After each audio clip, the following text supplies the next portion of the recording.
Hospital Sketches *******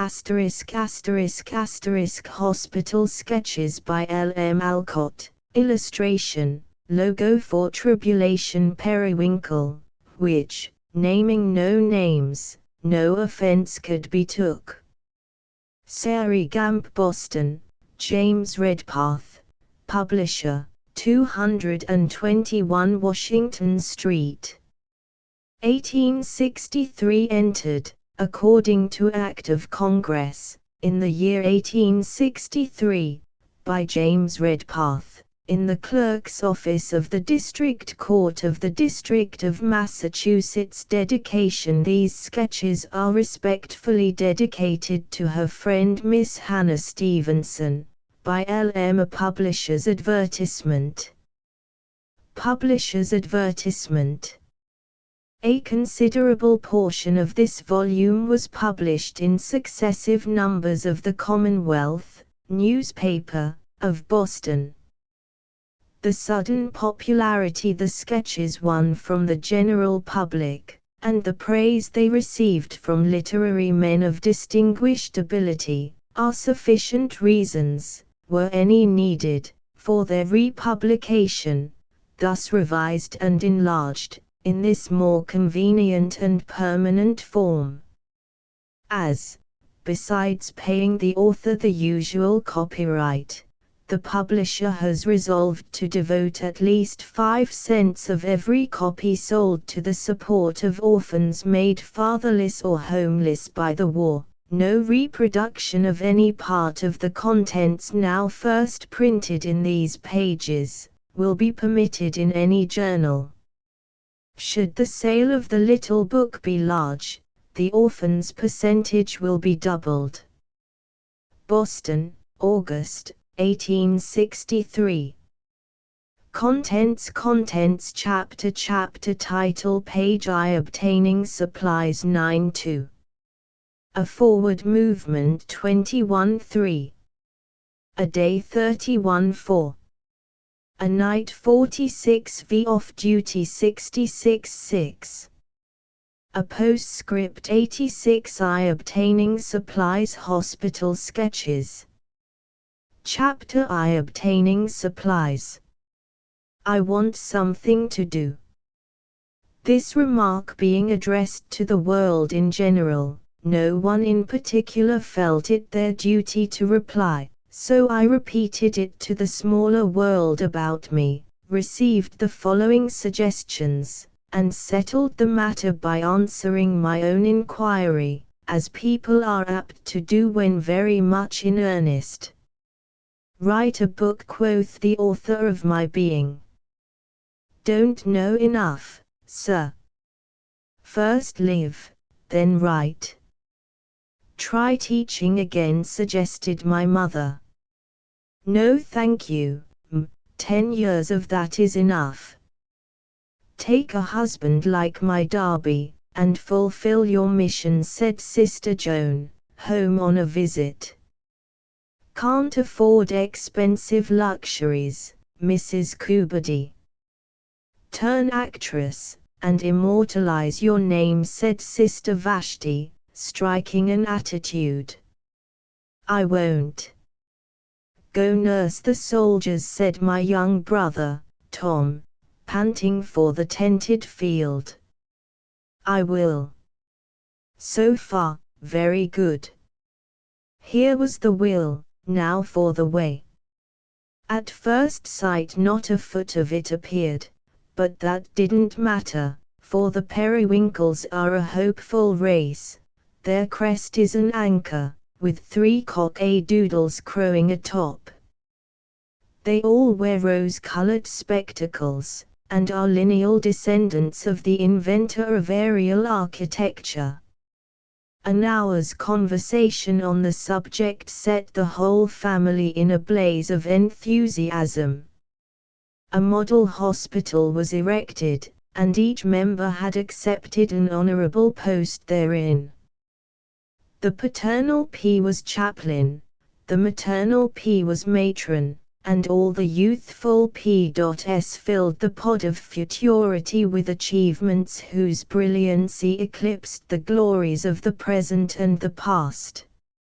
Arriving at this satisfactory conclusion, the meeting adjourned, and the fact that Miss Tribulation was available as army nurse went abroad on the wings of the wind. In a few days a townswoman heard of my desire, approved of it, and brought about an interview with one of the sisterhood which I wished to join, who was at home on a furlough, and able and willing to satisfy all inquiries. A morning chat with Miss General S.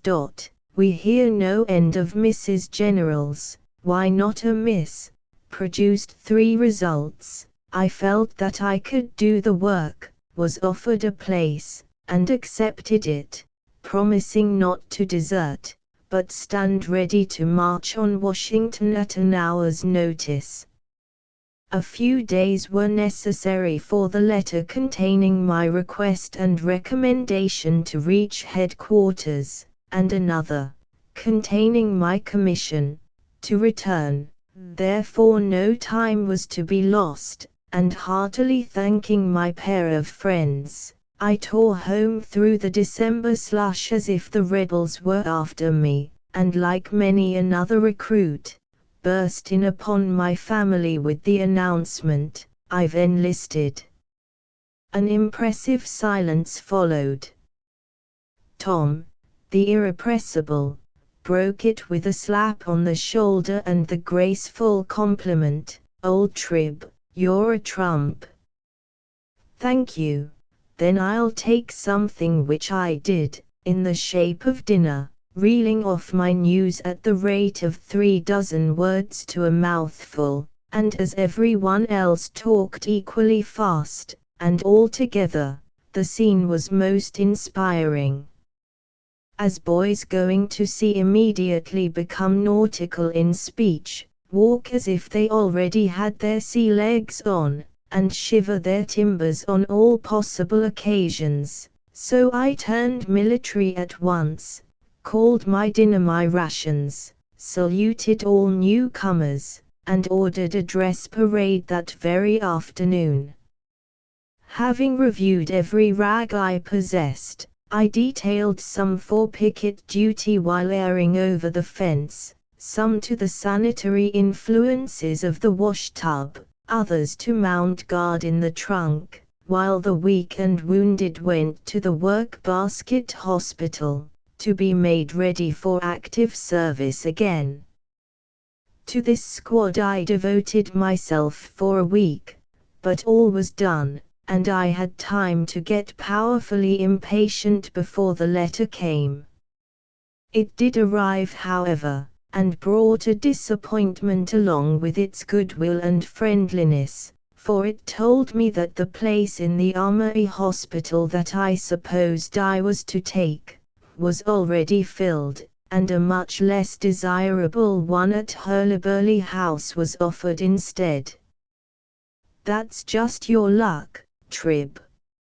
I'll tote your trunk up garret for you again, for of course you won't go," Tom remarked, with the disdainful pity which small boys affect when they get into their teens.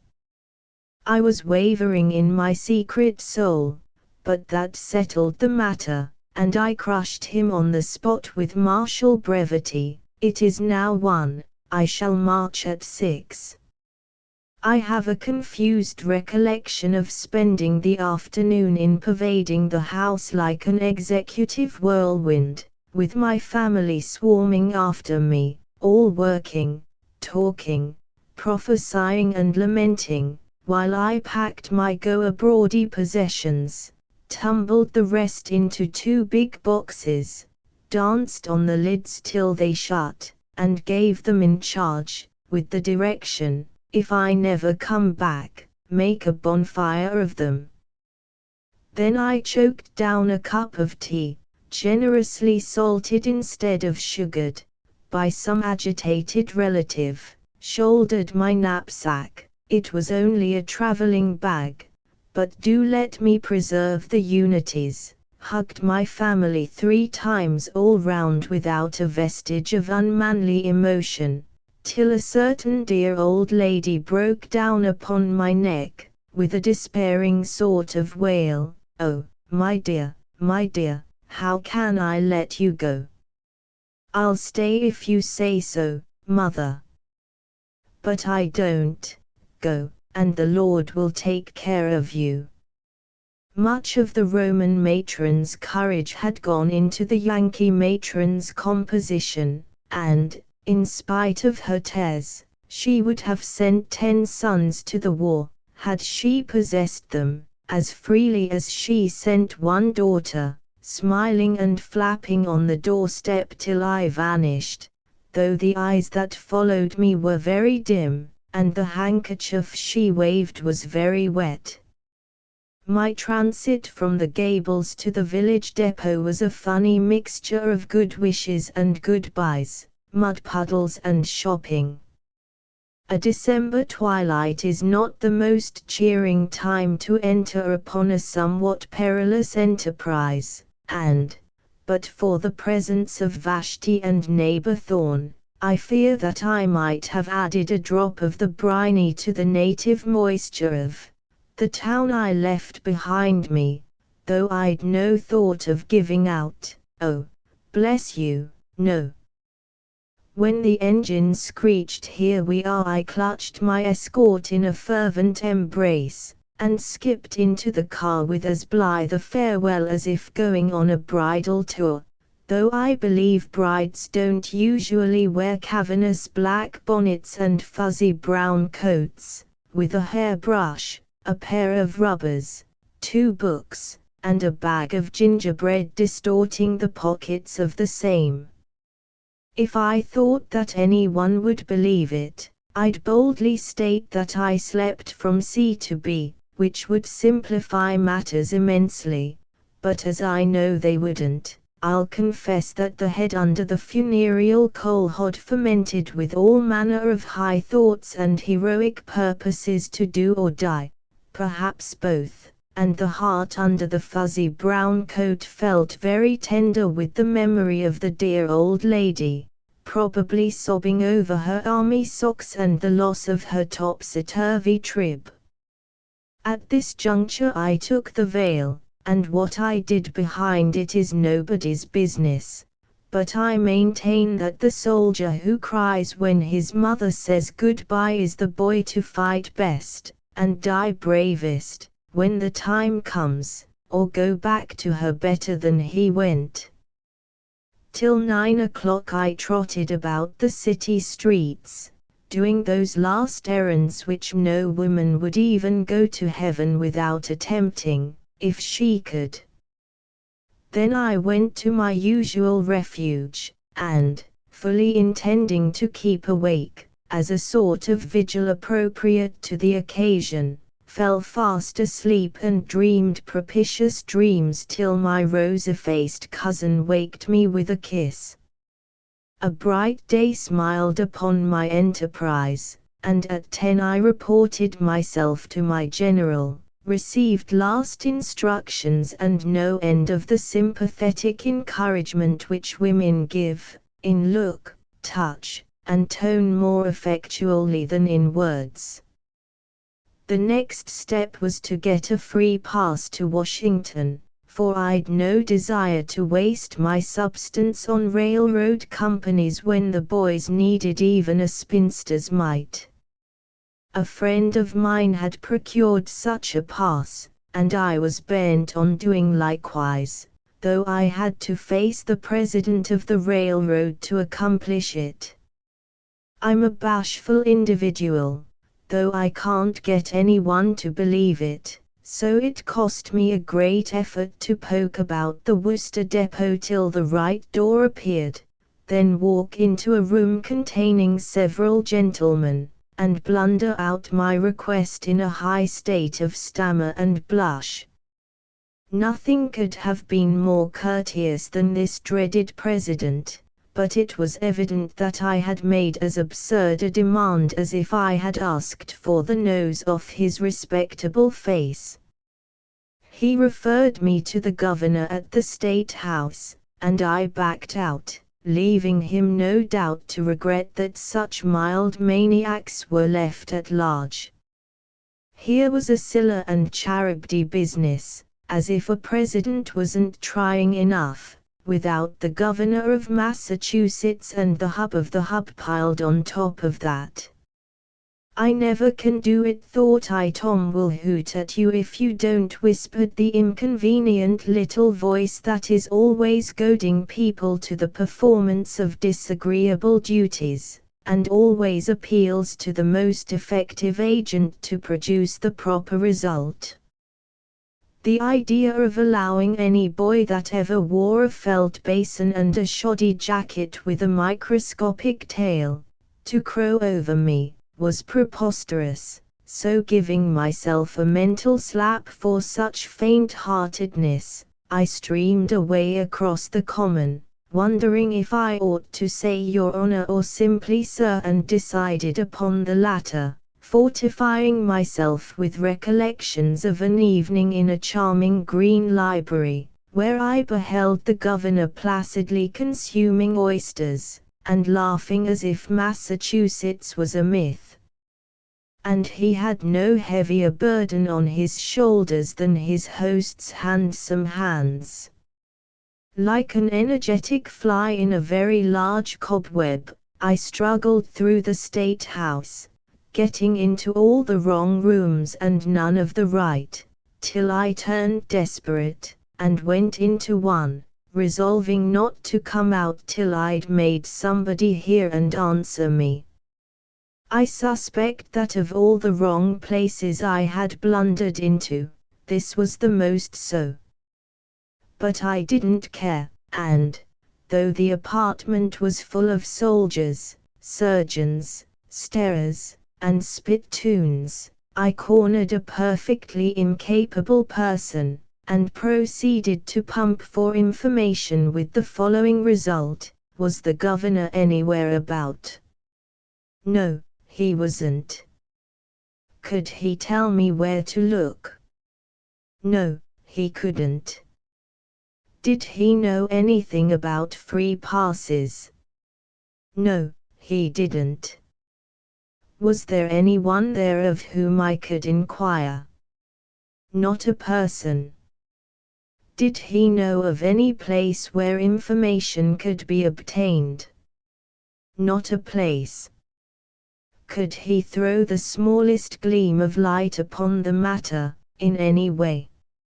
Not a ray. I am naturally irascible, and if I could have shaken this negative gentleman vigorously, the relief would have been immense. The prejudices of society forbidding this mode of redress, I merely glowered at him, and, before my wrath found vent in words, my general appeared, having seen me from an opposite window, and come to know what I was about. At her command the languid gentleman woke up, and troubled himself to remember that Major or Sergeant or something Mackay knew all about the tickets, and his office was in Milk Street. I perked up instanter, and then, as if the exertion was too much for him, what did this animated wet blanket do but add, "I think Mackay may have left Milk Street now, and I don't know where he has gone." Never mind, the newcomers will know where he has moved to, my dear, so don't be discouraged, and if you don't succeed, come to me, and we will see what to do next, said my general. I blessed her in a fervent manner, and a cool hall fluttered round the corner, and bore down upon Milk Street, bent on discovering Mackay if such a being was to be found. He wasn't, and the ignorance of the neighborhood was really pitiable. Nobody knew anything, and after tumbling over bundles of leather, bumping against big boxes, being nearly annihilated by descending bales, and sworn at by aggravated truckmen, I finally elicited the advice to look for Mackay in Haymarket Square. Who my informant was I've really forgotten, for, having hailed several busy gentlemen, some one of them fabricated this delusive quietus for the perturbed spirit, who instantly departed to the sequestered locality he named. If I had been in search of the coin or diamond I should have been as likely to find it there as any vestige of Mackay. I stared at signs, inquired in shops, invaded an eating house, visited the recruiting tent in the middle of the square, made myself a nuisance generally, and accumulated mud enough to retard another Nile.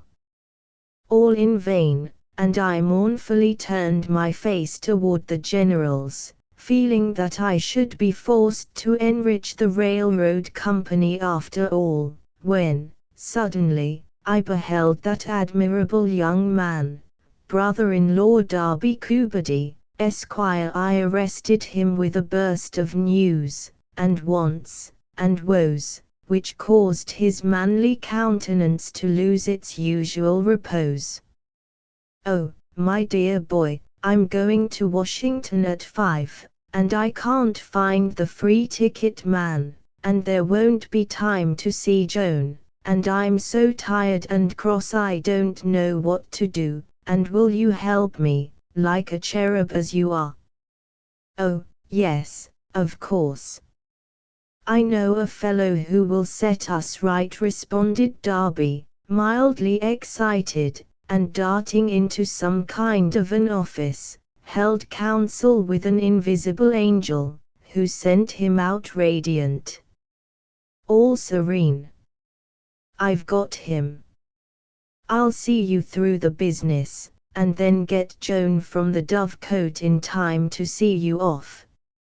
I'm a woman's rights woman, and if any man had offered help in the morning, I should have condescendingly refused it, sure that I could do everything as well, if not better, myself."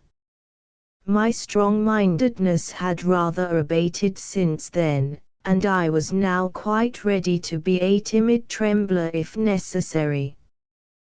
Dear me! How easily Darby did it all. He just asked one question, received an answer, tucked me under his arm, and in 10 minutes I stood in the presence of Mackay, the desired. Now my troubles are over, thought I, and as usual was direfully mistaken.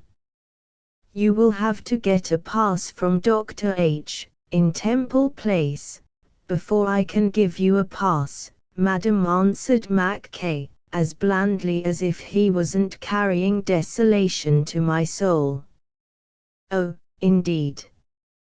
Why didn't he send me to Dorchester Heights, India Wharf, or Bunker Hill Monument, and done with it?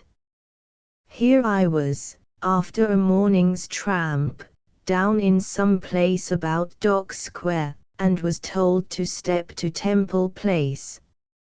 Nor was that all. He might as well have asked me to catch a hummingbird, toast a salamander, or call on the man in the moon, as find a doctor at home at the busiest hour of the day. It was a blow, but weariness had extinguished enthusiasm, and resignation clothed me as a garment. I sent Darby for Joan, and doggedly paddled off, feeling that mud was my native element, and quite sure that the evening papers would announce the appearance of the wandering Jew, in feminine habiliments. "Is Dr. H in?" "No, Mum, he ain't." Of course he wasn't. I knew that before I asked, and, considering it all in the light of a hollow mockery, added, "When will he probably return?" If the damsel had said, 10 tonight, I should have felt a grim satisfaction, in the fulfillment of my own dark prophecy, but she said, at 2, Mum, and I felt it a personal insult. "I'll call, then. Tell him my business is important." With which mysteriously delivered message I departed, hoping that I left her consumed with curiosity, for mud rendered me an object of interest. By way of resting myself, I crossed the common, for the third time, bespoke the carriage, got some lunch, packed my purchases, smoothed my plumage, and was back again, as the clock struck 2. The doctor hadn't come yet, and I was morally certain that he would not, till, having waited till the last minute, I was driven to buy a ticket, and, 5 minutes after the irrevocable deed was done, he would be at my service, with all manner of helpful documents and directions. Everything goes by contraries with me, so, having made up my mind to be disappointed, of course I wasn't, for, presently, in walked Dr. H., and no sooner had he heard my errand, and glanced at my credentials, than he said, with the most engaging readiness, "I will give you the order, with pleasure, madam." Words cannot express how soothing and delightful it was to find, at last, somebody who could do what I wanted, without sending me from Dan to Beersheba, for a dozen other bodies to do something else first. Peace descended, like oil, upon the ruffled waters of my being, as I sat listening to the busy scratch of his pen, and, when he turned about, giving me not only the order, but a paper of directions wherewith to smooth away all difficulties between Boston and Washington, I felt as did poor Christian when the evangelist gave him the scroll, on the safe side of the slough of despond. I've no doubt many dismal nurses have inflicted themselves upon the worthy gentleman since then, but I am sure none have been more kindly helped, or are more grateful, than T.P. For that short interview added another to the many pleasant associations that already surround his name. Feeling myself no longer a Martha Struggles but a comfortable young woman, with plain sailing before her, and the worst of the voyage well over, I once more presented myself to the valuable Mackay.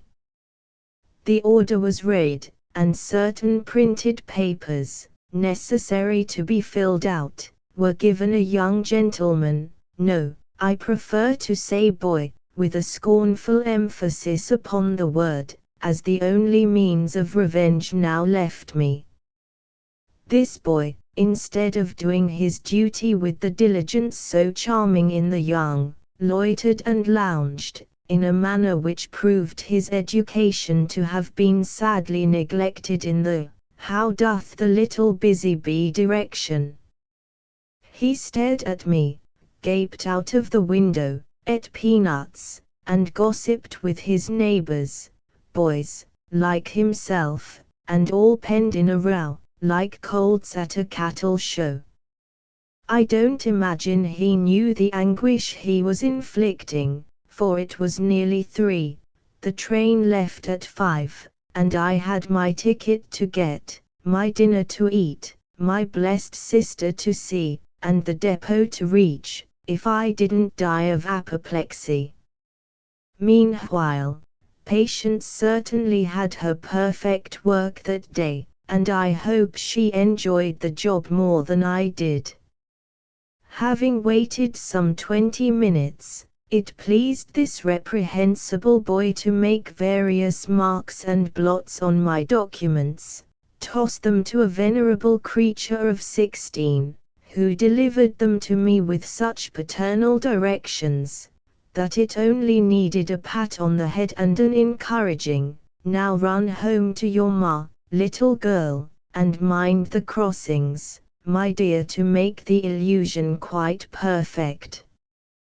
Why I was sent to a steamboat office for car tickets, is not for me to say, though I went as meekly as I should have gone to the probate court, if sent. A fat, easy gentleman gave me several bits of paper, with coupons attached, with a warning not to separate them, which instantly inspired me with a yearning to pluck them apart, and see what came of it. But, remembering through what fear and tribulation I had obtained them, I curbed Satan's promptings, and, clutching my prize, as if it were my pass to the Elysian fields, I hurried home. Dinner was rapidly consumed, Joan enlightened, comforted, and kissed. The dearest of apple-faced cousins hugged. The kindest of apple-faced cousins' fathers subjected to the same process, and I mounted the ambulance, baggage wagon, or anything you please but hack, and drove away, too tired to feel excited, sorry, or glad.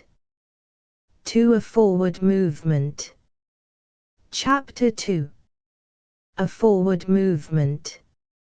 As travelers like to give their own impressions of a journey, though every inch of the way may have been described a half a dozen times before, I add some of the notes made by the way, hoping that they will amuse the reader, and convince the skeptical that such a being as Nurse Periwinkle does exist, that she really did go to Washington, and that these sketches are not romance.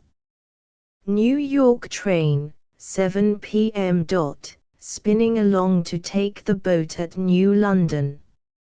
Very comfortable, munch gingerbread, and Mrs. C.'s fine pear, which deserves honorable mention, because my first loneliness was comforted by it, and pleasant recollections of both kindly sender and bearer.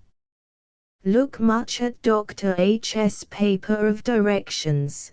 Put my tickets in every conceivable place, that they may be get at able, and finish by losing them entirely. Suffer agonies till a compassionate neighbor pokes them out of a crack with his penknife. Put them in the inmost corner of my purse, that in the deepest recesses of my pocket, pile a collection of miscellaneous articles atop, and pin up the whole. Just get composed, feeling that I've done my best to keep them safely, when the conductor appears, and I'm forced to rout them all out again, exposing my precautions, and getting into a flutter at keeping the man waiting. Finally, fasten them on the seat before me, and keep one eye steadily upon the yellow torments, till I forget all about them, in chat with the gentleman who shares my seat. Having heard complaints of the absurd way in which American women become images of petrified propriety, if addressed by strangers, when traveling alone, the inborn perversity of my nature causes me to assume an entirely opposite style of deportment, and, finding my companion hails from Little Athens, is acquainted with several of my 365 cousins, and in every way a respectable and respectful member of society, I put my bashfulness in my pocket, and plunge into a long conversation on the war, the weather, music, Carlyle, skating, genius, hoops, and the immortality of the soul. 10 p.m. Very sleepy. Nothing to be seen outside, but darkness made visible, nothing inside but every variety of bunch into which the human form can be twisted, rolled, or massed, as Miss Prescott says of her jewels. Every man's legs sprawl drowsily, every woman's head, but mine, nods, till it finally settles on somebody's shoulder, a new proof of the truth of the everlasting oak and vine simile. Children fret, lovers whisper, old folks snore, and somebody privately imbibes brandy, when the lamps go out. The penetrating perfume rouses the multitude, causing some to start up, like war horses at the smell of powder. When the lamps are relighted, everyone laughs, sniffs, and looks inquiringly at his neighbor, everyone but a stout gentleman, who, with well-gloved hands folded upon his broadcloth rotundity, sleeps on impressively. Had he been innocent, he would have waked up, for, to slumber in that babe-like manner, with a car full of giggling, staring, sniffing humanity, was simply preposterous. Public suspicion was down upon him at once. I doubt if the appearance of a flat black bottle with a label would have settled the matter more effectually than did the over-dignified and profound repose of this short-sighted being. His moral neckcloth, virtuous boots, and pious attitude availed him nothing, and it was well he kept his eyes shut, for humbug twinkled at him from every window pane, brass nail and human eye around him. 11 p.m. In the boat city of Boston, escorted thither by my car acquaintance, and deposited in the cabin. Trying to look as if the greater portion of my life had been passed on board boats, but painfully conscious that I don't know the first thing, so sit bolt upright, and stare about me till I hear one lady say to another, "We must secure our berths at once," whereupon I dart at one, and, while leisurely taking off my cloak, wait to discover what the second move may be. Several ladies draw the curtains that hang in a semicircle before each nest. Instantly I whisk mine smartly together, and then peep out to see what next. Gradually, on hooks above the blue and yellow drapery, appear the coats and bonnets of my neighbors, while their boots and shoes, in every imaginable attitude, assert themselves below, as if their owners had committed suicide in a body. A violent creaking, scrambling, and fussing, causes the fact that people are going regularly to bed to dawn upon my mind. Of course they are. And so am I, but pause at the seventh pin, remembering that, as I was born to be drowned, an eligible opportunity now presents itself, and, having twice escaped a watery grave, the third immersion will certainly extinguish my vital spark. The boat is new, but if it ever intends to blow up, spring a leak, catch a fire, or be run into, it will do the deed tonight, because I'm here to fulfill my destiny.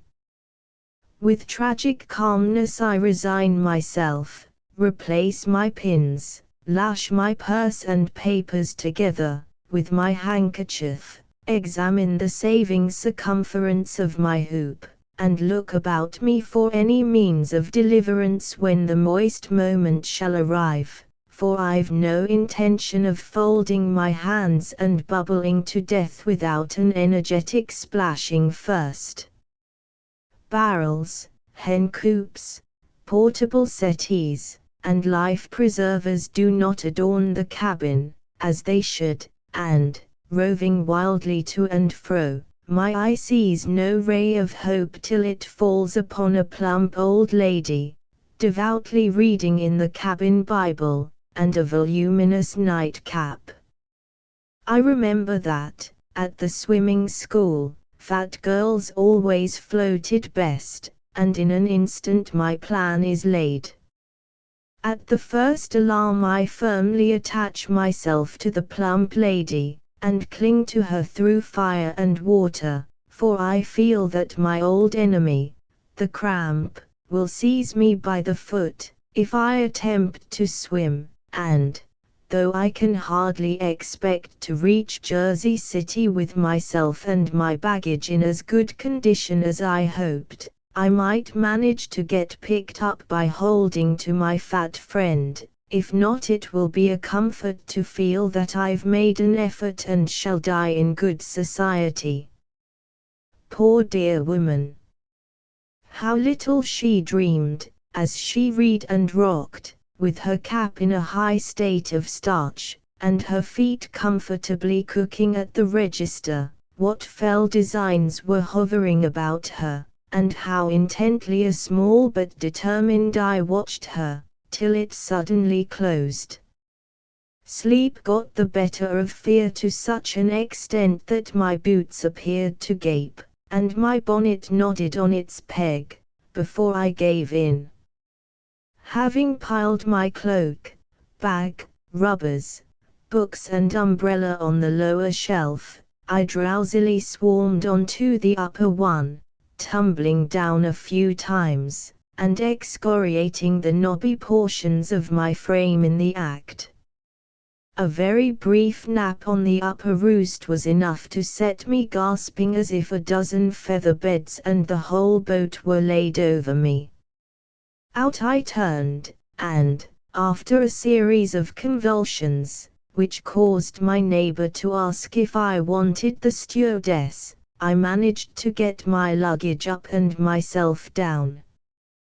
But even in the lower berth, my rest was not unbroken, for various articles kept dropping off the little shelf at the bottom of the bed, and every time I flew up, thinking my hour had come, I bumped my head severely against the little shelf at the top, evidently put there for that express purpose. At last, after listening to the swash of the waves outside, wondering if the machinery usually creaked in that way, and watching a knot-hole in the side of my berth, sure that death would creep in there as soon as I took my eye from it, I dropped asleep, and dreamed of muffins. 5 a.m. On deck, trying to wake up and enjoy an east wind and a morning fog, and a twilight sort of view of something on the shore.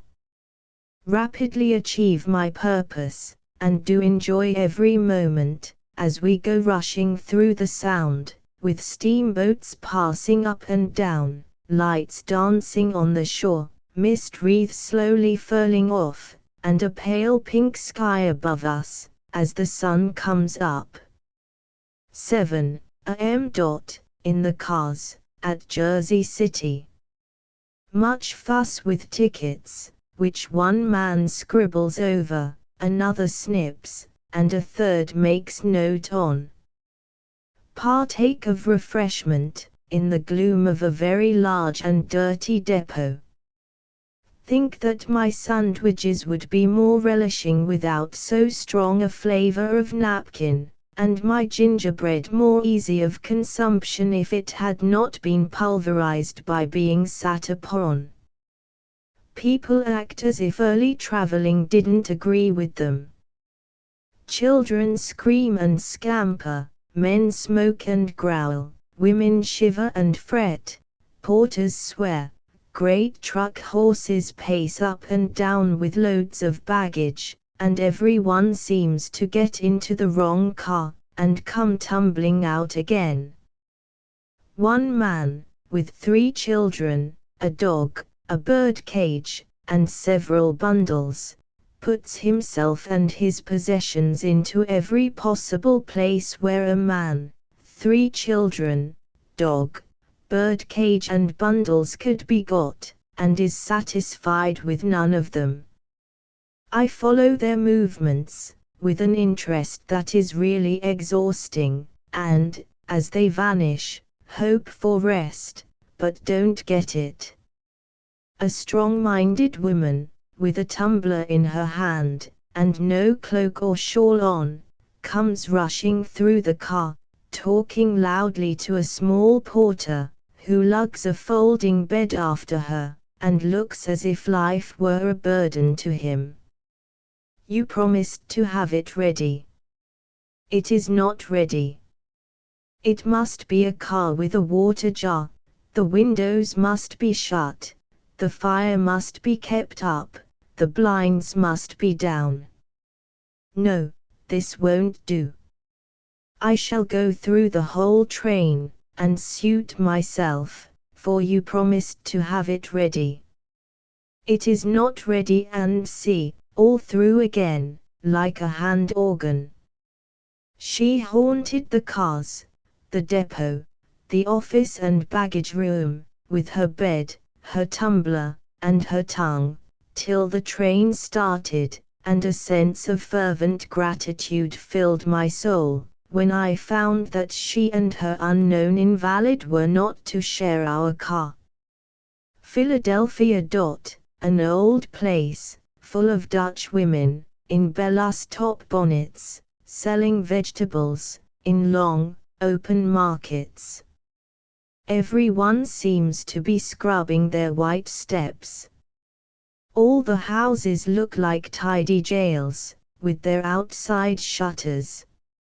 Several have crape on the door handles, and many have flags flying from roof or balcony.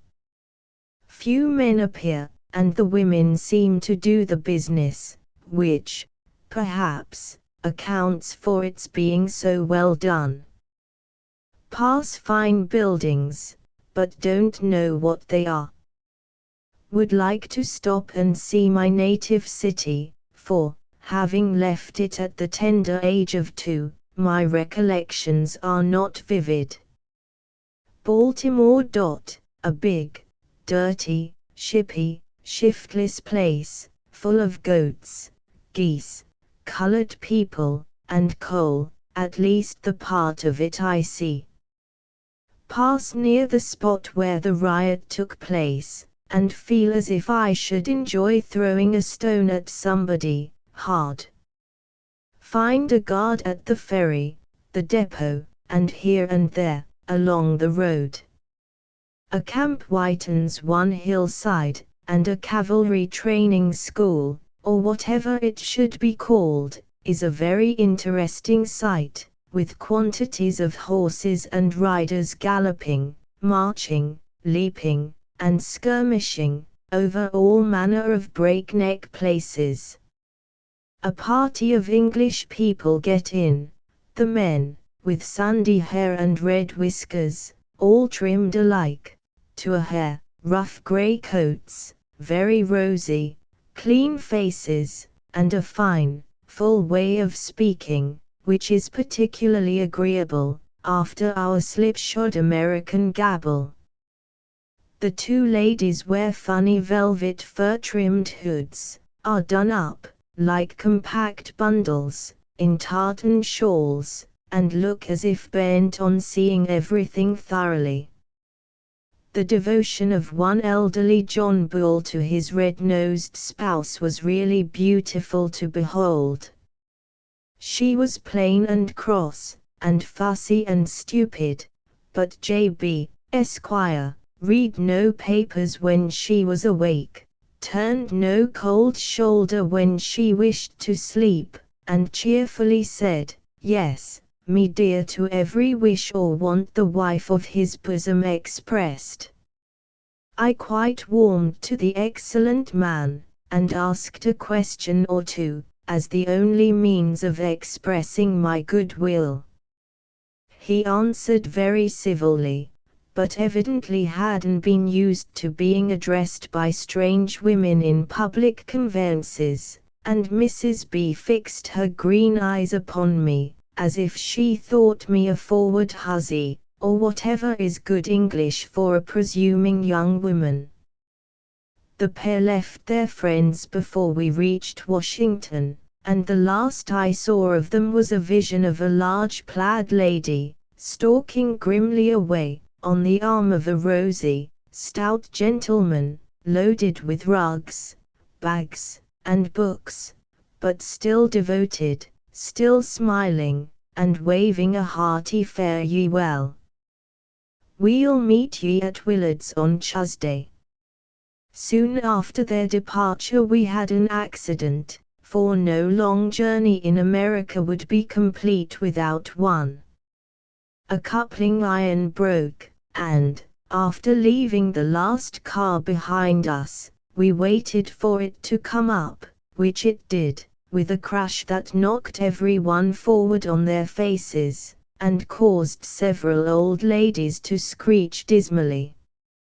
Hats flew off, bonnets were flattened, the stove skipped, the lamps fell down, the water jar turned a somersault, and the wheel just over which I sat received some damage.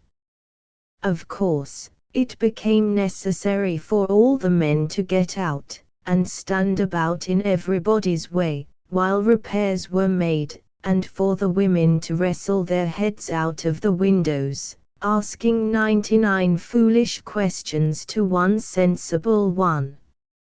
A few wise females seized this favorable moment to better their seats, well knowing that few men can face the wooden stare with which they regard the former possessors of the places they have invaded. The country through which we passed did not seem so very unlike that which I had left, except that it was more level and less wintry. In summer time the wide fields would have shown me new sights, and the wayside hedges blossomed with new flowers. Now, everything was sere and sodden, and a general air of shiftlessness prevailed, which would have caused a New England farmer much disgust, and a strong desire to buckle to and right up things. Dreary little houses, with chimneys built outside, with clay and rough sticks piled crosswise, as we used to build cob towers, stood in barren-looking fields, with cow, pig, or mule lounging about the door. We often passed colored people, looking as if they had come out of a picture book, or off the stage, but not at all the sort of people I'd been accustomed to see at the North. Wayside encampments made the fields and lanes gay with blue coats and the glitter of buttons. Military washes flapped and fluttered on the fences, pots were steaming in the open air, all sorts of tableaux seen through the openings of tents, and everywhere the boys threw up their caps and cut capers as we passed. Washington. It was dark when we arrived, and, but for the presence of another friendly gentleman, I should have yielded myself a helpless prey to the first overpowering hackman, who insisted that I wanted to go just where I didn't. Putting me into the conveyance I belonged in, my escort added to the obligation by pointing out the objects of interest which we passed in our long drive. Though I'd often been told that Washington was a spacious place, its visible magnitude quite took my breath away, and of course I quoted Randolph's expression, "a city of magnificent distances," as I suppose everyone does when they see it. The capital was so like the pictures that hang opposite the staring father of his country, in boarding houses and hotels, that it did not impress me, except to recall the time when I was sure that Cinderella went to housekeeping in just such a place, after she had married the inflammable prince, though, even at that early period, I had my doubts as to the wisdom of a match whose foundation was of glass. The White House was lighted up, and carriages were rolling in and out of the great gate. I stared hard at the famous East Room, and would have liked a peep through the crack of the door. My old gentleman was indefatigable in his attentions, and I said, "Splendid," to everything he pointed out, though I suspect I often admired the wrong place, and missed the right. Pennsylvania Avenue, with its bustle, lights, music, and military, made me feel as if I'd crossed the water and landed somewhere in carnival time. Coming to less noticeable parts of the city, my companion fell silent, and I meditated upon the perfection which art had attained in America, having just passed a bronze statue of some hero, who looked like a black Methodist minister, in a cocked hat, above the waist, and a tipsy squire below, while his horse stood like an opera dancer, on one leg, in a high, but somewhat remarkable wind, which blew his mane one way and his massive tail the other. "Hurlyburly House," called a voice, startling me from my reverie, as we stopped before a great pile of buildings, with a flag flying before it, sentinels at the door, and a very trying quantity of men lounging about. My heart beat rather faster than usual, and it suddenly struck me that I was very far from home, but I descended with dignity, wondering whether I should be stopped for want of a countersign, and forced to pass the night in the street. Marching boldly up the steps, I found that no form was necessary, for the men fell back, the guard touched their caps, a boy opened the door, and, as it closed behind me, I felt that I was fairly started, and Nurse Periwinkle's mission was begun. 3. Obtaining supplies. Chapter 3. A day. They've come. They've come. Hurry up, ladies, you're wanted. Who have come?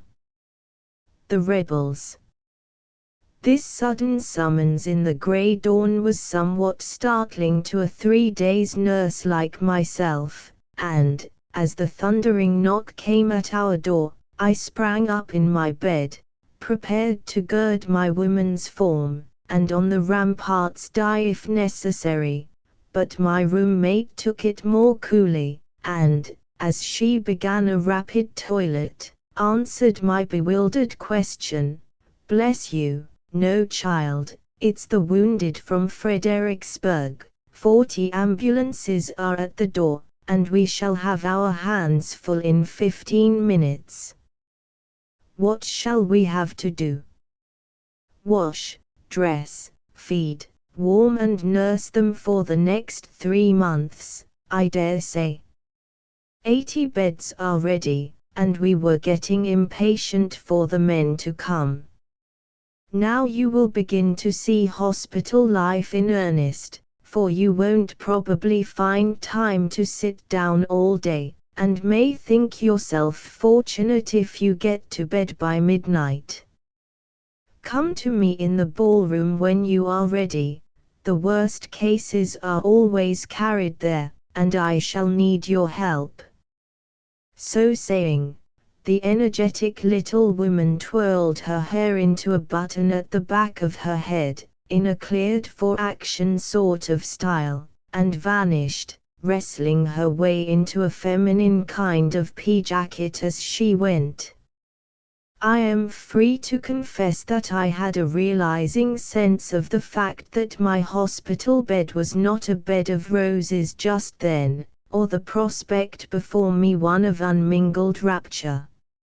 My 3 days' experiences had begun with a death, and, owing to the defalcation of another nurse, a somewhat abrupt plunge into the superintendence of a ward containing 40 beds, where I spent my shining hours washing faces, serving rations, giving medicine, and sitting in a very hard chair, with pneumonia on one side, diphtheria on the other, 5 typhoids on the opposite, and a dozen dilapidated patriots, hopping, lying, and lounging about, all staring more or less at the new nurse who suffered untold agonies, but concealed them under as matronly an aspect as a spinster could assume, and blundered through her trying labors with a Spartan firmness, which I hope they appreciated, but am afraid they didn't. Having a taste for ghastliness, I had rather longed for the wounded to arrive, for rheumatism wasn't heroic, neither was liver complaint, or measles. Even fever had lost its charms since bathing burning brows had been used up in romances, real and ideal. But when I peeped into the dusky street lined with what I at first had innocently called market carts, now unloading their sad freight at our door, I recalled sundry reminiscences I had heard from nurses of longer standing. My ardor experienced a sudden chill, and I indulged in a most unpatriotic wish that I was safe at home again, with a quiet day before me, and no necessity for being hustled up, as if I were a hen and had only to hop off my roost, give my plumage a peck, and be ready for action. A second bang at the door sent this recreant desire to the right about, as a little woolly head popped in, and Joey, a 6-year-old contraband, announced, "Miss Blank is Jay's wild fur ye, and says fly round right away. They's coming in, I tell you, heaps on 'em, one was took out dead, and I see him, ky. Warn't he a goner?" With which cheerful intelligence the imp scuttled away, singing like a blackbird, and I followed, feeling that Richard was not himself again, and wouldn't be for a long time to come. The first thing I met was a regiment of the vilest odors that ever assaulted the human nose, and took it by storm. Cologne, with its 77 evil savors, was a posebed to it, and the worst of this affliction was, everyone had assured me that it was a chronic weakness of all hospitals, and I must bear it.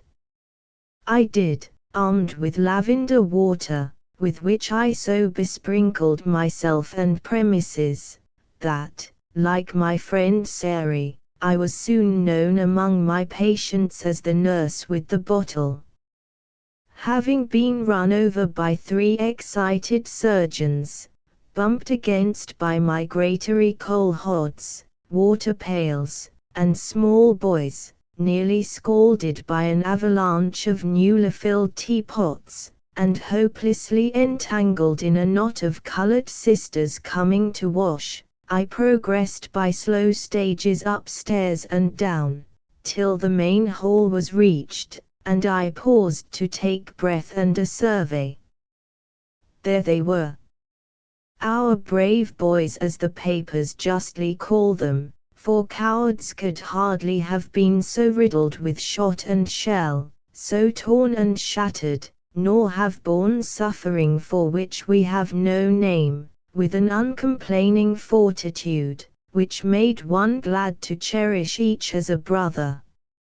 In they came, some on stretchers, some in men's arms, some feebly staggering along propped on rude crutches, and one lay stark and still with covered face, as a comrade gave his name to be recorded before they carried him away to the dead house. All was hurry and confusion. The hall was full of these wrecks of humanity, for the most exhausted could not reach a bed till duly ticketed and registered. The walls were lined with rows of such as could sit, the floor covered with the more disabled, the steps and doorways filled with helpers and lookers-on. The sound of many feet and voices made that usually quiet hour as noisy as noon, and, in the midst of it all, the matron's motherly face brought more comfort to many a poor soul, than the cordial draughts she administered, or the cheery words that welcomed all, making of the hospital a home. The sight of several stretchers, each with its legless, armless, or desperately wounded occupant, entering my ward, admonished me that I was there to work, not to wonder or weep, so I corked up my feelings, and returned to the path of duty, which was rather a hard road to travel just then. The house had been a hotel before hospitals were needed, and many of the doors still bore their old names, some not so inappropriate as might be imagined, for my ward was in truth a ballroom, if gunshot wounds could christen it. 40 beds were prepared, many already tenanted by tired men who fell down anywhere, and drowsed till the smell of food roused them. Round the great stove was gathered the dreariest group I ever saw, ragged, gaunt and pale, mud to the knees, with bloody bandages untouched since put on days before, many bundled up in blankets, coats being lost or useless, and all wearing that disheartened look which proclaimed defeat, more plainly than any telegram of the Burnside blunder. I pitied them so much, I dared not speak to them, though, remembering all they had been through since the rout at Fredericksburg, I yearned to serve the dreariest of them all. Presently, Miss Blank tore me from my refuge behind piles of one-sleeved shirts, odd socks, bandages and lint, put basin, sponge, towels, and a block of brown soap into my hands, with these appalling directions: "Come, my dear, begin to wash as fast as you can. Tell them to take off socks, coats and shirts, scrub them well, put on clean shirts, and the attendants will finish them off, and lay them in bed." If she had requested me to shave them all, or dance a hornpipe on the stove funnel, I should have been less staggered, but to scrub some dozen lords of creation at a moment's notice, was really. However, there was no time for nonsense, and, having resolved when I came to do everything I was bid, I drowned my scruples in my wash-bowl, clutched my soap manfully, and, assuming a business-like air, made a dab at the first dirty specimen I saw, bent on performing my task six et armis if necessary. I chanced to light on a withered old Irishman, wounded in the head, which caused that portion of his frame to be tastefully laid out like a garden, the bandages being the walks, his hair the shrubbery. He was so overpowered by the honor of having a lady wash him, as he expressed it, that he did nothing but roll up his eyes, and bless me, in an irresistible style which was too much for my sense of the ludicrous, so we laughed together, and when I knelt down to take off his shoes, he flopped also and wouldn't hear of my touching them dirty craters. May your bed above be easy, darling, for the day's work ye are doon, whoosh. There ye are, and bedad, it's hard telling which is the dirtiest, the foot or the shoe. It was, and if he hadn't been to the fore, I should have gone on pulling, under the impression that the foot was a boot, for trousers, socks, shoes and legs were a mass of mud. This comical tableau produced a general grin, at which propitious beginning I took heart and scrubbed away like any tidy parent on a Saturday night. Some of them took the performance like sleepy children, leaning their tired heads against me as I worked, others looked grimly scandalized, and several of the roughest colored like bashful girls. One wore a soiled little bag about his neck, and, as I moved it, to bathe his wounded breast, I said, Your talisman didn't save you, did it? Well, I reckon it did, Mom, for that shot would a gone a couple o' inches deeper but for my old mammy's camphor bag, answered the cheerful philosopher. Another, with a gunshot wound through the cheek, asked for a looking-glass, and when I brought one, regarded his swollen face with a dolorous expression, as he muttered, "I vow to gosh, that's too bad. I warn't he a bad-looking chap before, and now I'm done for, won't there be a thunderin' scar? And what on earth will Josephine Skinner say?"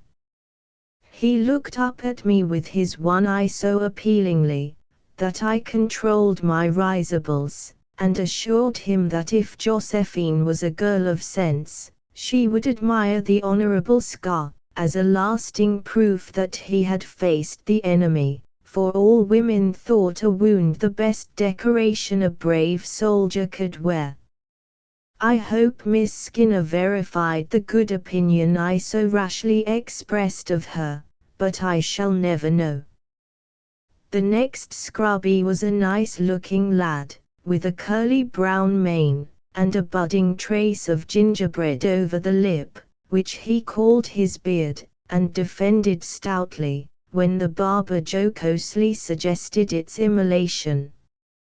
He lay on a bed, with one leg gone, and the right arm so shattered that it must evidently follow, yet the little sergeant was as merry as if his afflictions were not worth lamenting over, and when a drop or two of salt water mingled with my suds at the sight of this strong young body, so marred and maimed, the boy looked up, with a brave smile, though there was a little quiver of the lips, as he said, "Now don't you fret yourself about me, miss, I'm first rate here, for it's nuts to lie still on this bed, after knocking about in those confounded ambulances, that shake what there is left of a fellow to jelly. I never was in one of these places before, and think this cleaning up a jolly thing for us, though I'm afraid it isn't for you ladies. Is this your first battle, Sergeant?" "No, miss, I've been in 6 scrimmages, and never got a scratch till this last one, but it's done the business pretty thoroughly for me, I should say. Lord, what a scramble there'll be for arms and legs, when we old boys come out of our graves, on the Judgment Day. Wonder if we shall get our own again. If we do, my leg will have to tramp from Fredericksburg, my arm from here, I suppose, and meet my body, wherever it may be." The fancy seemed to tickle him mightily, for he laughed blithely, and so did I, which, no doubt, caused the new nurse to be regarded as a light-minded sinner by the chaplain, who roamed vaguely about, informing the men that they were all worms, corrupt of heart, with perishable bodies, and souls only to be saved by a diligent perusal of certain tracts, and other equally cheering bits of spiritual consolation, when spirituous ditto would have been preferred. "I say, missus," called a voice behind me, and, turning, I saw a rough Michigander, with an arm blown off at the shoulder, and 2 or 3 bullets still in him, as he afterwards mentioned, as carelessly as if gentlemen were in the habit of carrying such trifles about with them.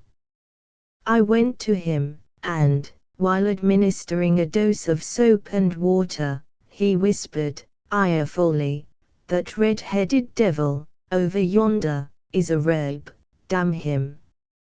You'll agree to that, I'll bet. He's got shet of a foot, or he'd a cut like the rest of the lot. Don't you wash him, nor feed him, but jest let him holler till he's tired. It's a blasted shame to fetch them fellas in here, alongside of us, and so I'll tell the chap that bosses this concern, cuss me if I don't. I regret to say that I did not deliver a moral sermon upon the duty of forgiving our enemies, and the sin of profanity, then and there, but, being a red-hot abolitionist, stared fixedly at the tall rebel, who was a copperhead, in every sense of the word, and privately resolved to put soap in his eyes, rub his nose the wrong way, and excoriate his cuticle generally, if I had the washing of him. My amiable intentions, however, were frustrated, for, when I approached, with as Christian an expression as my principles would allow, and asked the question, "Shall I try to make you more comfortable, sir?" all I got for my pains was a gruff, "No, I'll do it myself." Here's your southern chivalry, with a witness, thought I, dumping the basin down before him, thereby quenching a strong desire to give him a summary baptism, in return for his ungraciousness, for my angry passions rose, at this rebuff, in a way that would have scandalized good Dr. Watts. He was a disappointment in all respects, the rebel, not the blessed doctor, for he was neither fiendish, romantic, pathetic, or anything interesting, but a long, fat man, with a head like a burning bush, and a perfectly expressionless face, so I could hate him without the slightest drawback, and ignored his existence from that day forth. One redeeming trait he certainly did possess, as the floor speedily testified, for his ablutions were so vigorously performed, that his bed soon stood like an isolated island, in a sea of soapsuds, and he resembled a dripping merman, suffering from the loss of a fin. If cleanliness is a near neighbor to godliness, then was the big rebel the godliest man in my ward that day. Having done up our human wash, and laid it out to dry, the second syllable of our version of the word warfare was enacted with much success. Great trays of bread, meat, soup and coffee appeared, and both nurses and attendants turned waiters, serving bountiful rations to all who could eat. I can call my pinafore to testify to my goodwill in the work, for in 10 minutes it was reduced to a perambulating bill of fare, presenting samples of all the refreshments going or gone. It was a lively scene, the long room lined with rows of beds, each filled by an occupant, whom water, shears, and clean aliment had transformed from a dismal ragamuffin into a recumbent hero, with a cropped head. To and fro rushed matrons, maids, and convalescent boys skirmishing with knives and forks, retreating with empty plates, marching and counter-marching, with unvaried success, while the clash of busy spoons made most inspiring music for the charge of our light brigade. Beds to the front of them, beds to the right of them, beds to the left of them, nobody blundered. Beamed at by hungry souls, screamed at with brimming bowls, steamed at by army rolls, buttered and sundered. With coffee not cannon plied, each must be satisfied, whether they lived or died, all the men wondered. Very welcome seemed the generous meal, after a week of suffering, exposure, and short commons. Soon the brown faces began to smile, as food, warmth, and rest did their pleasant work, and the grateful thankies were followed by more graphic accounts of the battle and retreat, than any paid reporter could have given us. Curious contrasts of the tragic and comic met one everywhere, and some touching as well as ludicrous episodes might have been recorded that day. A 6-foot New Hampshire man, with a leg broken and perforated by a piece of shell, so large that, had I not seen the wound, I should have regarded the story as a Munchausenism, beckoned me to come and help him, as he could not sit up, and both his bed and beard were getting plentifully anointed with soup. As I fed my big nestling with corresponding mouthfuls, I asked him how he felt during the battle. "Well, 'twas my first, you see, so I ain't ashamed to say I was a trifle flustered in the beginnin'. There was such an all-fired racket, for ef there's anything I do spleen agin, it's noise. But when my mate, F. Sylvester, caved, with a bullet through his head, I got mad, and pitched in, lickety-cut. Our part of the fight didn't last long, so a lot of us larked round Fredericksburg, and give some of them houses a pretty considerable of a rummage, till we was ordered out of the mess. Some of our fellows cut like time, but I warn't he a going to run for nobody, and, first thing I knew, a shell bust, right in front of us, and I keeled over, feeling as if I was blowed higher 'en a kite. I sung out, and the boys come back for me, double quick, but the way they chucked me over them fences was a caution, I tell you. Next day I was most as black as that darky yonder, lickin' plates on the sly. This is bully coffee, ain't it?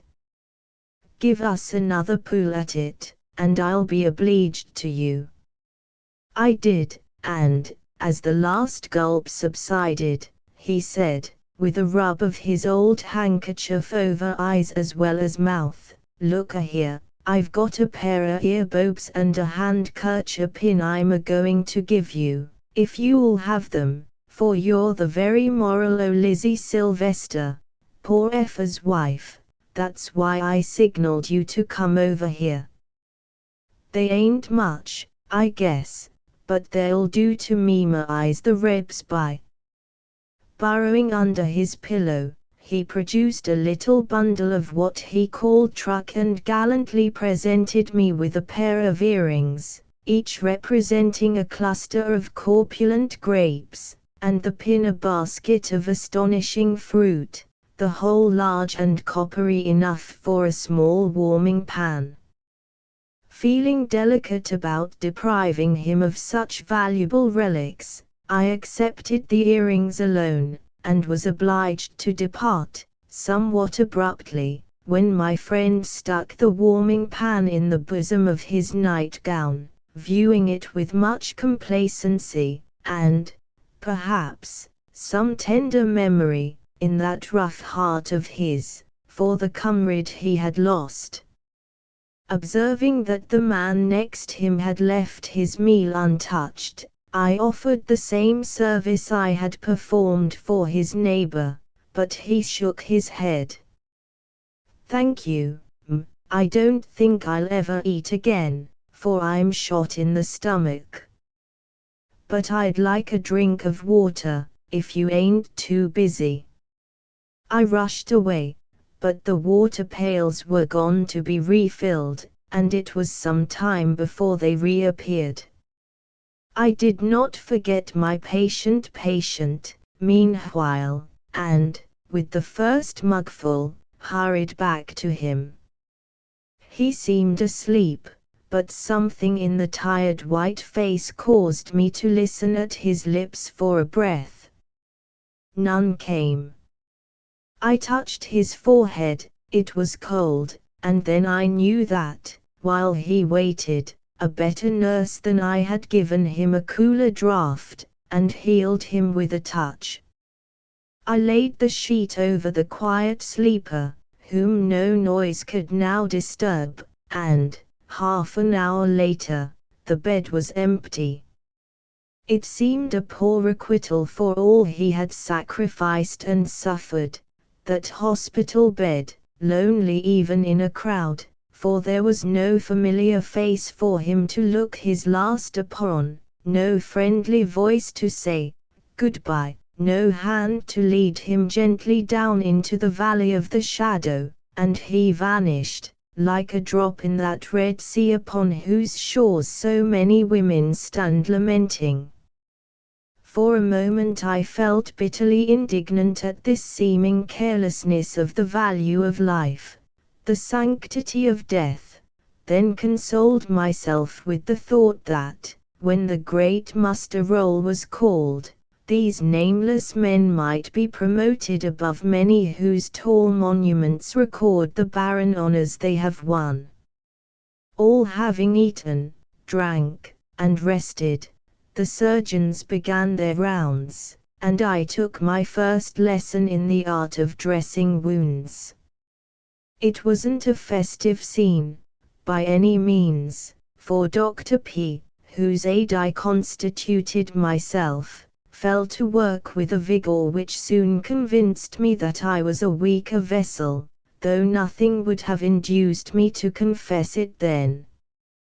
He had served in the Crimea, and seemed to regard a dilapidated body very much as I should have regarded a damaged garment, and, turning up his cuffs, whipped out a very unpleasant-looking housewife, cutting, sawing, patching and piecing, with the enthusiasm of an accomplished surgical seamstress, explaining the process, in scientific terms, to the patient, meantime, which, of course, was immensely cheering and comfortable. There was an uncanny sort of fascination in watching him, as he peered and probed into the mechanism of those wonderful bodies, whose mysteries he understood so well. The more intricate the wound, the better he liked it. A poor private, with both legs off, and shot through the lungs, possessed more attractions for him than a dozen generals, slightly scratched in some masterly retreat, and had any one appeared in small pieces, requesting to be put together again, he would have considered it a special dispensation. The amputations were reserved till the morrow, and the merciful magic of ether was not thought necessary that day, so the poor souls had to bear their pains as best they might.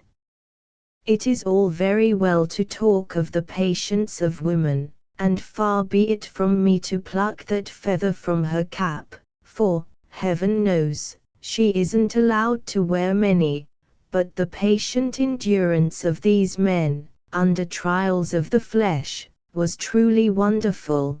Their fortitude seemed contagious, and scarcely a cry escaped them, though I often longed to groan for them, when pride kept their white lips shut, while great drops stood upon their foreheads, and the bed shook with the irrepressible tremor of their tortured bodies.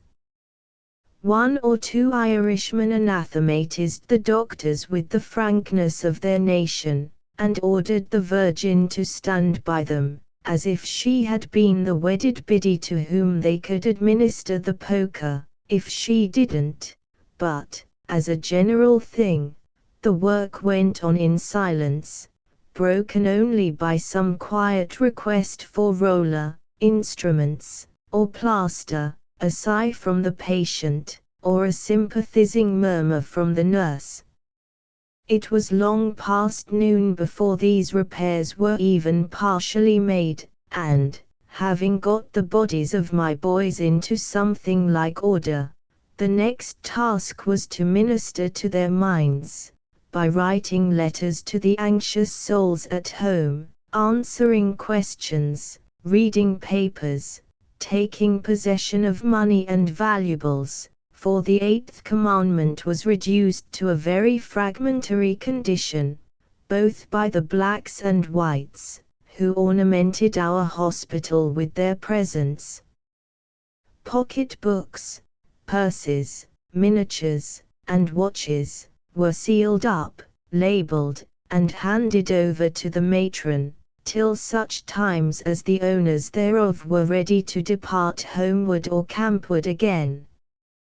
The letters dictated to me, and revised by me, that afternoon, would have made an excellent chapter for some future history of the war, for, like that which Thackeray's Ensign Spooney wrote his mother just before Waterloo, they were full of affection, pluck, and bad spelling, nearly all giving lively accounts of the battle, and ending with a somewhat sudden plunge from patriotism to provender, desiring Ma'am Mary Ann or Aunt Peters to send along some pies, pickles, sweet stuff, and apples, to yin in haste Joe, Sam, or Ned, as the case might be.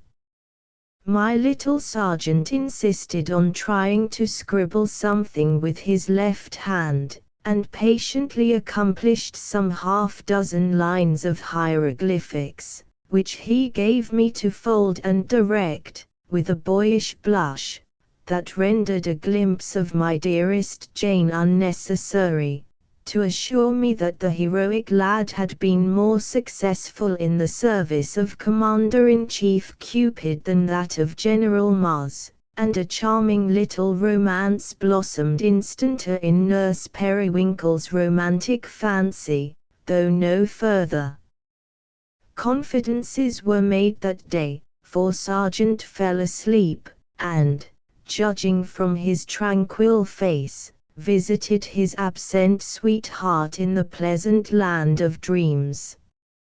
At 5 o'clock a great bell rang, and the attendants flew, not to arms, but to their trays, to bring up supper, when a second uproar announced that it was ready.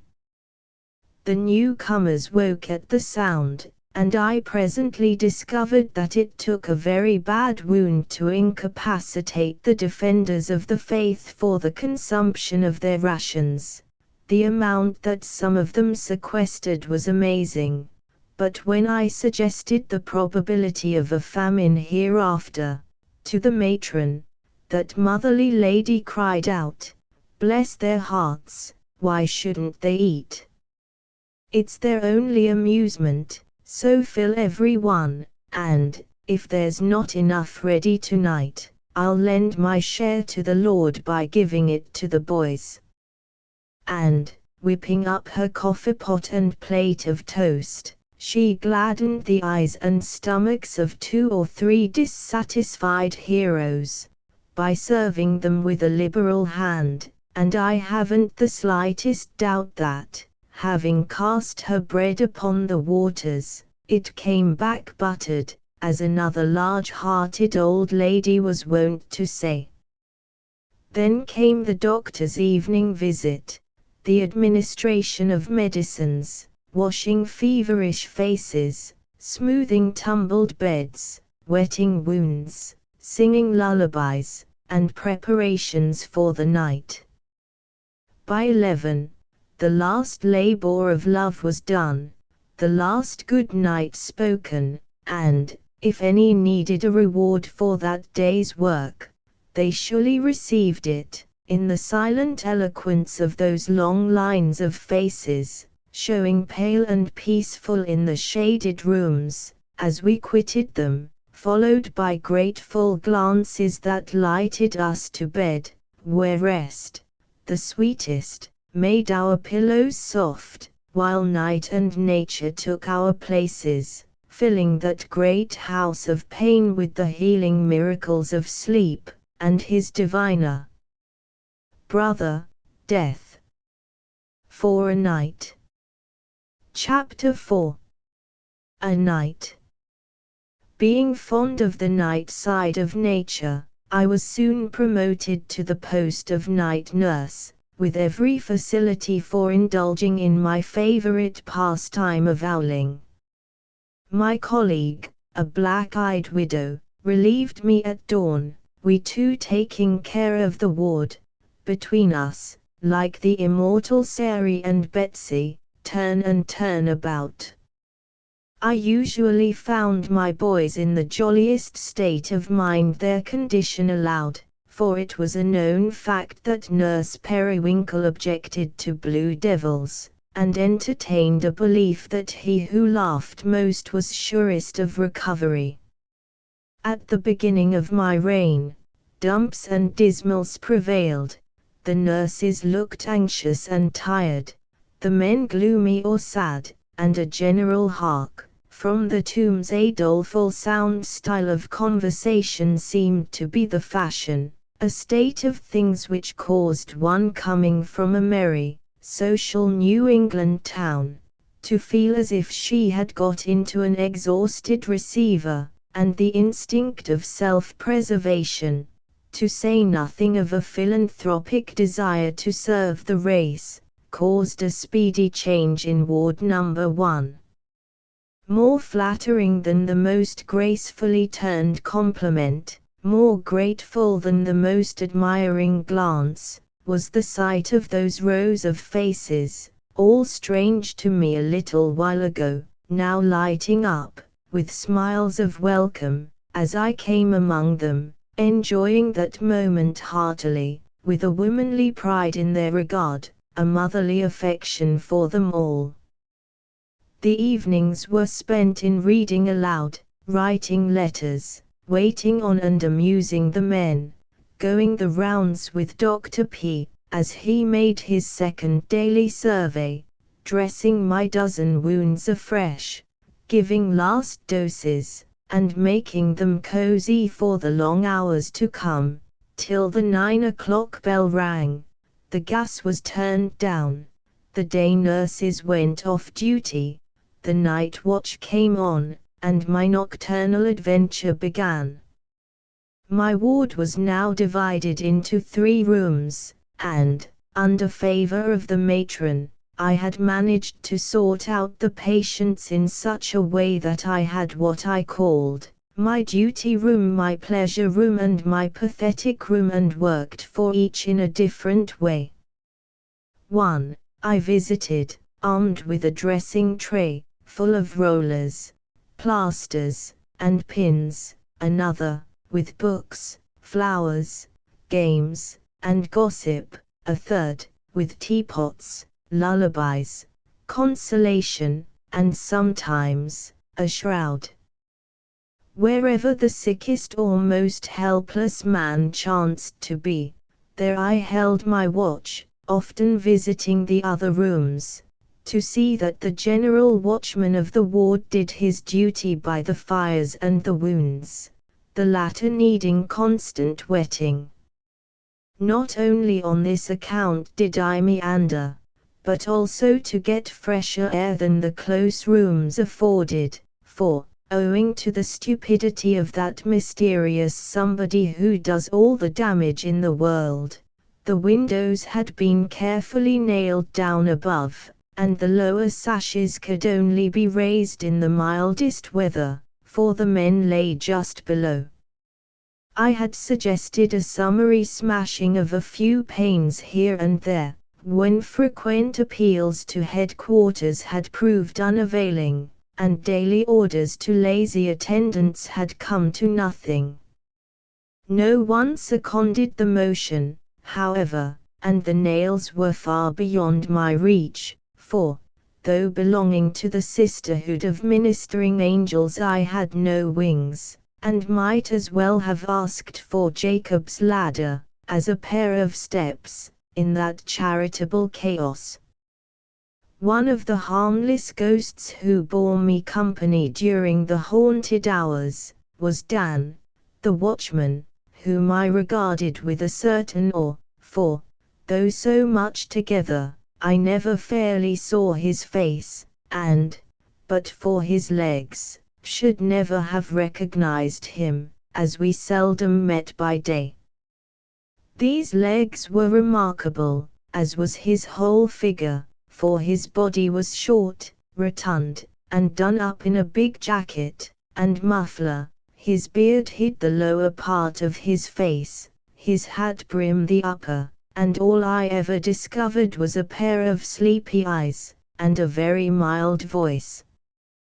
But the legs, very long, very thin, very crooked and feeble, looking like grey sausages in their tight coverings, without a ray of peg-topishness about them, and finished off with a pair of expansive, green cloth shoes, very like Chinese junks, with the sails down.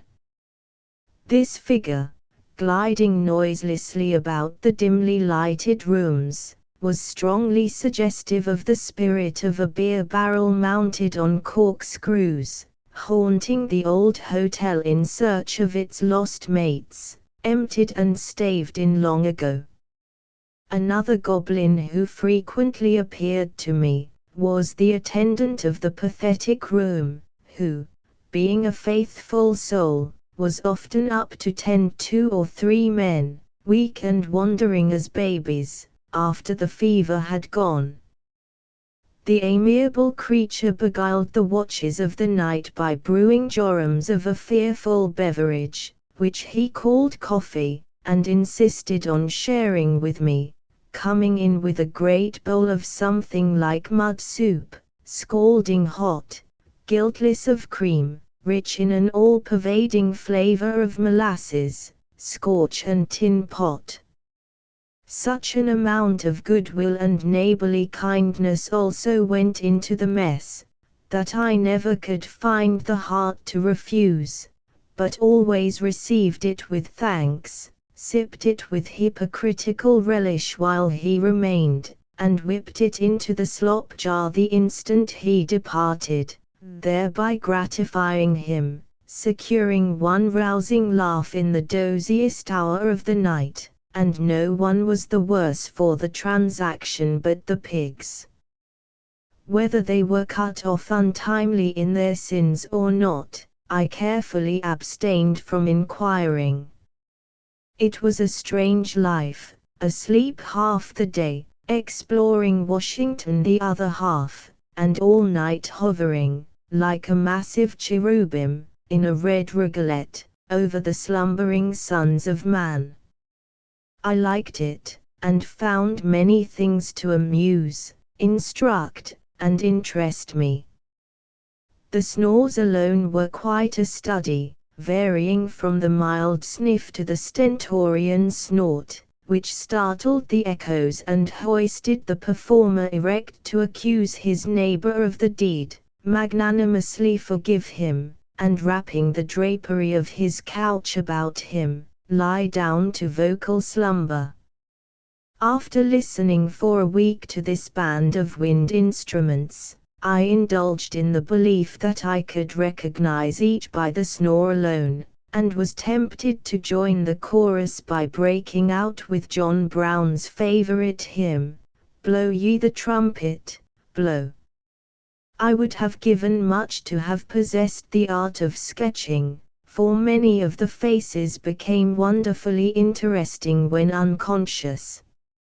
Some grew stern and grim, the men evidently dreaming of war, as they gave orders, groaned over their wounds, or damned the rebels vigorously. Some grew sad and infinitely pathetic, as if the pain borne silently all day, revenged itself by now betraying what the man's pride had concealed so well. Often the roughest grew young and pleasant when sleep smoothed the hard lines away, letting the real nature assert itself. Many almost seemed to speak, and I learned to know these men better by night than through any intercourse by day. Sometimes they disappointed me, for faces that looked merry and good in the light, grew bad and sly when the shadows came, and though they made no confidences in words, I read their lives, leaving them to wonder at the change of manner this midnight magic wrought in their nurse. A few talked busily, one drummer boy sang sweetly, though no persuasions could win a note from him by day, and several depended on being told what they had talked of in the morning. Even my constitutionals in the chilly halls possessed a certain charm, for the house was never still. Sentinels tramped round it all night long, their muskets glittering in the wintry moonlight as they walked, or stood before the doors, straight and silent, as figures of stone, causing one to conjure up romantic visions of guarded forts, sudden surprises, and daring deeds, for in these war times the humdrum life of Yankeedom had vanished, and the most prosaic feels some thrill of that excitement which stirs the nation's heart, and makes its capital a camp of hospitals. Wandering up and down these lower halls, I often heard cries from above, steps hurrying to and fro, saw surgeons passing up, or men coming down carrying a stretcher, where lay a long white figure, whose face was shrouded and whose fight was done. Sometimes I stopped to watch the passers in the street, the moonlight shining on the spire opposite, or the gleam of some vessel floating, like a white-winged seagull, down the broad Potomac, whose fullest flow can never wash away the red stain of the land. The night whose events I have a fancy to record, opened with a little comedy, and closed with a great tragedy, for a virtuous and useful life untimely ended is always tragical to those who see not as God sees. My headquarters were beside the bed of a New Jersey boy, crazed by the horrors of that dreadful Saturday. A slight wound in the knee brought him there, but his mind had suffered more than his body. Some string of that delicate machine was overstrained, and, for days, he had been reliving, in imagination, the scenes he could not forget, till his distress broke out in incoherent ravings, pitiful to hear. As I sat by him, endeavoring to soothe his poor distracted brain by the constant touch of wet hands over his hot forehead, he lay cheering his comrades on, hurrying them back, then counting them as they fell around him, often clutching my arm, to drag me from the vicinity of a bursting shell, or covering up his head to screen himself from a shower of shot, his face brilliant with fever, his eyes restless, his head never still, every muscle strained and rigid, while an incessant stream of defiant shouts, whispered warnings, and broken laments, poured from his lips with that forceful bewilderment which makes such wanderings so hard to overhear.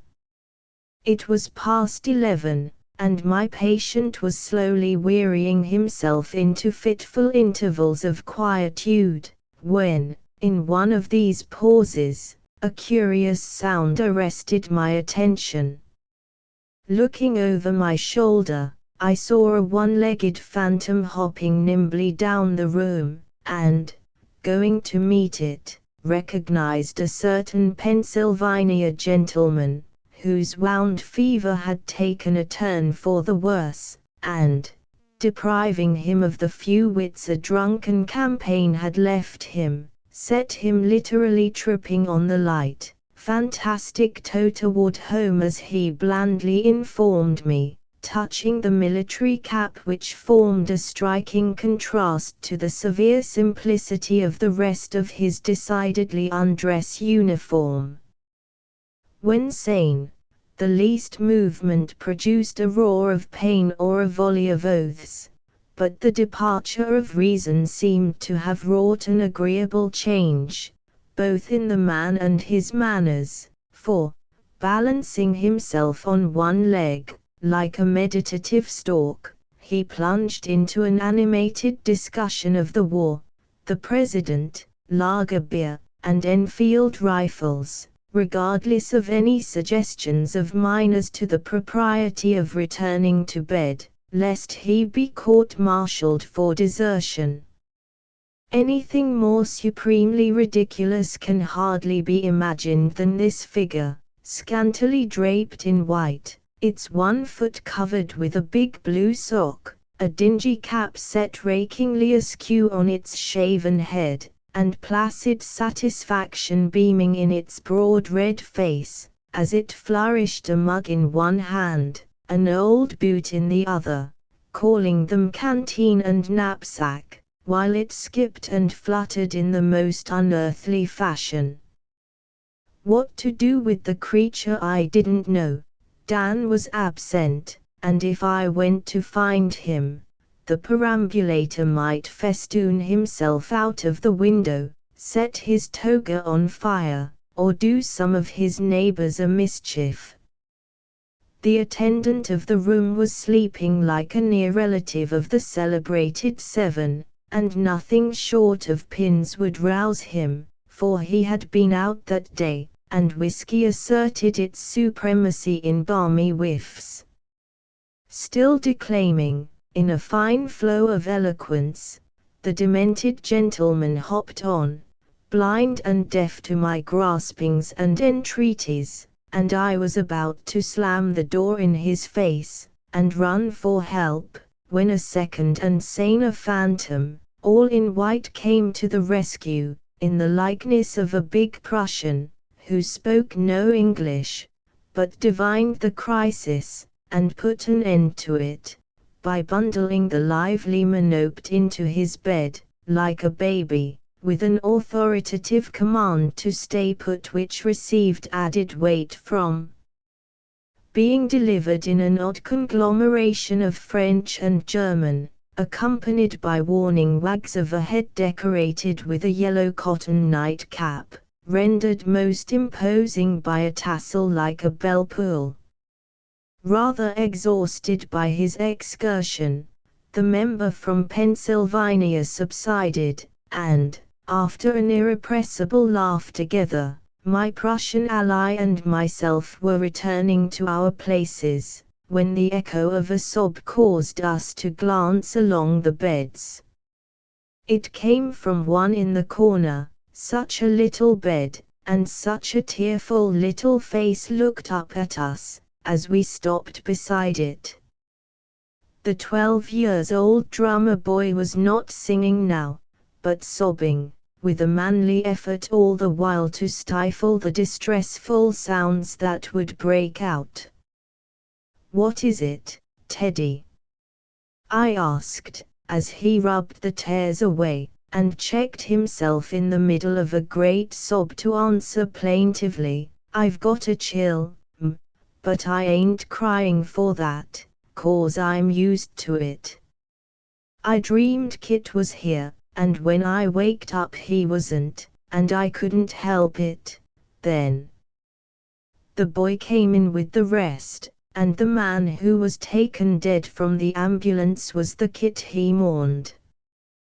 Well, he might, for, when the wounded were brought from Fredericksburg, the child lay in one of the camps thereabout, and this good friend, though sorely hurt himself, would not leave him to the exposure and neglect of such a time and place, but, wrapping him in his own blanket, carried him in his arms to the transport, tended him during the passage, and only yielded up his charge when death met him at the door of the hospital, which promised care and comfort for the boy. For 10 days, Teddy had shivered or burned with fever and ague, pining the while for Kit, and refusing to be comforted, because he had not been able to thank him for the generous protection, which, perhaps, had cost the giver's life. The vivid dream had wrung the childish heart with a fresh pang, and when I tried the solace fitted for his years, the remorseful fear that haunted him found vent in a fresh burst of tears, as he looked at the wasted hands I was endeavoring to warm. "Oh, If I'd only been as thin when Kit carried me as I am now, maybe he wouldn't have died. But I was heavy, he was hurt worser than we knew, and so it killed him, and I didn't see him, to say goodbye. This thought had troubled him in secret, and my assurances that his friend would probably have died at all events, hardly assuaged the bitterness of his regretful grief. At this juncture, the delirious man began to shout. The one-legged rose up in his bed, as if preparing for another dart. Teddy bewailed himself more piteously than before, and if ever a woman was at her wit's end, that distracted female was Nurse Periwinkle. During the space of 2 or 3 minutes, as she vibrated between the 3 beds, like an agitated pendulum, like a most opportune reinforcement, Dan, the bandy, appeared, and devoted himself to the lively party, leaving me free to return to my post, for the Prussian, with a nod and a smile, took the lad away to his own bed, and lulled him to sleep with a soothing murmur, like a mammoth humble-bee. I liked that in Fritz, and if he ever wondered afterward at the dainties which sometimes found their way into his rations, or the extra comforts of his bed, he might have found a solution of the mystery in sundry persons' knowledge of the fatherly action of that night. Hardly was I settled again, when the inevitable bowl appeared, and its bearer delivered a message I had expected, yet dreaded to receive. John is going, and wants to see you, if you can come. The moment this boy is asleep, tell him so, and let me know if I am in danger of being too late. My Ganymede departed, and while I quieted poor Shaw, I thought of John. He came in a day or 2 after the others, and, one evening, when I entered my pathetic room I found a lately emptied bed occupied by a large, fair man, with a fine face, and the serenest eyes I ever met.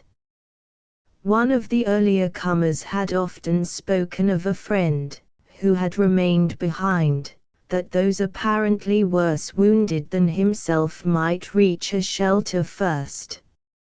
It seemed a David and Jonathan sort of friendship.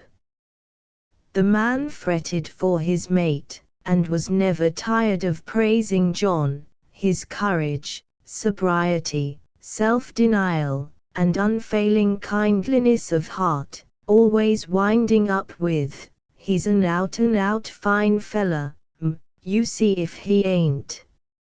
I had some curiosity to behold this piece of excellence, and when he came, watched him for a night or 2, before I made friends with him, for, to tell the truth, I was a little afraid of the stately-looking man, whose bed had to be lengthened to accommodate his commanding stature, who seldom spoke, uttered no complaint, asked no sympathy, but tranquilly observed what went on about him, and, as he lay high upon his pillows, no picture of dying statesman or warrior was ever fuller of real dignity than this Virginia blacksmith. A most attractive face he had, framed in brown hair and beard, comely featured and full of vigor, as yet unsubdued by pain, thoughtful and often beautifully mild while watching the afflictions of others, as if entirely forgetful of his own. His mouth was grave and firm, with plenty of will and courage in its lines, but a smile could make it as sweet as any woman's, and his eyes were child's eyes, looking one fairly in the face, with a clear, straightforward glance, which promised well for such as placed their faith in him. He seemed to cling to life, as if it were rich in duties and delights, and he had learned the secret of content. The only time I saw his composure disturbed was when my surgeon brought another to examine John, who scrutinized their faces with an anxious look, asking of the elder, "Do you think I shall pull through, sir?" "I hope so, my man." And, as the two passed on, John's eye still followed them, with an intentness which would have won a clearer answer from them, had they seen it. A momentary shadow flitted over his face, then came the usual serenity, as if, in that brief eclipse, he had acknowledged the existence of some hard possibility, and, asking nothing yet hoping all things, left the issue in God's hands, with that submission which is true piety. The next night, as I went my rounds with Dr. P., I happened to ask which man in the room probably suffered most, and, to my great surprise, he glanced at John. "Every breath he draws is like a stab, for the ball pierced the left lung, broke a rib, and did no end of damage here and there, so the poor lad can find neither forgetfulness nor ease, because he must lie on his wounded back or suffocate. It will be a hard struggle, and a long one, for he possesses great vitality, but even his temperate life can't save him. I wish it could." "You don't mean he must die, doctor?" "Bless you, there's not the slightest hope for him, and you'd better tell him so before long. Women have a way of doing such things comfortably, so I leave it to you. He won't last more than a day or two, at furthest." I could have sat down on the spot and cried heartily, if I had not learned the wisdom of bottling up one's tears for leisure moments. Such an end seemed very hard for such a man, when half a dozen worn-out, worthless bodies round him were gathering up the remnants of wasted lives, to linger on for years perhaps, burdens to others, daily reproaches to themselves. The army needed men like John, earnest, brave, and faithful, fighting for liberty and justice with both heart and hand, true soldiers of the Lord. I could not give him up so soon, or think with any patience of so excellent a nature robbed of its fulfillment, and blundered into eternity by the rashness or stupidity of those at whose hands so many lives may be required.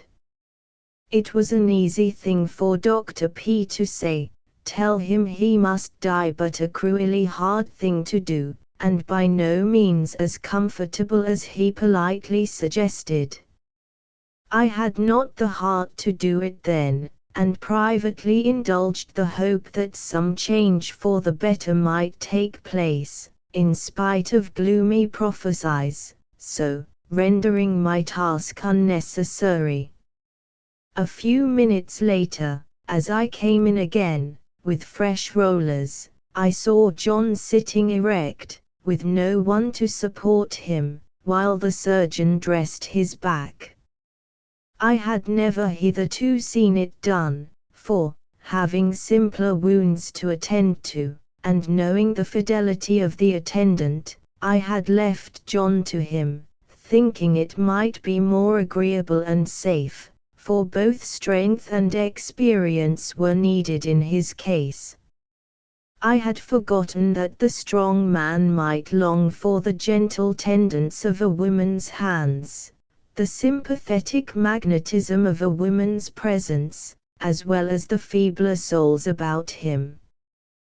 The doctor's words caused me to reproach myself with neglect, not of any real duty perhaps, but of those little cares and kindnesses that solace homesick spirits, and make the heavy hours pass easier.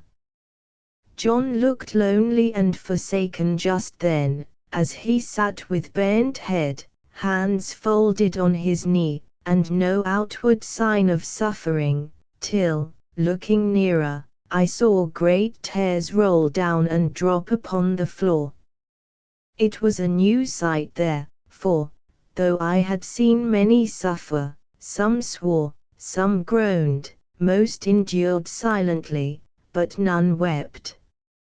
Yet it did not seem weak, only very touching, and straightway my fear vanished, my heart opened wide and took him in, as, gathering the bent head in my arms, as freely as if he had been a little child, I said, "Let me help you bear it, John." Never, on any human countenance, have I seen so swift and beautiful a look of gratitude, surprise and comfort, as that which answered me more eloquently than the whispered, "Thank you, this is right good. This is what I wanted." Then why not ask for it before? I didn't like to be a trouble, you seemed so busy, and I could manage to get on alone. You shall not want it any more, John. Nor did he, for now I understood the wistful look that sometimes followed me, as I went out, after a brief pause beside his bed, or merely a passing nod, while busied with those who seemed to need me more than he, because more urgent in their demands. Now I knew that to him, as to so many, I was the poor substitute for mother, wife, or sister, and in his eyes no stranger, but a friend who hitherto had seemed neglectful, for, in his modesty, he had never guessed the truth. This was changed now, and, through the tedious operation of probing, bathing, and dressing his wounds, he leaned against me, holding my hand fast, and, if pain wrung further tears from him, no one saw them fall but me. When he was laid down again, I hovered about him, in a remorseful state of mind that would not let me rest, till I had bathed his face, brushed his bonny brown hair, set all things smooth about him, and laid a knot of heath and heliotrope on his clean pillow. While doing this, he watched me with the satisfied expression I so liked to see, and when I offered the little nosegay, held it carefully in his great hand, smoothed a ruffled leaf or two, surveyed and smelt it with an air of genuine delight, and lay contentedly regarding the glimmer of the sunshine on the green. Although the manliest man among my 40, he said, yes, like a little boy, received suggestions for his comfort with the quick smile that brightened his whole face, and now and then, as I stood tidying the table by his bed, I felt him softly touch my gown, as if to assure himself that I was there. Anything more natural and frank I never saw, and found this brave John as bashful as brave, yet full of excellencies and fine aspirations, which, having no power to express themselves in words, seemed to have bloomed into his character and made him what he was. After that night, an hour of each evening that remained to him was devoted to his ease or pleasure. He could not talk much, for breath was precious, and he spoke in whispers, but from occasional conversations, I gleaned scraps of private history which only added to the affection and respect I felt for him. Once he asked me to write a letter, and as I settled pen and paper, I said, with an irrepressible glimmer of feminine curiosity, "Shall it be addressed to wife, or mother, John?" "Neither, I've got no wife, and will write to mother myself when I get better." Did you think I was married because of this? He asked, touching a plain ring he wore, and often turned thoughtfully on his finger when he lay alone. Partly that, but more from a settled sort of look you have, a look which young men seldom get until they marry. I didn't know that, but I'm not so very young, 30 in May, and have been what you might call settled this 10 years, for mother's a widow, I'm the oldest child she has, and it wouldn't do for me to marry until Lizzie has a home of her own, and Laurie's learned his trade, for we're not rich, and I must be father to the children and husband to the dear old woman, if I can. No doubt but you are both, John, yet how came you to go to war, if you felt so? Wasn't enlisting as bad as marrying? No, not as I see it, for one is helping my neighbor, the other pleasing myself. I went because I couldn't help it. I didn't want the glory or the pay, I wanted the right thing done, and people kept saying the men who were in earnest ought to fight. I was in earnest, the Lord knows. But I held off as long as I could, not knowing which was my duty. Mother saw the case, gave me her ring to keep me steady, and said go, so I went. A short story and a simple one, but the man and the mother were portrayed better than pages of fine writing could have done it. Do you ever regret that you came, when you lie here suffering so much? Never. I haven't helped a great deal, but I've shown I was willing to give my life, and perhaps I've got to, but I don't blame anybody, and if it was to do over again, I'd do it. I'm a little sorry I wasn't wounded in front, it looks cowardly to be hit in the back, but I obeyed orders, and it don't matter in the end, I know. Poor John.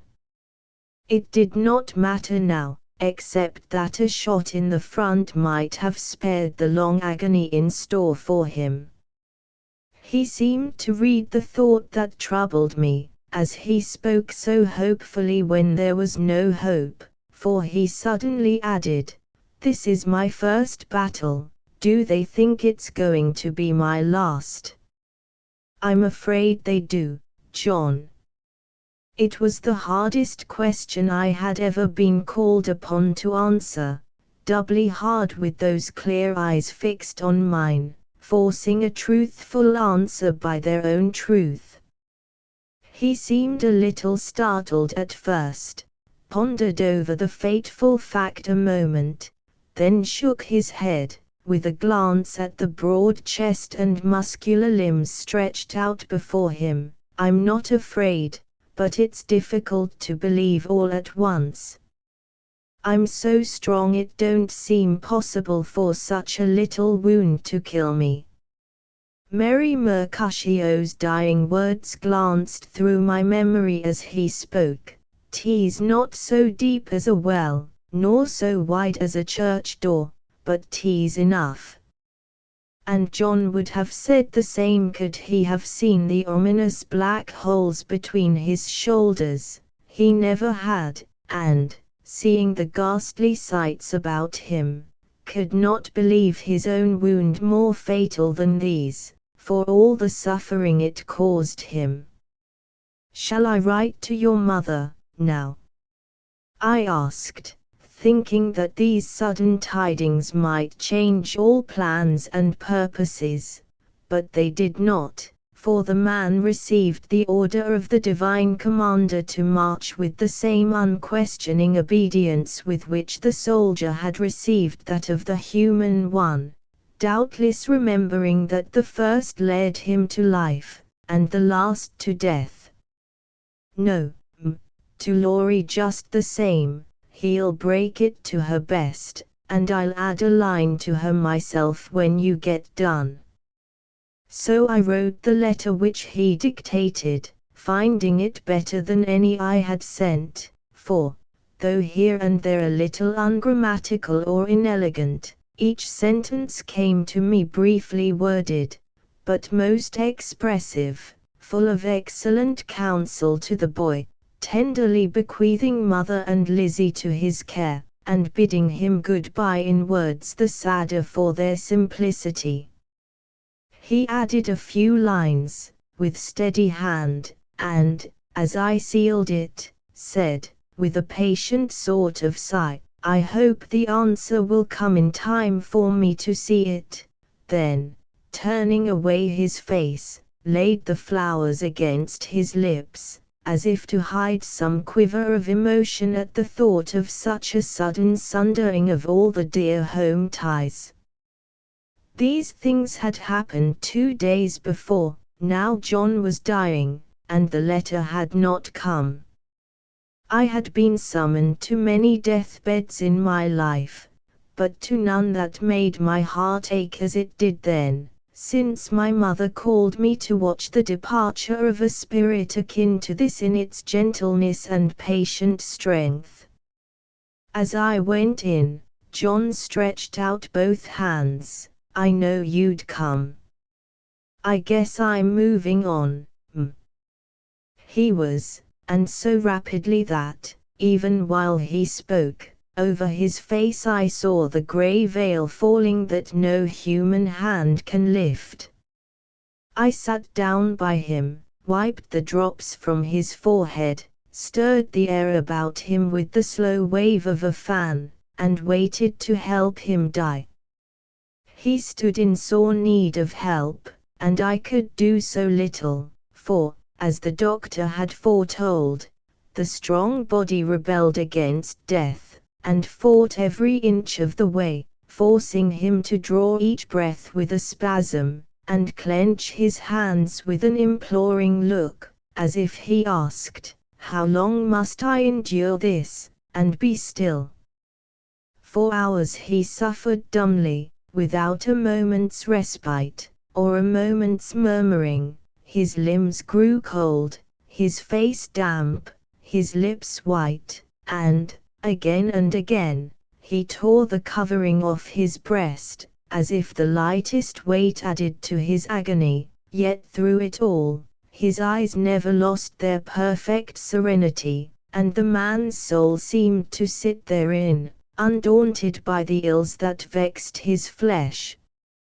One by one, the men woke, and round the room appeared a circle of pale faces and watchful eyes, full of awe and pity, for, though a stranger, John was beloved by all.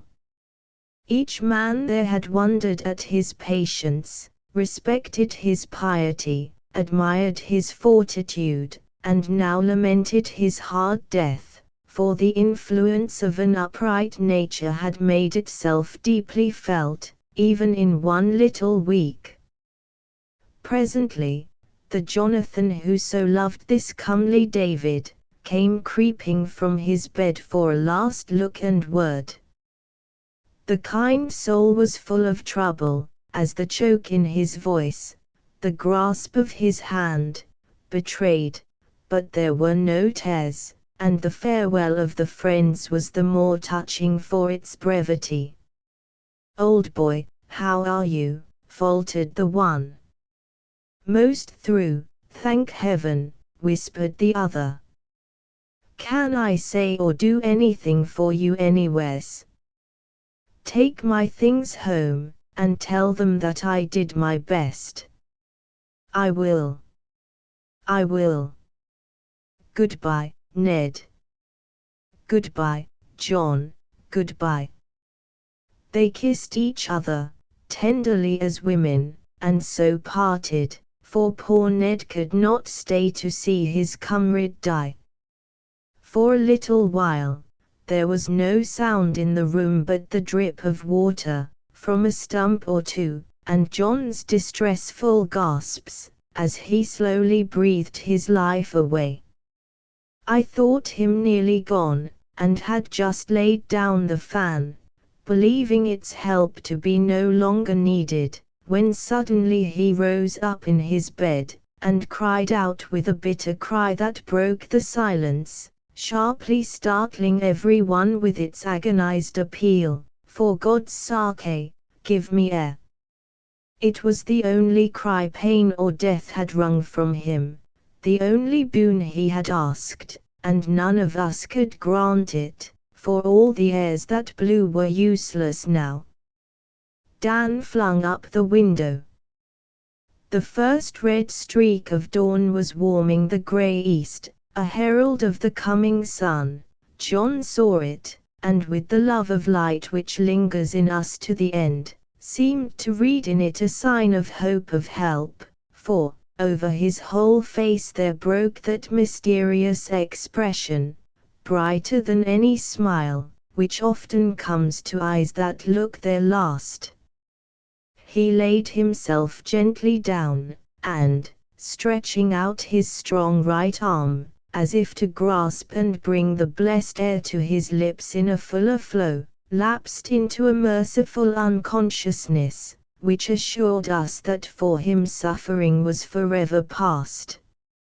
He died then, for, though the heavy breaths still tore their way up for a little longer, they were but the waves of an ebbing tide that beat unfelt against the wreck, which an immortal voyager had deserted with a smile.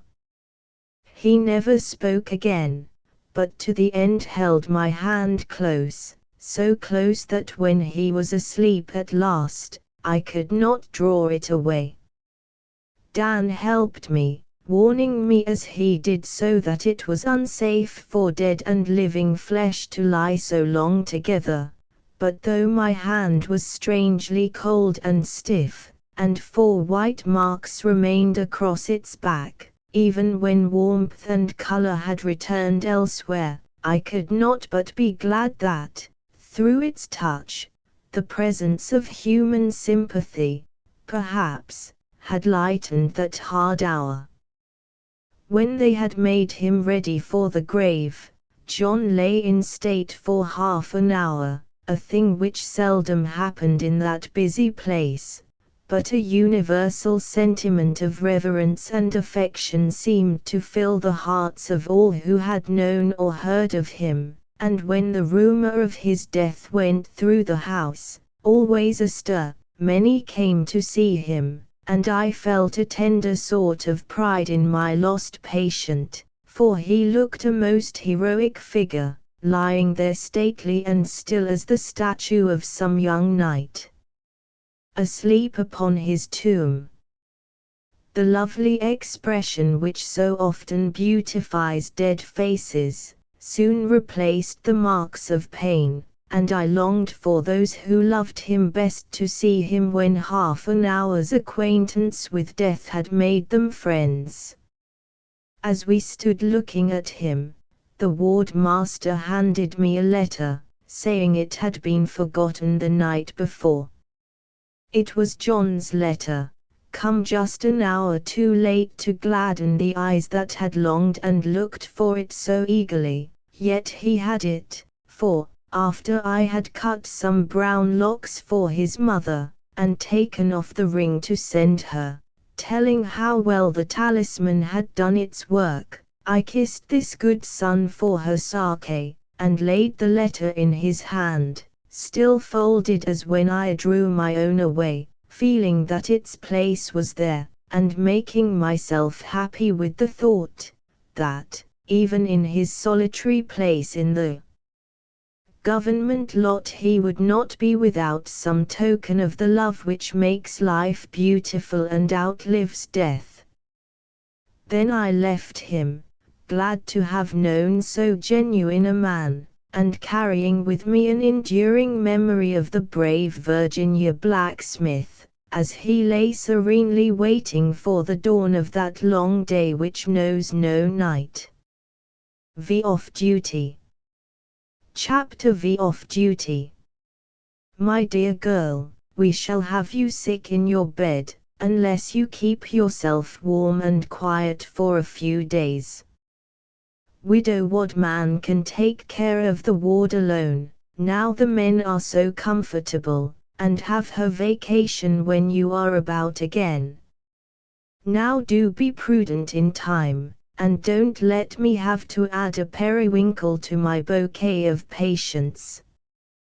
This advice was delivered, in a paternal manner, by the youngest surgeon in the hospital, a kind-hearted little gentleman, who seemed to consider me a frail young blossom, that needed much cherishing, instead of a tough old spinster, who had been knocking about the world for 30 years.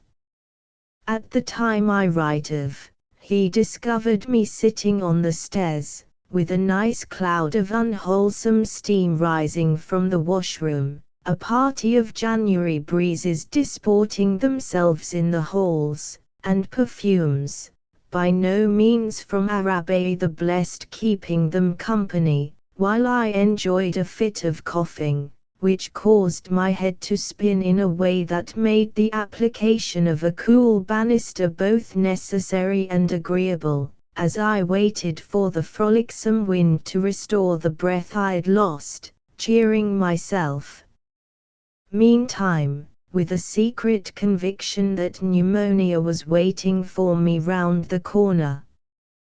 This piece of advice had been offered by several persons for a week, and refused by me with the obstinacy with which my sex is so richly gifted.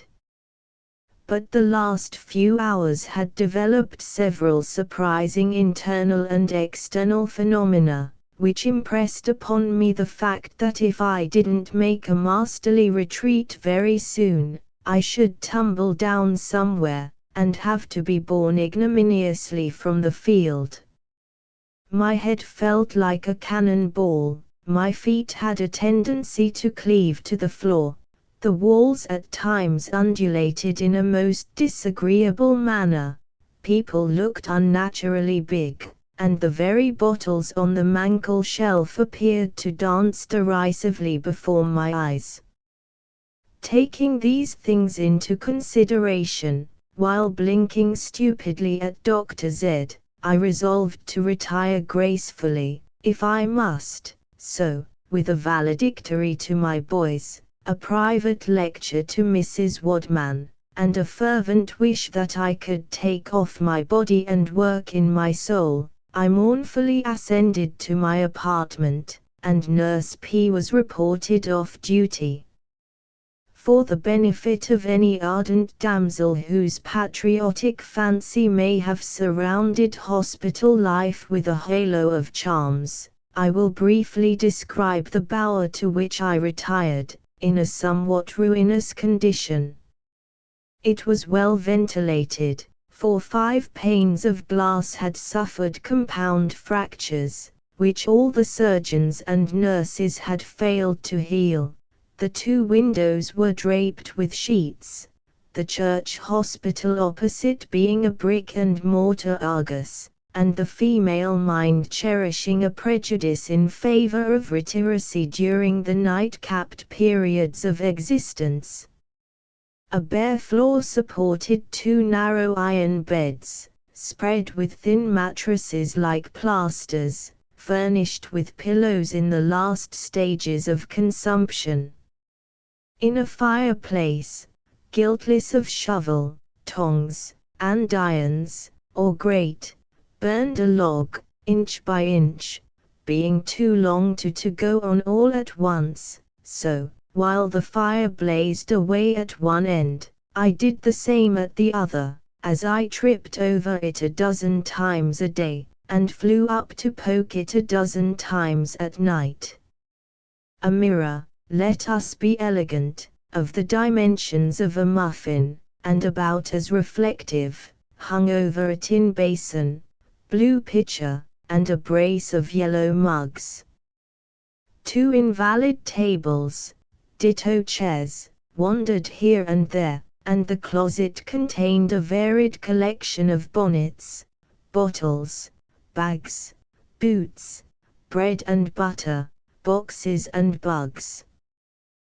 The closet was a regular Bluebeard cupboard to me. I always opened it with fear and trembling, owing to rats, and shut it in anguish of spirit, for time and space were not to be had, and chaos reigned along with the rats. Our chimney-piece was decorated with a flat iron, a Bible, a candle-stick, a lavender bottle, a new tin pan, so brilliant that it served nicely for a pier glass, and such of the portly black bugs as preferred a warmer climate than the rubbish hole afforded. 2 ox, commonly called trunks, lurked behind the door, containing the worldly goods of the twain who laughed and cried, slept and scrambled, in this refuge, while from the whitewashed walls above either bed, looked down the pictured faces of those whose memory can make for us one little rumen everywhere. For a day or 2 I managed to appear at meals, for the human grub must eat till the butterfly is ready to break loose, and no one had time to come up 2 flights while it was possible for me to come down. Far be it from me to add another affliction or reproach to that enduring man, the steward, for, compared with his predecessor, he was a horn of plenty, but, I put it to any candid mind, is not the following bill of fare susceptible of improvement, without plunging the nation madly into debt? The 3 meals were pretty much of a muchness and consisted of beef, evidently put down for the men of 76, pork, just in from the street, army bread, composed of sawdust and saleratus, butter, salt as if churned by Lot's wife, stewed blackberries, so much like preserved cockroaches, that only those devoid of imagination could partake thereof with relish, coffee, mild and muddy, tea, 3 dried huckleberry leaves to a quart of water, flavored with lime, also animated and unconscious of any approach to clearness. Variety being the spice of life, a small pinch of the article would have been appreciated by the hungry, hard-working sisterhood, one of whom, though accustomed to plain fare, soon found herself reduced to bread and water, having an inborn repugnance to the fat of the land, and the salt of the earth. Another peculiarity of these hospital meals was the rapidity with which the edibles vanished, and the impossibility of getting a drop or crumb after the usual time. At the first ring of the bell, a general stampede took place. Some 20 hungry souls rushed to the dining room, swept over the table like a swarm of locusts, and left no fragment for any tardy creature who arrived 15 minutes late. Thinking it of more importance that the patients should be well and comfortably fed, I took my time about my own meals for the first day or 2 after I came, but was speedily enlightened by Isaac, the black waiter, who bore with me a few times, and then informed me, looking as stern as fate, "I say, ma'am, if you comes so late you can't have no victuals, 'cause I'm 'bleeged fur ter git things ready fur de doctors mazins prior to Eunice's and folkses done. De genlemon don't carry fur ter wait, no more does I, so you jays please ter come at de time, and dear won't be no frettin' nowheres." It was a new sensation to stand looking at a full table, painfully conscious of one of the vacuums which nature abhors, and receive orders to write about face, without partaking of the nourishment which your inner woman clamorously demanded.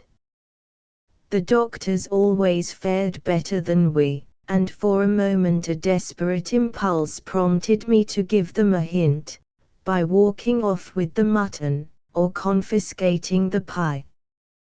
But Ike's eye was on me, and, to my shame be it spoken, I walked meekly away, went dinnerless that day, and that evening went to market, laying in a small stock of crackers, cheese and apples, that my boys might not be neglected, nor myself obliged to bolt solid and liquid dyspepsias, or starve. This plan would have succeeded admirably had not the evil star under which I was born, been in the ascendant during that month, and cast its malign influences even into my humble larder, for the rats had their dessert off my cheese, the bugs set up housekeeping in my cracker bag, and the apples, like all worldly riches, took to themselves wings and flew away, whither no man could tell, though certain black imps might have thrown light upon the matter, had not the plaintiff in the case been loath to add another to the many trials of long-suffering Africa. After this failure I resigned myself to fate, and, remembering that bread was called the staff of life, leaned pretty exclusively upon it, but it proved a broken reed, and I came to the ground after a few weeks of prison fare, varied by an occasional potato or surreptitious sip of milk. Very soon after leaving the care of my ward, I discovered that I had no appetite, and cut the bread and butter interests almost entirely, trying the exercise and sun cure instead. Flattering myself that I had plenty of time, and could see all that was to be seen, so far as a lone lorn female could venture in a city, one half of whose male population seemed to be taking the other half to the guardhouse, every morning I took a brisk run in one direction or another, for the January days were as mild as spring. A rollicking north wind and occasional snowstorm would have been more to my taste, for the one would have braced and refreshed tired body and soul, the other have purified the air, and spread a clean coverlid over the bed, wherein the capital of these United States appeared to be dozing pretty soundly just then.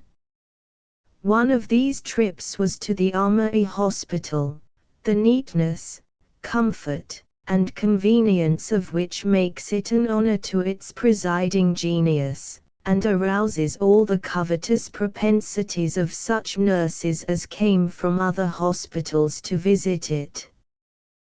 The long, clean, warm, and airy wards, built barrack fashion, with the nurse's room at the end, were fully appreciated by Nurse Periwinkle, whose ward and private bower were cold, dirty, inconvenient, upstairs and downstairs, and in everybody's chamber.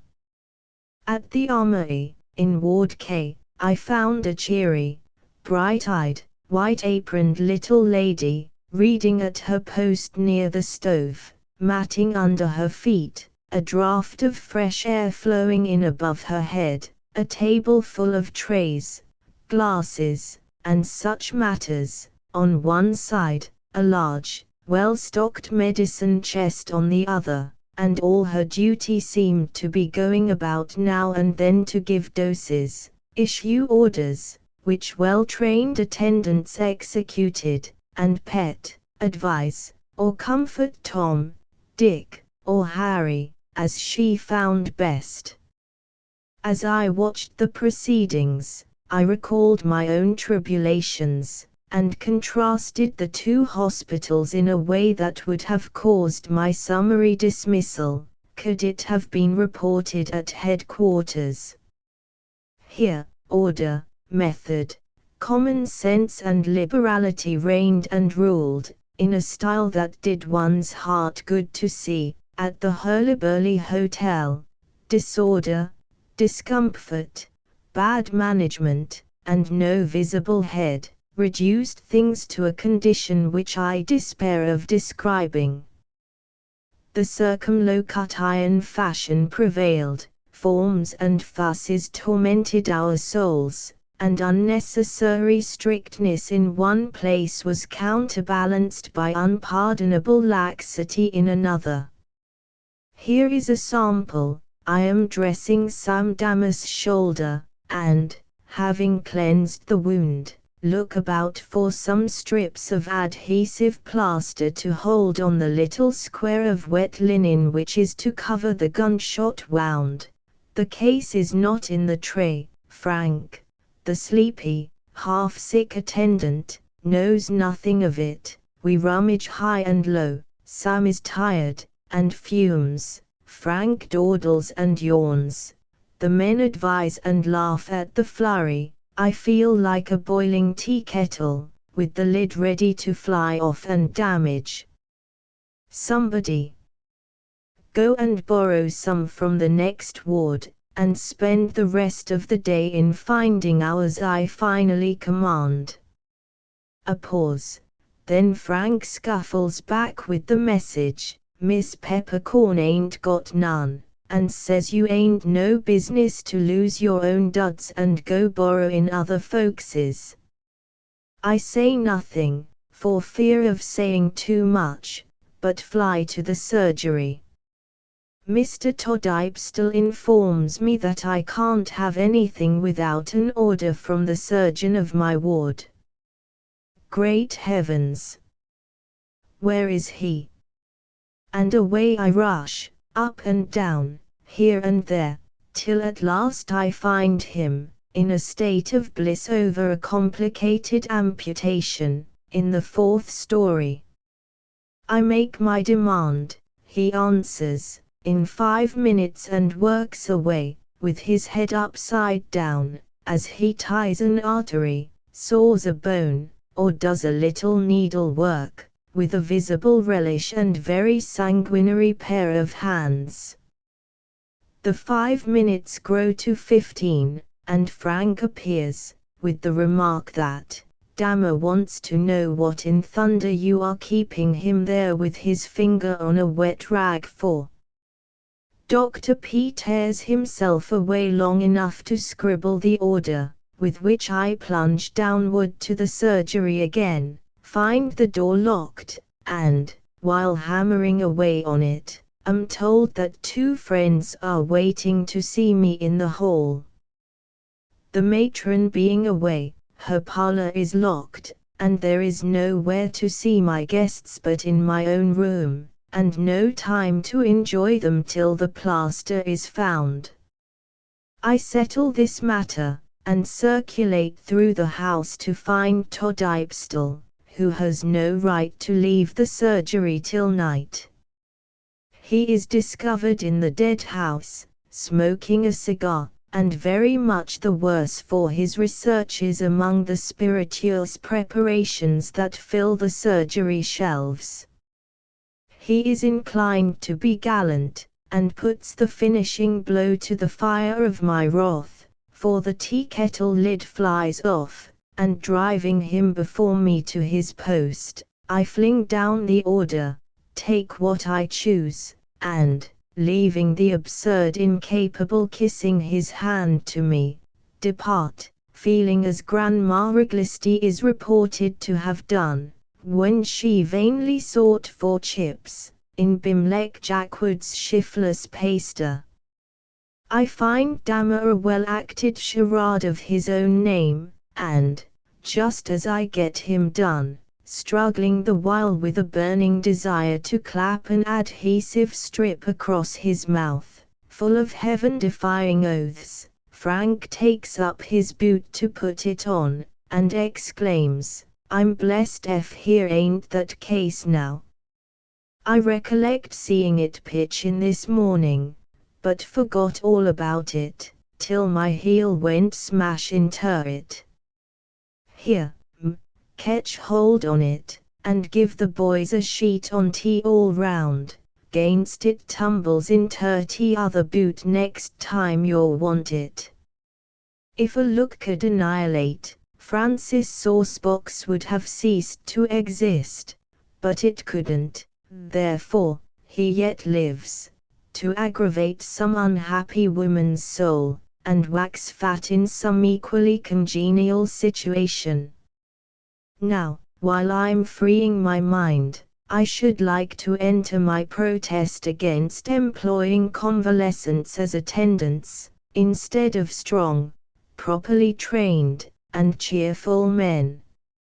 How it may be in other places I cannot say, but here it was a source of constant trouble and confusion, these feeble, ignorant men trying to sweep, scrub, lift, and wait upon their sicker comrades. One, with a diseased heart, was expected to run up and down stairs, carry heavy trays, and move helpless men. He tried it, and grew rapidly worse than when he first came, and, when he was ordered out to march away to the convalescent hospital, fell, in a sort of fit, before he turned the corner, and was brought back to die. Another, hurt by a fall from his horse, endeavored to do his duty, but failed entirely, and the wrath of the ward master fell upon the nurse, who must either scrub the rooms herself, or take the lecture, for the boy looked stout and well, and the master never happened to see him turn white with pain, or hear him groan in his sleep when an involuntary motion strained his poor back. Constant complaints were being made of incompetent attendants, and some dozen women did double duty, and then were blamed for breaking down. If any hospital director fancies this a good and economical arrangement, allow one used-up nurse to tell him it isn't, and beg him to spare the sisterhood, who sometimes, in their sympathy, forget that they are mortal, and run the risk of being made immortal, sooner than is agreeable to their partial friends. Another of my few rambles took me to the Senate chamber, hoping to hear and see if this large machine was run any better than some small ones I knew of. I was too late, and found the speaker's chair occupied by a colored gentleman of 10, while two others were on their legs having a hot debate on the cornball question, as they gathered the waste paper strewn about the floor into bags, and several white members played leapfrog over the desks, a much wholesomer relaxation than some of the older senators indulge in, I fancy. Finding the coast clear, I likewise gambled up and down, from gallery to gallery, sat in Sumner's chair, and cudgelled an imaginary Brooks within an inch of his life, examined Wilson's books in the coolest possible manner, warmed my feet at one of the national registers, read people's names on scattered envelopes, and pocketed a castaway autograph or two, watched the somewhat unparliamentary proceedings going on about me, and wondered who in the world all the sedate gentlemen were, who kept popping out of odd doors here and there, like respectable jacks in the box. Then I wandered over the palatial residence of Mrs. Columbia, and examined its many beauties, though I can't say I thought her a tidy housekeeper, and didn't admire her taste in pictures, for the eye of this humble individual soon wearied of expiring patriots, who all appeared to be quitting their earthly tabernacles in convulsions, ruffled shirts, and a whirl of torn banners, bombshells, and buff and blue arms and legs. The statuary also was massive and concrete, but rather wearying to examine, for the colossal ladies and gentlemen carried no cards of introduction in face or figure, so, whether the meditative party in a kilt, with well-developed legs, shoes like army slippers, and a ponderous nose, was Columbus, Cato, or Coelorum tibi. The tragedy was more than I could tell. Several robust ladies attracted me, as I felt particularly Wimbley myself, as old country women say, but which was America and which Pocahontas was a mystery, for all affected much looseness of costume, dishevelment of hair, swords, arrows, lances, scales, and other ornaments quite pass with damsels of our day, whose effigies should go down to posterity armed with fans, crochet needles, riding whips, and parasols, with here and there one holding pen or pencil, rolling pin or broom. The Statue of Liberty I recognized at once, for it had no pedestal as yet, but stood flat in the mud, with young America most symbolically making dirt pies and chip forts in its shadow. But high above the squabbling little throng and their petty plans, the sun shone full on Liberty's broad forehead, and, in her hand, some summer bird had built its nest. I accepted the good omen then, and, on the 1st of January, the Emancipation Act gave the statue a nobler and more enduring pedestal than any marble or granite ever carved and quarried by human hands. One trip to Georgetown Heights, where cedars sighed overhead, dead leaves rustled underfoot, pleasant paths led up and down, and a brook wound like a silver snake by the blackened ruins of some French minister's house, through the poor gardens of the black washerwomen who congregated there, and, passing the cemetery with a murmurous lullaby, rolled away to pay its little tribute to the river. This breezy run was the last I took, for, on the morrow, came rain and wind, and confinement soon proved a powerful reinforcement to the enemy, who was quietly preparing to spring a mine, and blow me 500 miles from the position I had taken in what I called my Chickahominy swamp. Shut up in my room, with no voice, spirits, or books, that week was not a holiday, by any means. Finding meals a humbug, I stopped away altogether, trusting that if this sparrow was of any worth, the Lord would not let it fall to the ground.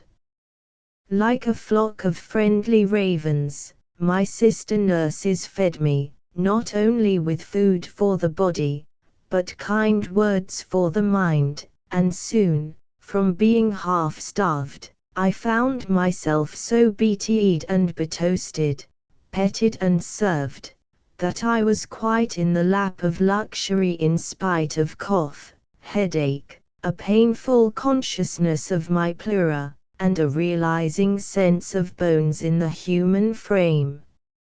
From the pleasant house on the hill, the home in the heart of Washington, and the Willard Caravansary, came friends new and old, with bottles, baskets, carriages and invitations for the invalid, and daily our Florence Nightingale climbed the steep stairs, stealing a moment from her busy life, to watch over the stranger, of whom she was as thoughtfully tender as any mother. Long may she wave. Whatever others may think or say, Nurse Periwinkle is forever grateful, and among her relics of that Washington defeat, none is more valued than the little book which appeared on her pillow, one dreary day, for the D.D. written in it means to her far more than Doctor of Divinity. Being forbidden to meddle with fleshly arms and legs, I solaced myself by mending cotton ones, and, as I sat sewing at my window, watched the moving panorama that passed below, amusing myself with taking notes of the most striking figures in it. Long trains of army wagons kept up a perpetual rumble from morning till night. Ambulances rattled to and fro with busy surgeons, nurses taking an airing, or convalescents going in parties to be fitted to artificial limbs. Strings of sorry-looking horses passed, saying as plainly as dumb creatures could, "Why, in a city full of them, is there no hospital for us?" Often a cart came by, with several rough coffins in it and no mourners following. Barouches, with invalid officers, rolled round the corner, and carriage loads of pretty children, with black coachmen, footmen, and maids. The women who took their walks abroad were so extinguished in three-story bonnets, with overhanging balconies of flowers, that their charms were obscured, and all I can say of them is, that they dressed in the worst possible taste, and walked like ducks. The men did the picturesque, and did it so well that Washington looked like a mammoth masquerade. Spanish hats, scarlet-lined riding cloaks, swords and sashes, high boots and bright spurs, beards and mustaches, which made plain faces comely, and comely faces heroic.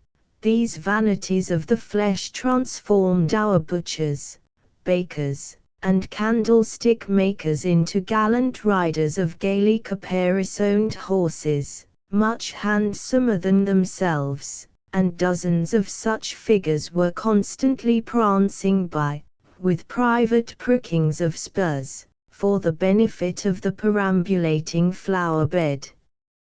Some of these gentlemen affected painfully tight uniforms, and little caps, kept on by some new law of gravitation, as they covered only the bridge of the nose, yet never fell off.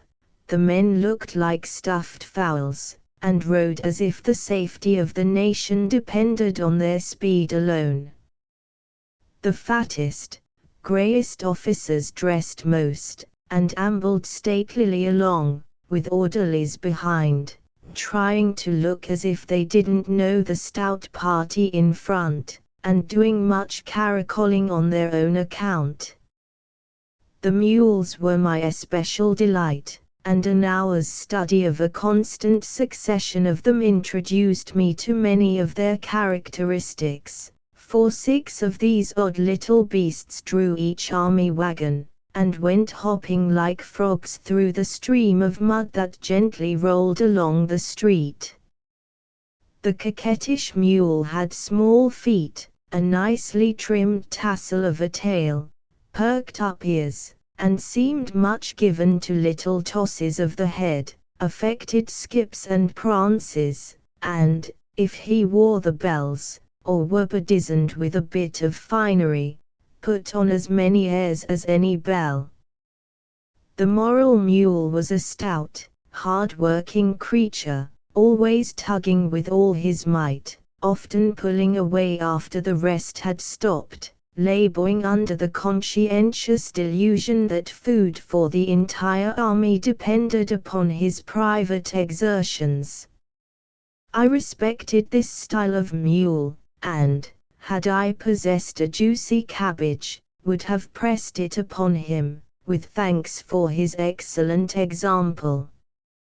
The historical mule was a melodramatic quadruped, prone to startling humanity by erratic leaps, and wild plunges, much shaking of his stubborn head, and lashing out of his vicious heels, now and then falling flat, and apparently dying a la Forest, a gasp, a squirm, a flop, and so on, till the street was well blocked up, the drivers all swearing like demons in bad hats, and the chief actor's circulation decidedly quickened by every variety of kick, cuff, jerk, and haul. When the last breath seemed to have left his body, and doctors were in vain, a sudden resurrection took place, and if ever a mule laughed with scornful triumph, that was the beast, as he leisurely rose, gave a comfortable shake, and, calmly regarding the excited crowd, seemed to say, "A hit. A decided hit. For the stupidest of animals has bamboozled a dozen men. Now, then, what are you stopping the way for?" The pathetic mule was, perhaps, the most interesting of all, for, though he always seemed to be the smallest, thinnest, weakest of the six, the postilion, with big boots, long-tailed coat, and heavy whip, was sure to bestride this one, who struggled feebly along, head down, coat muddy and rough, eye spiritless and sad, his very tail a mortified stump, and the whole beast a picture of meek misery, fit to touch a heart of stone.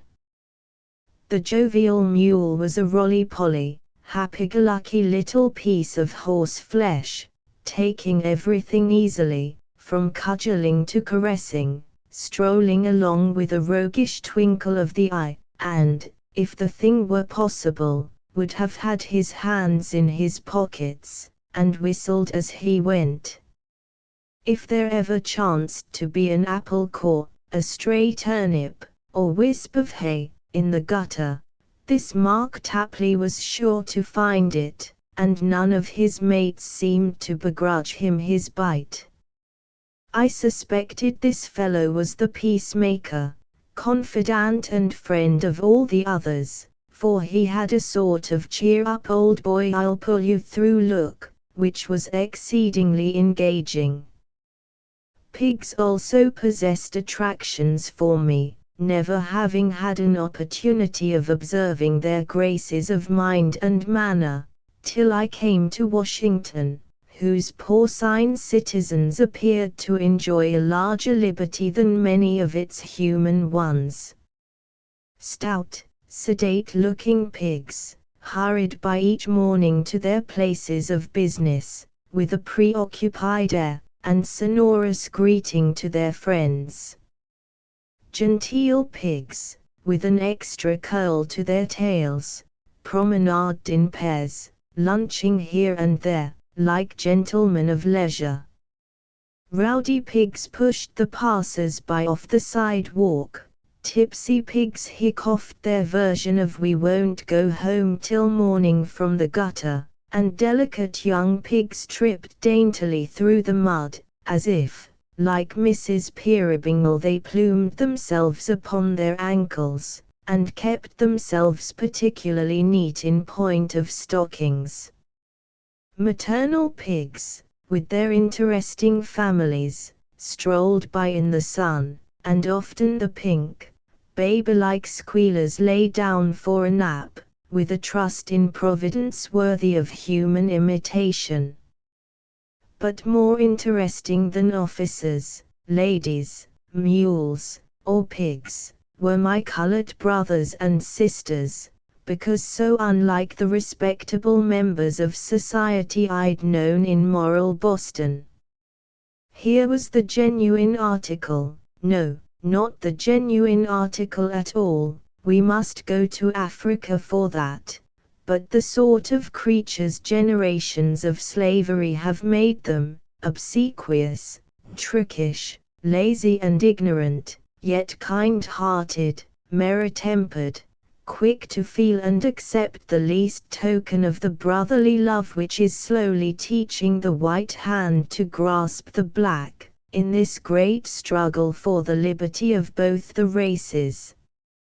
Having been warned not to be too rampant on the subject of slavery, as secesh principles flourished even under the respectable nose of Father Abraham, I had endeavored to walk discreetly, and curb my unruly member, looking about me with all my eyes, the while, and saving up the result of my observations for future use. I had not been there a week, before the neglected, devil-may-care expression in many of the faces about me seemed an urgent appeal to leave nursing white bodies and take some care for these black souls. Much as the lazy boys and saucy girls tormented me, I liked them, and found that any show of interest or friendliness brought out the better traits which live in the most degraded and forsaken of us all. I liked their cheerfulness, for the dreariest old hag, who scrubbed all day in that pestilential steam, gossiped and grinned all the way out, when night set her free from drudgery. The girls romped with their dusky sweethearts, or tossed their babies, with the tender pride that makes mother love a beautifier to the homeliest face. The men and boys sang and whistled all day long, and often, as I held my watch, the silence of the night was sweetly broken by some chorus from the street, full of real melody, whether the song was of heaven, or of hoe cakes, and, as I listened, I felt that we never should doubt nor despair concerning a race which, through such griefs and wrongs, still clings to this good gift, and seems to solace with it the patient hearts that wait and watch and hope until the end. I expected to have to defend myself from accusations of prejudice against color, but was surprised to find things just the other way, and daily shocked some neighbor by treating the blacks as I did the whites. The men would swear at the darkies would put 2gs into Negro, and scoff at the idea of any good coming from such trash. The nurses were willing to be served by the colored people, but seldom thanked them, never praised, and scarcely recognized them in the street, whereat the blood of 2 generations of abolitionists waxed hot in my veins, and, at the first opportunity, proclaimed itself, and asserted the right of free speech as doggedly as the irrepressible Folsom herself. Happening to catch up a funny little black baby, who was toddling about the nurse's kitchen, one day, when I went down to make a mess for some of my men, a Virginia woman standing by elevated her most prominent features, with a sniff of disapprobation, exclaiming, "Gracious, Miss P. How can you? I've been here 6 months. And never so much as touched the little toad with a poker." "More shame for you," responded Miss P. And, with the natural perversity of a Yankee, followed up the blow by kissing the toad with ardor. His face was providentially as clean and shiny as if his mamma had just polished it up with a corner of her apron and a drop from the tea kettle spout, like old Aunt Chloe. This rash act, and the anti-slavery lecture that followed, while one hand stirred grill for sick America, and the other hugged baby Africa, did not produce the cheering result which I fondly expected, for my comrade henceforth regarded me as a dangerous fanatic, and my protege nearly came to his death by insisting on swarming upstairs to my room, on all occasions, and being walked on like a little black spider. I waited for New Year's Day with more eagerness than I had ever known before, and, though it brought me no gift, I felt rich in the act of justice so tardily performed toward some of those about me. As the bells rung midnight, I electrified my roommate by dancing out of bed, throwing up the window, and flapping my handkerchief, with a feeble cheer, in answer to the shout of a group of colored men in the street below.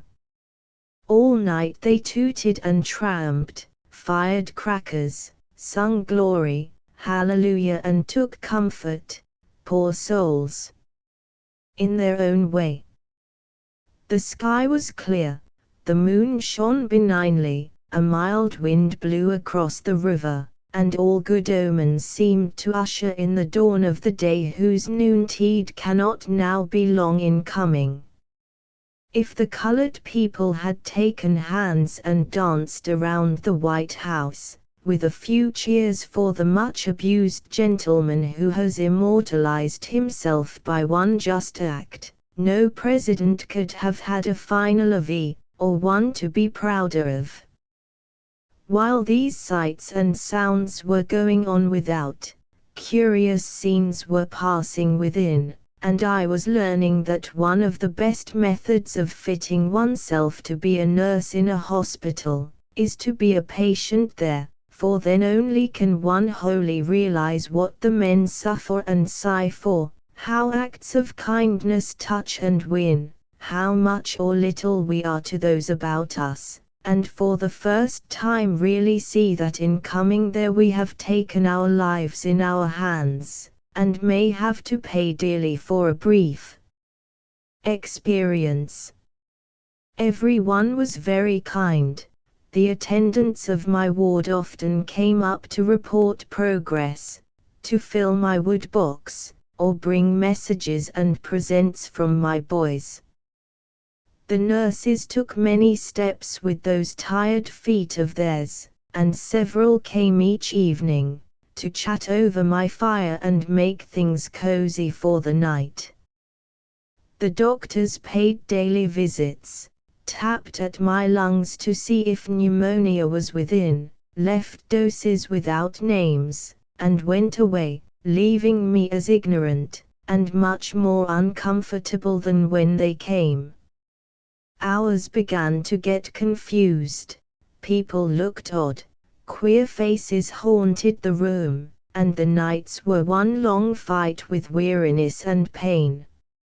Letters from home grew anxious, the doctors lifted their eyebrows, and nodded ominously, friends said don't stay, and an internal rebellion seconded the advice, but the 3 months were not out, and the idea of giving up so soon was proclaiming a defeat before I was fairly routed, so to all don't stays I opposed I wills till, one fine morning, a grey-headed gentleman rose like a welcome ghost on my hearth, and, at the sight of him, my resolution melted away, my heart turned traitor to my boys, and, when he said, "Come home," I answered, "Yes, father," and so ended my career as an army nurse.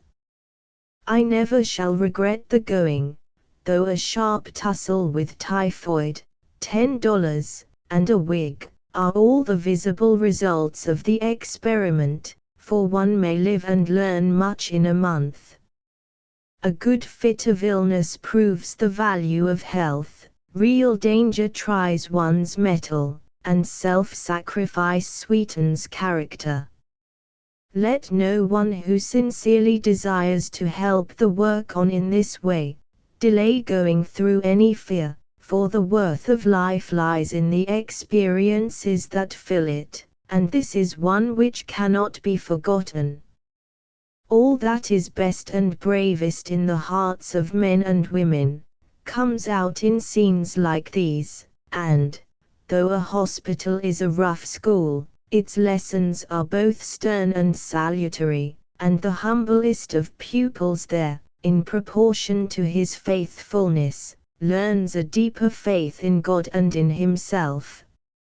I, for one, would return tomorrow, on the up again, and take another principle, if I could, for the amount of pleasure and profit I got out of that month compensates for all after pangs, and, though a sadly womanish feeling, I take some satisfaction in the thought that, if I could not lay my head on the altar of my country, I have my hair, and that is more than handsome Helen did for her dead husband, when she sacrificed only the ends of her ringlets on his urn.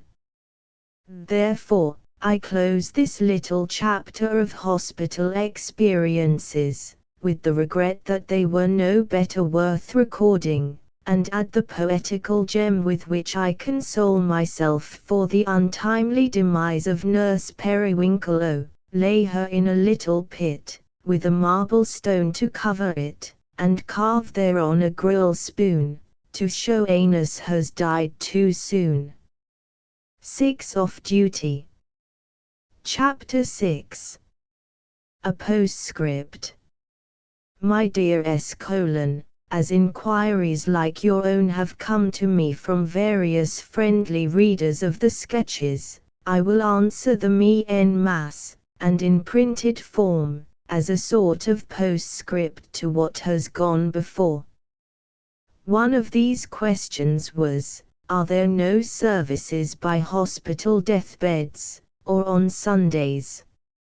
In most hospitals I hope there are. In ours, the men died, and were carried away, with as little ceremony as on a battlefield.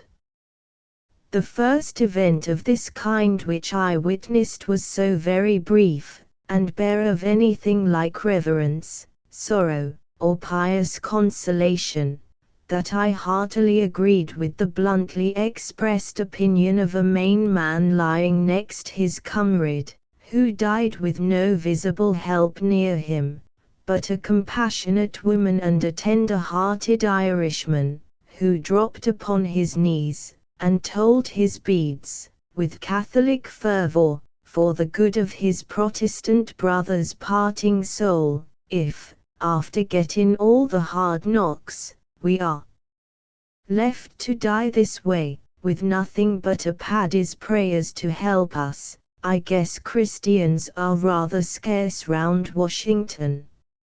I thought so too, but though Miss Blank, one of my mates, anxious that souls should be ministered to, as well as bodies, spoke more than once to the chaplain, nothing ever came of it.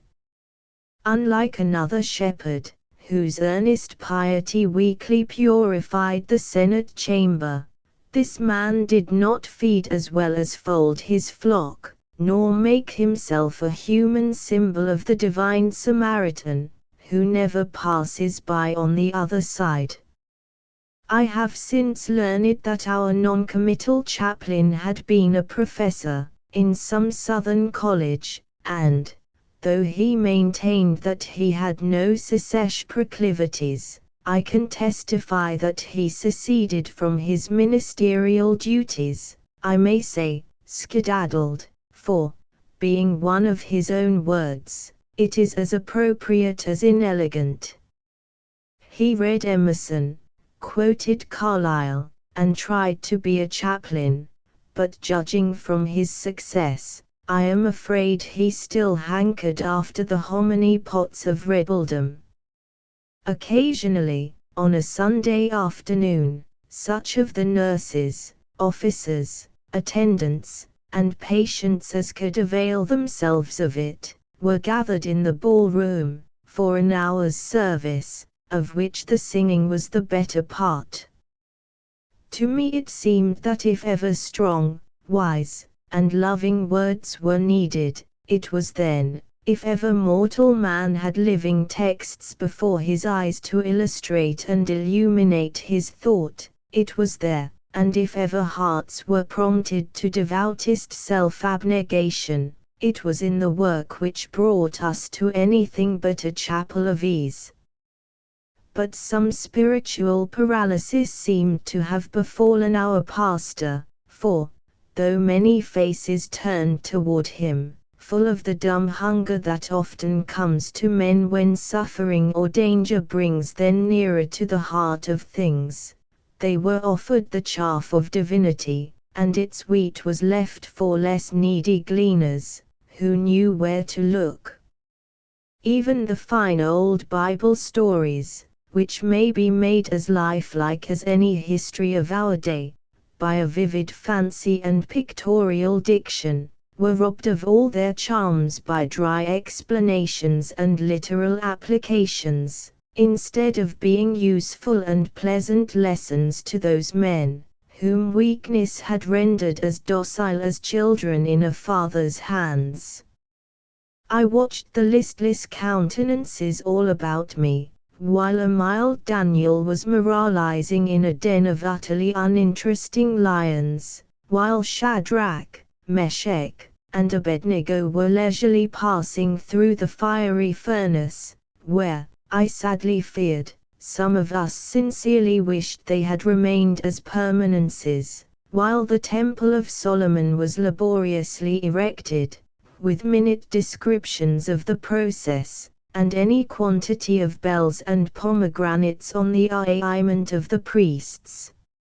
Listless they were at the beginning, and listless at the end, but the instant some stirring old hymn was given out, sleepy eyes brightened, lounging figures sat erect, and many a poor lad rose up in his bed, or stretched an eager hand for the book, while all broke out with a heartiness that proved that somewhere at the core of even the most abandoned, there still glowed some remnant of the native piety that flows in music from the heart of every little child. Even the big rebel joined, and boomed away in a thunderous bass, singing, "Salvation." Let the echoes fly as energetically as if he felt the need of a speedy execution of the command. That was the pleasantest moment of the hour, for then it seemed a homelike and happy spot, the groups of men looking over one another's shoulders as they sang, the few silent figures in the beds, here and there a woman noiselessly performing some necessary duty, and singing as she worked, while in the armchair standing in the midst, I placed, for my own satisfaction, the imaginary likeness of a certain faithful pastor, who took all outcasts by the hand, smote the devil in whatever guise he came, and comforted the indigent in spirit with the best wisdom of a great and tender heart, which still speaks to us from its Italian grave. With that addition, my picture was complete, and I often longed to take a veritable sketch of a hospital Sunday, for, despite its drawbacks, consisting of continued labor, the want of proper books, the barren preaching that bore no fruit, this day was never like the other 6.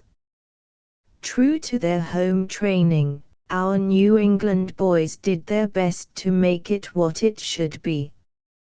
With many, there was much reading of testaments, humming over of favorite hymns, and looking at such books as I could cull from a miscellaneous library.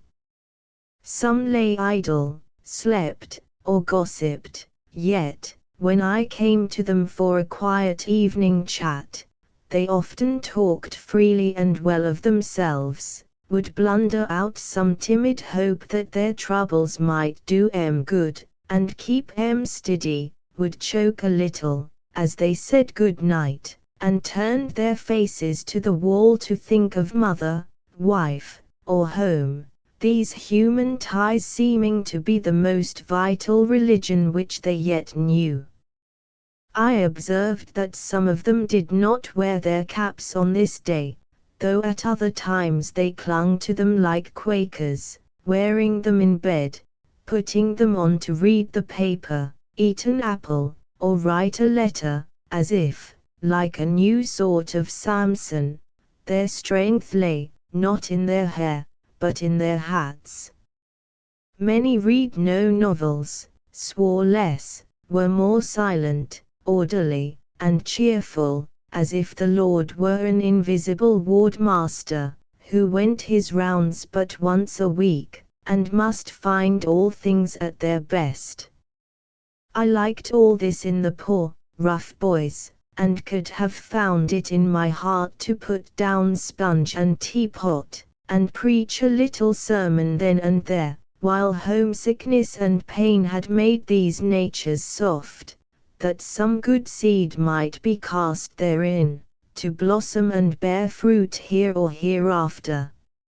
Regarding the admission of friends to nurse their sick, I can only say, it was not allowed at Hurlyburly House, though one indomitable parent took my ward by storm, and held her position, in spite of doctors, matron, and nurse Periwinkle. Though it was against the rules, though the culprit was an acid, frostbitten female, though the young man would have done quite as well without her anxious fussiness, and the whole roomful been much more comfortable, there was something so irresistible in this persistent devotion, that no one had the heart to oust her from her post. She slept on the floor, without uttering a complaint, bore jokes somewhat of the rudest, fared scantily, though her basket was daily filled with luxuries for her boy, and tended that petulant personage with a never-failing patience beautiful to see. I feel a glow of moral rectitude in saying this of her, for, though a perfect pelican to her young, she pecked and cackled. I don't know that pelicans usually express their emotions in that manner, most obstreperously, when others invaded her premises, and led me a weary life, with George's tea rusks, George's footbath, George's measles, and George's mother, till after a sharp passage of arms and tongues with the matron, she wrathfully packed up her rusks, her son, and herself, and departed, in an ambulance, scolding to the very last. This is the comic side of the matter. The serious one is harder to describe, for the presence, however brief, of relations and friends by the bedside of the dead or dying, is always a trial to the bystanders. They are not near enough to know how best to comfort, yet too near to turn their backs upon the sorrow that finds its only solace in listening to recitals of last words, breathed into nurse's ears, or receiving the tender legacies of love and longing bequeathed through them. To me, the saddest sight I saw in that sad place, was the spectacle of a grey-haired father, sitting hour after hour by his son, dying from the poison of his wound. The old father, hale and hearty, the young son, past all help, though one could scarcely believe it, for the subtle fever, burning his strength away, flushed his cheeks with color, filled his eyes with luster, and lent a mournful mockery of health to face and figure, making the poor lad comelier in death than in life. His bed was not in my ward, but I was often in and out, and for a day or two, the pair were much together, saying little, but looking much. The old man tried to busy himself with book or pen, that his presence might not be a burden, and once, when he sat writing, to the anxious mother at home, doubtless, I saw the son's eyes fix upon his face, with a look of mingled resignation and regret, as if endeavoring to teach himself to say cheerfully the long goodbye. And again, when the son slept, the father watched him, as he had himself been watched, and though no feature of his grave countenance changed, the rough hand, smoothing the lock of hair upon the pillow, the bowed attitude of the grey head, were more pathetic than the loudest lamentations. The son died, and the father took home the pale relic of the life he gave, offering a little money to the nurse, as the only visible return it was in his power to make her, for though very grateful, he was poor. Of course, she did not take it, but found a richer compensation in the old man's earnest declaration, "My boy couldn't have been better cared for if he'd been at home, and God will reward you for it, though I can't." My own experiences of this sort began when my first man died. He had scarcely been removed, when his wife came in. Her eye went straight to the well-known bed. It was empty, and feeling, yet not believing the hard truth, she cried out, with a look I never shall forget, "Why, where's Emmanuel?" I had never seen her before, did not know her relationship to the man whom I had only nursed for a day, and was about to tell her he was gone, when Maggie, the tender-hearted Irishman before mentioned, brushed by me with a cheerful, "It's shifted to a better bed he is, Mrs. Connell. Come out, dear, till I show ye," and, taking her gently by the arm, he led her to the matron, who broke the heavy tidings to the wife, and comforted the widow. Another day, running up to my room for a breath of fresh air and a 5 minutes' rest after a disagreeable task, I found a stout young woman sitting on my bed, wearing the miserable look which I had learned to know by that time. Seeing her, reminded me that I had heard of someone's dying in the night, and his sister's arriving in the morning. This must be she, I thought. I pitied her with all my heart.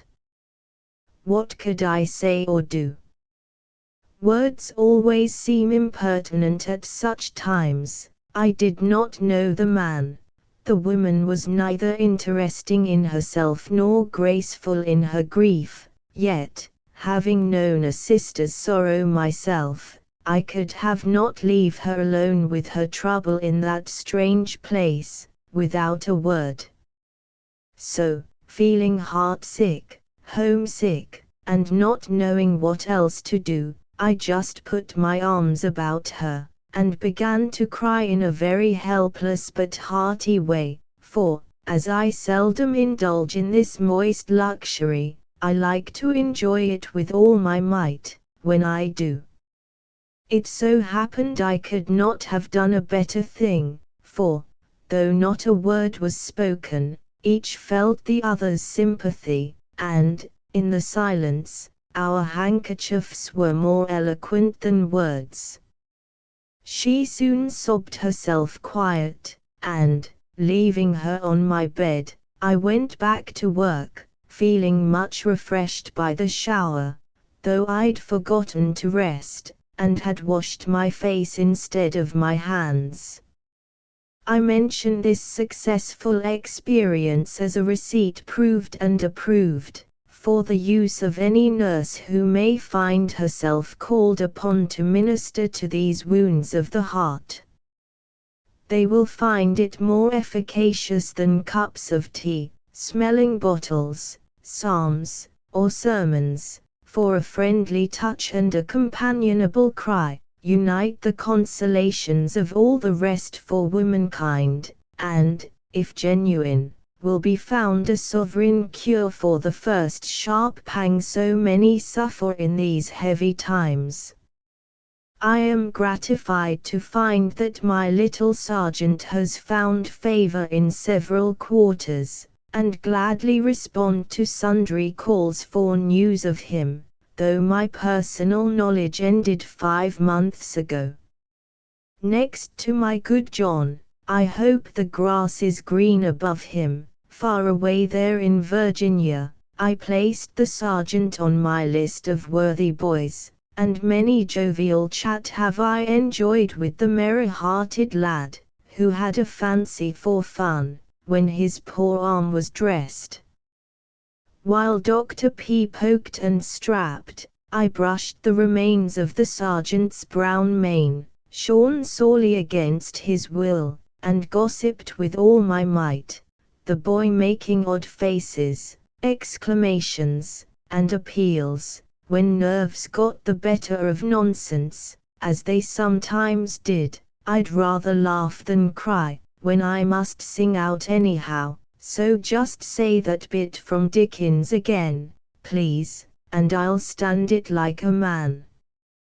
He did, for Mrs. Cluppin's Chaband and Samuela always helped him through, thereby causing me to lay another offering of love and admiration on the shrine of the god of my idolatry, though he does wear too much jewelry and talk slang. The sergeant also originated, I believe, the fashion of calling his neighbors by their afflictions instead of their names, and I was rather taken aback by hearing them bandy remarks of this sort, with perfect good humor and much enjoyment of the new game. "Hullo, old Fitz is off again. How are you, Rheumatize? Will you trade apples, ribs?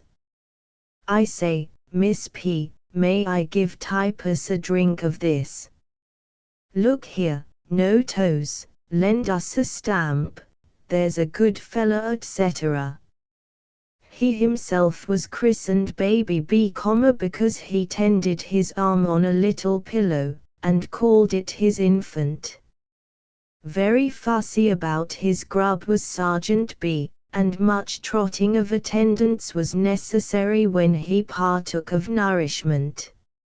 Anything more irresistibly wheedlesome I never saw, and constantly found myself indulging him, like the most weak-minded parent, merely for the pleasure of seeing his blue eyes twinkle, his merry mouth break into a smile, and his one hand execute a jaunty little salute that was entirely captivating. I am afraid that Nurse P damaged her dignity, frolicking with this persuasive young gentleman, though done for his well-being. But boys will be boys is perfectly applicable to the case, for, in spite of years, sex, and the prunes and prisms doctrine laid down for our use, I have a fellow feeling for lads, and always owed fate a grudge because I wasn't a lord of creation instead of a lady. Since I left, I have heard, from a reliable source, that my sergeant has gone home, therefore, the small romance that but the first day I saw him, has blossomed into its second chapter, and I now imagine dearest Jane filling my place, tending the wounds I tended, brushing the curly jungle I brushed, loving the excellent little youth I loved, and eventually walking Altairward, with the sergeant stumping gallantly at her side. If she doesn't do all this, and no end more, I'll never forgive her, and sincerely pray to the guardian saint of lovers, that Baby B may prosper in his wooing, and his name be long in the land.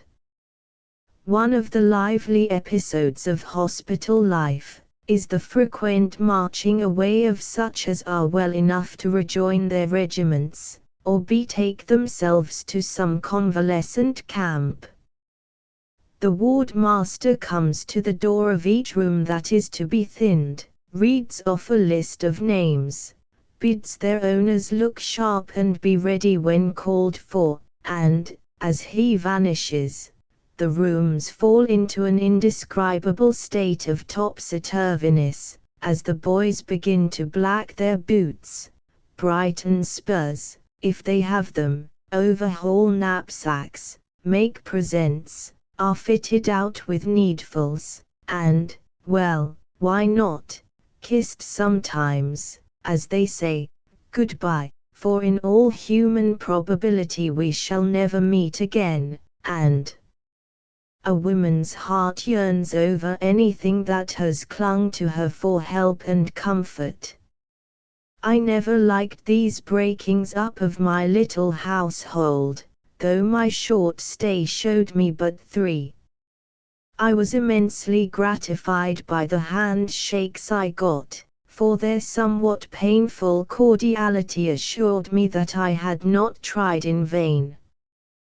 The big Prussian rumbled out his unintelligible argio, with a grateful face and a premonitory smooth of his yellow mustache, but got no farther, for someone else stepped up, with a large brown hand extended, and this recommendation of our very faulty establishment, "We're off, and I'm powerful sorry, for I'd no idea a hospital was such a jolly place. Hope I'll get another ball somewheres easy, so I'll come back, and be took care on again." Mean, ain't it? I didn't think so, but the doctrine of inglorious ease was not the right one to preach up, so I tried to look shocked, failed signally, and consoled myself by giving him the fat pincushion he had admired as the cutest little machine a-goin'. Then they fell into line in front of the house, looking rather wan and feeble, some of them, but trying to step out smartly and march in good order, though half the knapsacks were carried by the guard, and several leaned on sticks instead of shouldering guns.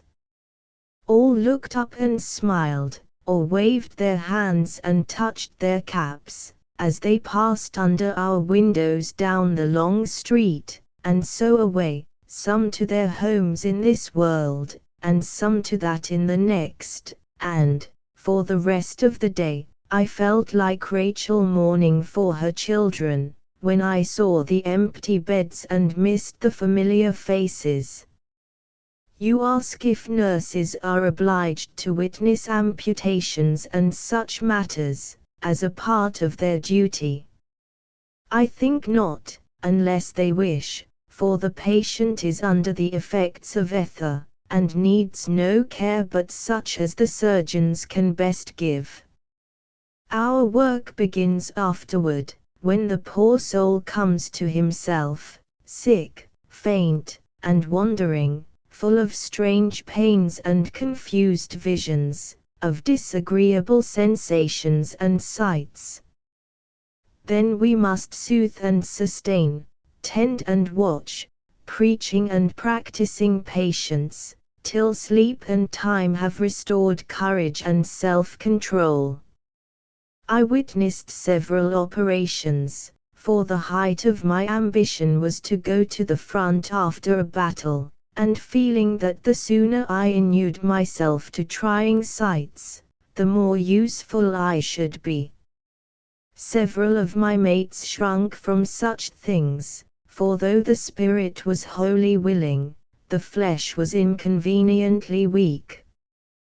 One funereal lady came to try her powers as a nurse, but, a brief conversation eliciting the facts that she fainted at the sight of blood, was afraid to watch alone, couldn't possibly take care of delirious persons, was nervous about infections, and unable to bear much fatigue, she was mildly dismissed.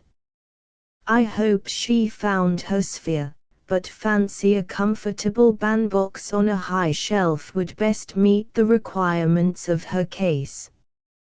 Dr. Z suggested that I should witness a dissection, but I never accepted his invitations, thinking that my nerves belonged to the living, not to the dead, and I had better finish my education as a nurse before I began that of a surgeon.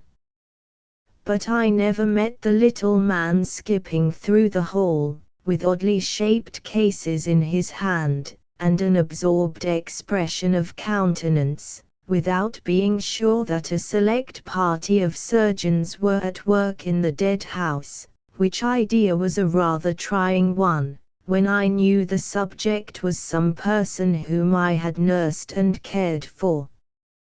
But this must not lead anyone to suppose that the surgeons were wilfully hard or cruel, though one of them remorsefully confided to me that he feared his profession blunted his sensibilities, and perhaps, rendered him indifferent to the sight of pain. I am inclined to think that in some cases it does, for, though a capital surgeon and a kindly man, Dr. P, through long acquaintance with many of the ills flesh is heir to, had acquired a somewhat trying habit of regarding a man and his wound as separate institutions, and seemed rather annoyed that the former should express any opinion upon the latter, or claim any right in it, while under his care. He had a way of twitching off a bandage, and giving a limb a comprehensive sort of clutch, which, though no doubt entirely scientific, was rather startling than soothing, and highly objectionable as a means of preparing nerves for any fresh trial. He also expected the patient to assist in small operations, as he considered them, and to restrain all demonstrations during the process. "Here, my man, just hold it this way, while I look into it a bit," he said one day to Fitzg, putting a wounded arm into the keeping of a sound one, and proceeding to poke about among bits of bone and visible muscles, in a red and black chasm made by some infernal machine of the shot or shell description. Poor Fitz held on like a grim death, ashamed to show fear before a woman, till it grew more than he could bear in silence, and, after a few smothered groans, he looked at me imploringly, as if he said, "I wouldn't, if I could help it," and fainted quietly away. Dr. P looked up, gave a compassionate sort of cluck, and poked away more busily than ever, with a nod at me and a brief, "Never mind, be so good as to hold this till I finish." I obeyed, cherishing the while a strong desire to insinuate a few of his own disagreeable knives and scissors into him, and see how he liked it. A very disrespectful and ridiculous fancy, of course, for he was doing all that could be done, and the arm prospered finely in his hands. But the human mind is prone to prejudice, and, though a personable man, speaking French like a born parlez-vous and whipping off legs like an animated guillotine, I must confess to a sense of relief when he was ordered elsewhere, and suspect that several of the men would have faced a rebel battery with less trepidation than they did Dr. P, when he came briskly in on his morning round.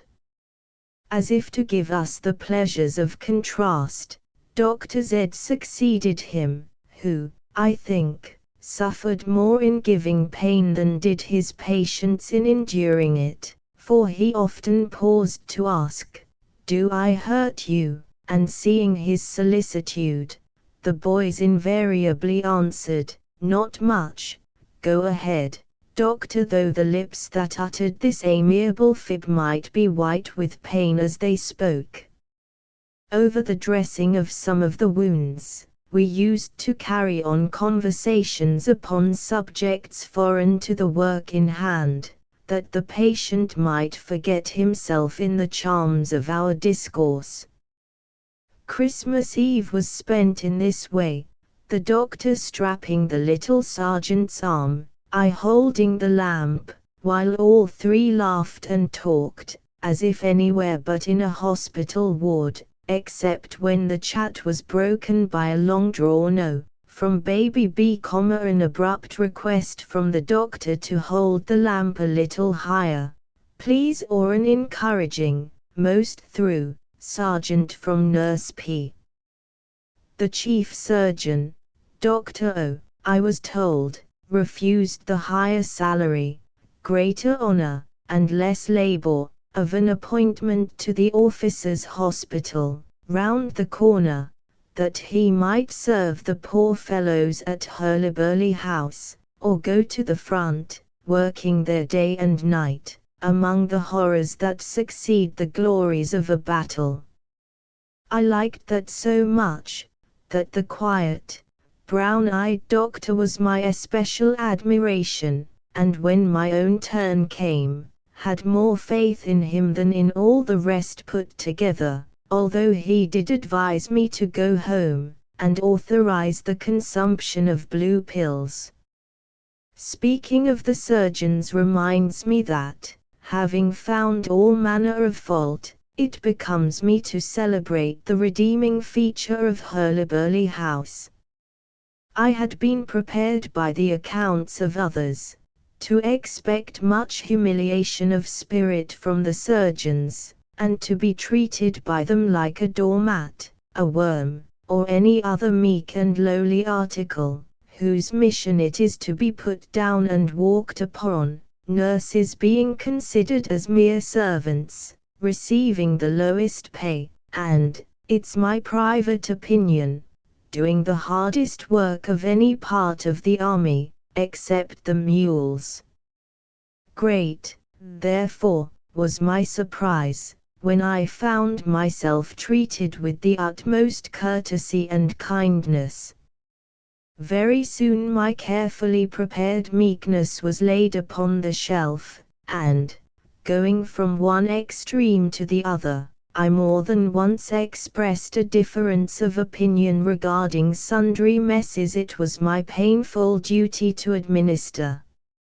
As 8 of us nurses chanced to be off duty at once, we had an excellent opportunity of trying the virtues of these gentlemen, and I am bound to say they stood the test admirably, as far as my personal observation went. Dr. O.'s stethoscope was unremitting in its attentions. Dr.S. brought his buttons into my room twice a day, with the regularity of a medical clock, while Dr. Z filled my table with neat little bottles, which I never emptied, prescribed Browning, bedewed me with cologne, and kept my fire going, as if, like the candles in St. Peter's, it must never be permitted to die out. Waking, one cold night, with the certainty that my last spark had pined away and died, and consequently hours of coughing were in store for me, I was amazed to see a ruddy light dancing on the wall, a jolly blaze roaring up the chimney, and, down upon his knees before it, Dr. Z, whittling shavings. I ought to have risen up and thanked him on the spot, but, knowing that he was one of those who like to do good by stealth, I only peeped at him as if he were a friendly ghost, till, having made things as cozy as the most motherly of nurses could have done, he crept away, leaving me to feel, as somebody says, as if angels were a-watching of me in my sleep, though that species of wild fowl do not usually descend in broadcloth and glasses.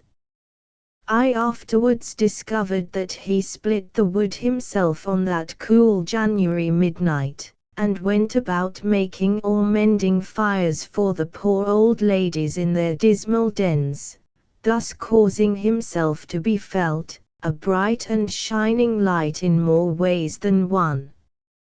I never thanked him as I ought, therefore, I publicly make a note of it, and further aggravate that modest MD by saying that if this was not being the best of doctors and the gentlest of gentlemen, I shall be happy to see any improvement upon it.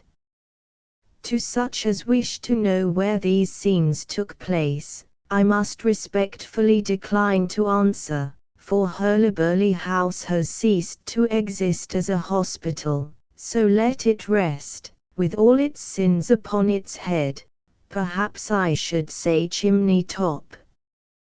When the nurses felt ill, the doctors departed, and the patients got well, I believe the concern gently faded from existence, or was merged into some other and better establishment, where I hope the washing of 300 sick people is done out of the house, the food is eatable, and mortal women are not expected to possess an angelic exemption from all wants, and the endurance of truck horses. Since the appearance of these hasty sketches, I have heard from several of my comrades at the hospital, and their approval assures me that I have not let sympathy and fancy run away with me, as that lively team is apt to do when harnessed to a pen. As no two persons see the same thing with the same eyes, my view of hospital life must be taken through my glass, and held for what it is worth.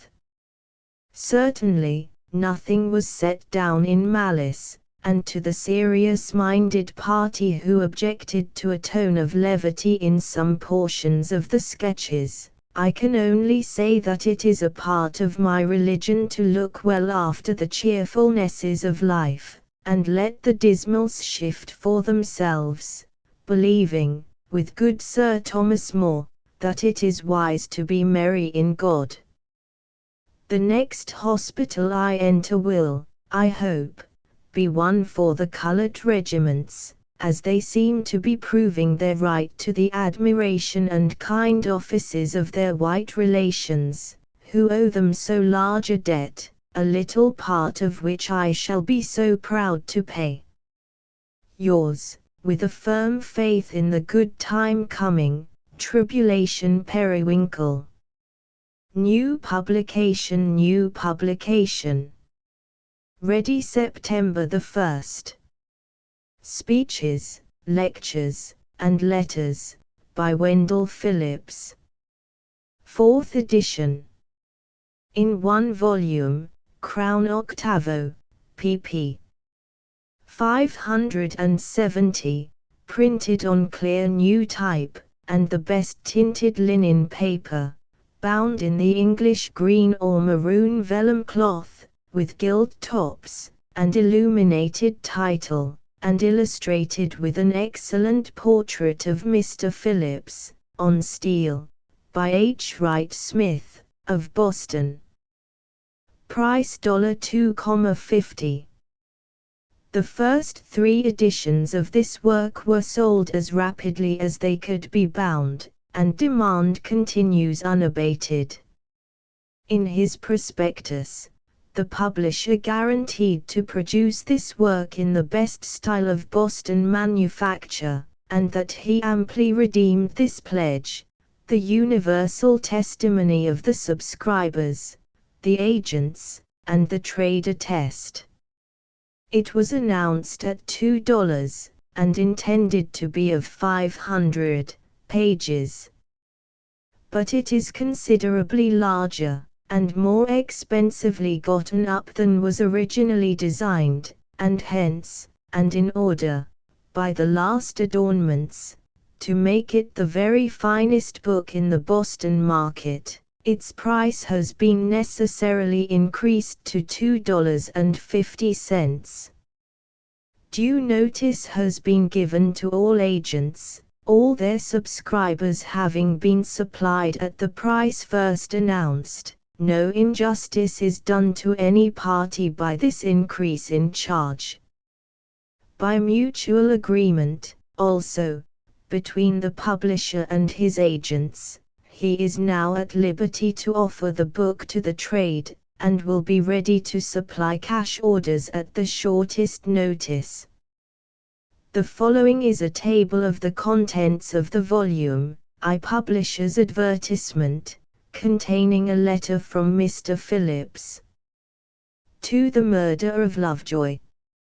Mr. Phillips' first speech in Boston, delivered the 8th of December, 1837, which at once established his fame as one of the ablest of living orators. 3 Women's Rights. Speech at Worcester, the 15th of October, 1851, with the resolutions, embodying the whole philosophy of the women's rights movement, prepared and presented by Mr. Phillips. For public opinion. Delivered the 28th of January, 1852. V. Surrender of Sims. The 30th of January, 1852. 6 Sims Anniversary. the 12th of April, 1852. 7. Philosophy of the abolition movement. The 27th of January, 1853. 8. Removal of Judge Loring. The 20th of February, 1855. 9. The Boston Mob. The 21st of October, 1855. X. The Pilgrims. The 21st of December, 1855. 11. Letter to Judge Shaw and President Walker. The 1st of August, 1859. 12. Idols. The 4th of October, 1859.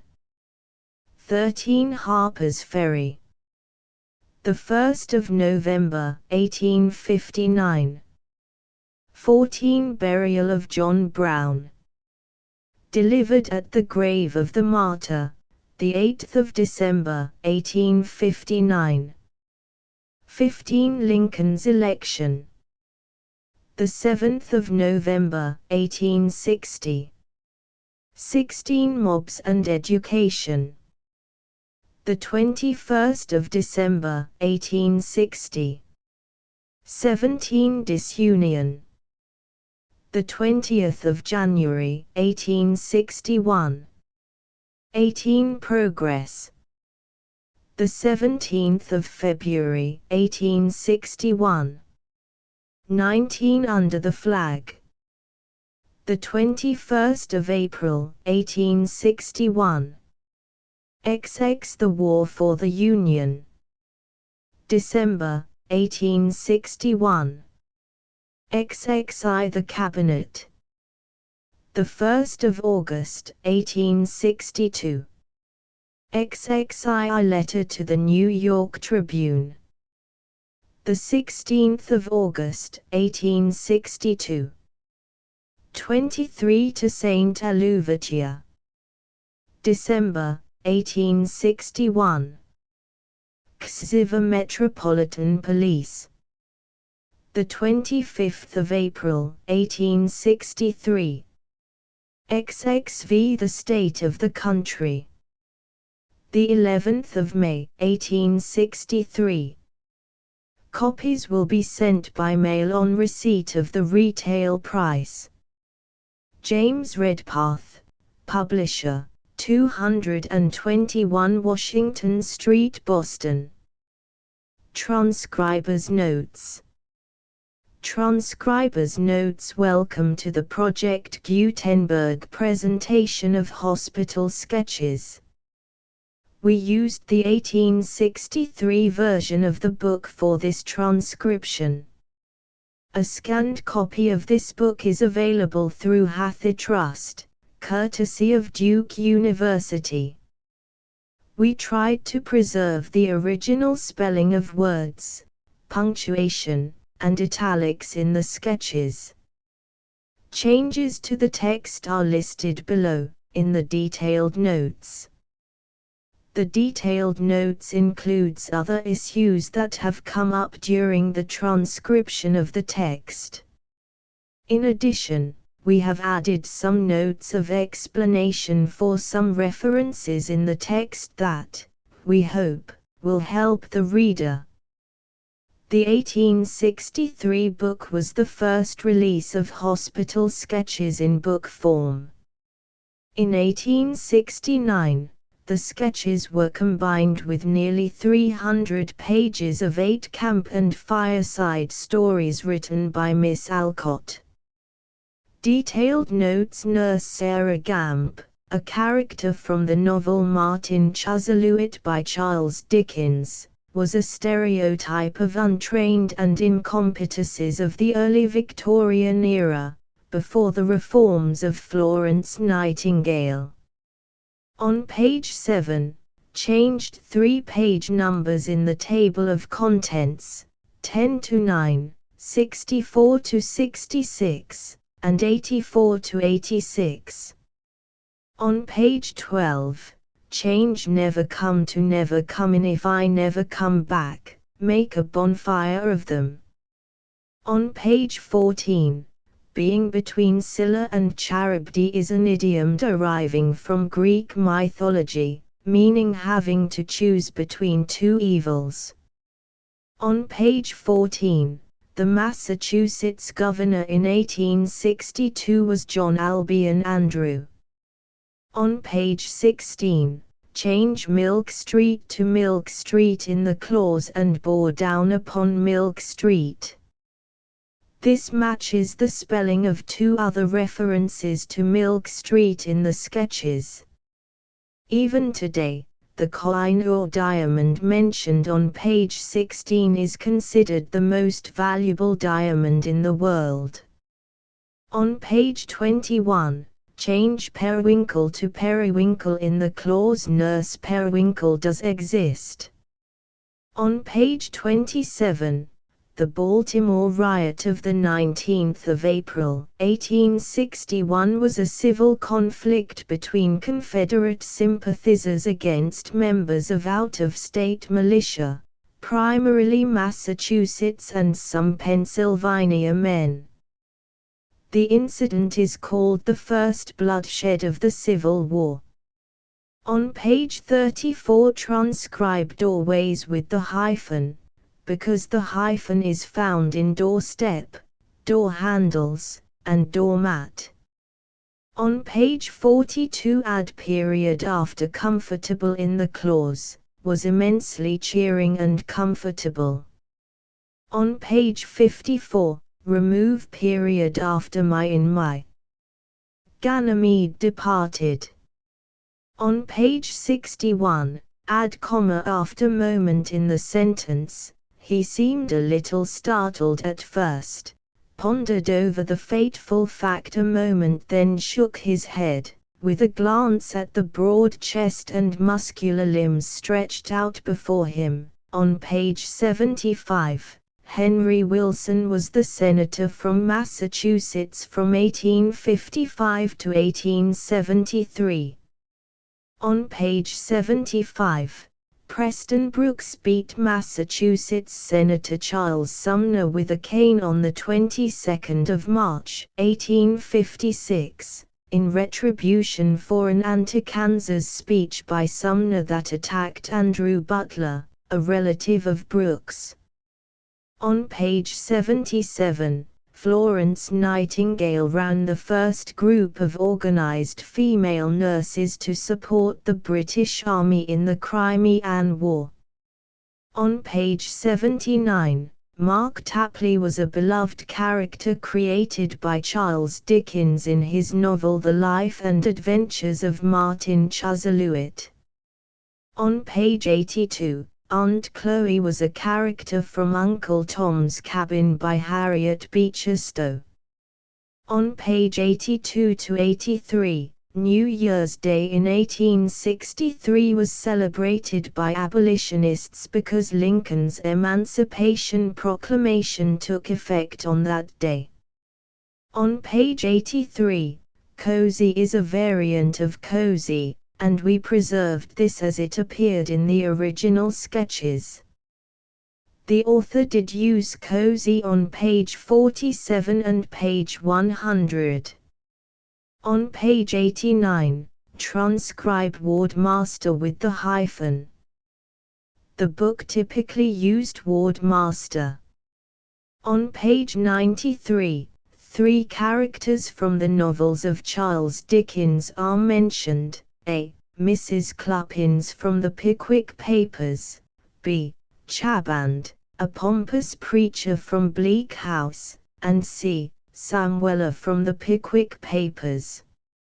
On page 95, change goodbye to goodbye. On page 96, changed waved higher hands to waved their hands. 4 times in chapter 6, the author omitted the hyphen in Hurlyburly House after using the hyphen with references to Hurlyburly House and Hurlyburly Hotel in previous chapters. Those 4 times occurred on page 90, page 99, twice, and page 101. We added the hyphen to the 4 items in Chapter 6. Asterisk asterisk asterisk end of the Project Gutenberg ebook Hospital Sketches asterisk asterisk asterisk updated editions will replace the previous one, the old editions will be renamed. Creating the works from print editions not protected by U.S. copyright law means that no one owns a United States copyright in these works, so the Foundation, and you, can copy and distribute it in the United States without permission and without paying copyright royalties. Special rules, set forth in the general terms of use part of this license, apply to copying and distributing Project Gutenberg trademark symbol electronic works to protect the Project Gutenberg trademark symbol concept and trademark. Project Gutenberg is a registered trademark, and may not be used if you charge for an ebook, except by following the terms of the trademark license, including paying royalties for use of the Project Gutenberg trademark. If you do not charge anything for copies of this ebook, complying with the trademark license is very easy. You may use this ebook for nearly any purpose such as creation of derivative works, reports, performances and research. Project Gutenberg ebooks may be modified and printed and given away. You may do practically anything in the United States with ebooks not protected by U.S. copyright law. Redistribution is subject to the trademark license, especially commercial redistribution. Start. Full license. The full Project Gutenberg license. Please read this before you distribute or use this work to protect the Project Gutenberg trademark symbol mission of promoting the free distribution of electronic works, by using or distributing this work, or any other work associated in any way with the phrase Project Gutenberg. You agree to comply with all the terms of the full Project Gutenberg trademark symbol license available with this file or online at www.gutenberg.org/license. Section 1. General Terms of Use and Redistributing Project Gutenberg Trademark Symbol Electronic Works 1.0. By reading or using any part of this Project Gutenberg trademark symbol electronic work, you indicate that you have read, understand, agree to and accept all the terms of this license and intellectual property, trademark/copyright, agreement. If you do not agree to abide by all the terms of this agreement, you must cease using and return or destroy all copies of Project Gutenberg trademark symbol electronic works in your possession. If you paid a fee for obtaining a copy of or access to a Project Gutenberg trademark symbol electronic work and you do not agree to be bound by the terms of this agreement, you may obtain a refund from the person or entity to whom you paid the fee as set forth in paragraph 1.e.8. 1.b Project Gutenberg is a registered trademark. It may only be used on or associated in any way with an electronic work by people who agree to be bound by the terms of this agreement. There are a few things that you can do with most Project Gutenberg trademark symbol electronic works even without complying with the full terms of this agreement. See paragraph 1.c below. There are a lot of things you can do with Project Gutenberg trademark symbol electronic works if you follow the terms of this agreement and help preserve free future access to Project Gutenberg trademark symbol electronic works. See paragraph 1.e below. 1.c. The Project Gutenberg Literary Archive Foundation, the Foundation or PGLAF, owns a compilation copyright in the collection of Project Gutenberg trademark symbol electronic works. Nearly all the individual works in the collection are in the public domain in the United States. If an individual work is unprotected by copyright law in the United States and you are located in the United States, we do not claim a right to prevent you from copying, distributing, performing, displaying or creating derivative works based on the work as long as all references to Project Gutenberg are removed. Of course, we hope that you will support the Project Gutenberg trademark symbol mission of promoting free access to electronic works by freely sharing Project Gutenberg trademark symbol works in compliance with the terms of this agreement for keeping the Project Gutenberg trademark symbol name associated with the work.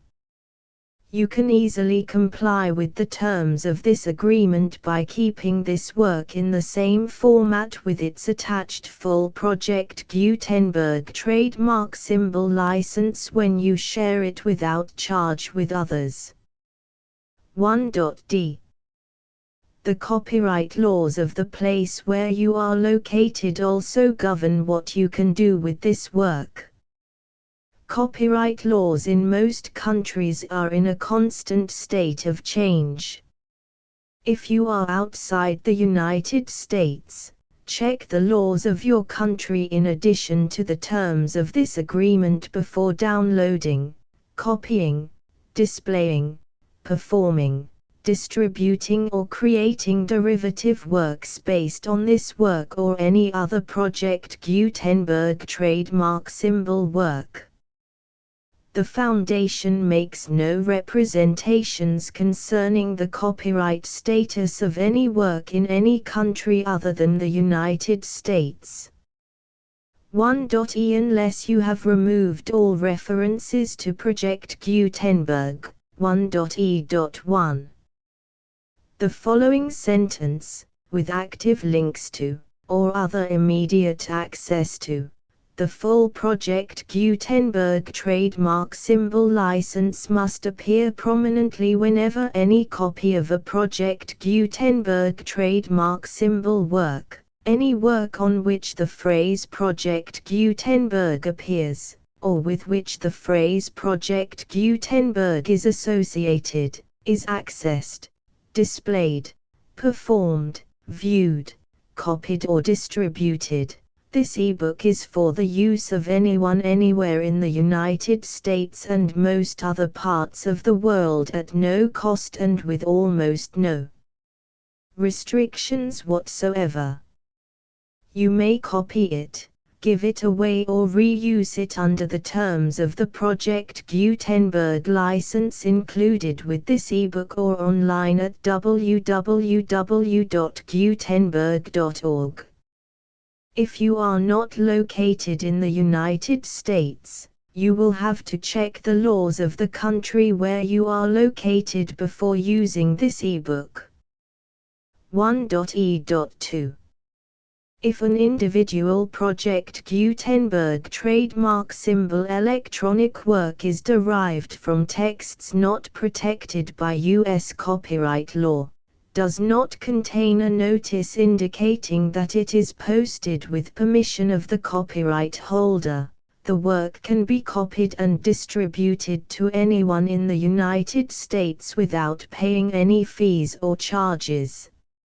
If you are redistributing or providing access to a work with the phrase Project Gutenberg associated with or appearing on the work, You must comply either with the requirements of paragraphs 1.e.1 through 1.e.7 or obtain permission for the use of the work and the Project Gutenberg trademark symbol trademark as set forth in paragraphs 1.e.8 or 1.e.9. 1.e.3. If an individual Project Gutenberg trademark symbol electronic work is posted with the permission of the copyright holder, your use and distribution must comply with both paragraphs 1.e.1 through 1.e.7 and any additional terms imposed by the copyright holder. Additional terms will be linked to the Project Gutenberg trademark symbol license for all works posted with the permission of the copyright holder found at the beginning of this work. 1.e.4. Do not unlink or detach or remove the full Project Gutenberg trademark symbol license terms from this work, or any files containing a part of this work or any other work associated with Project Gutenberg trademark symbol. 1.e.5. Do not copy, display, perform, distribute or redistribute this electronic work, or any part of this electronic work, without prominently displaying the sentence set forth in paragraph 1.e.1 with active links or immediate access to the full terms of the Project Gutenberg trademark symbol license. 1.e.6. You may convert to and distribute this work in any binary, compressed, marked up, non-proprietary or proprietary form, including any word processing or hypertext form.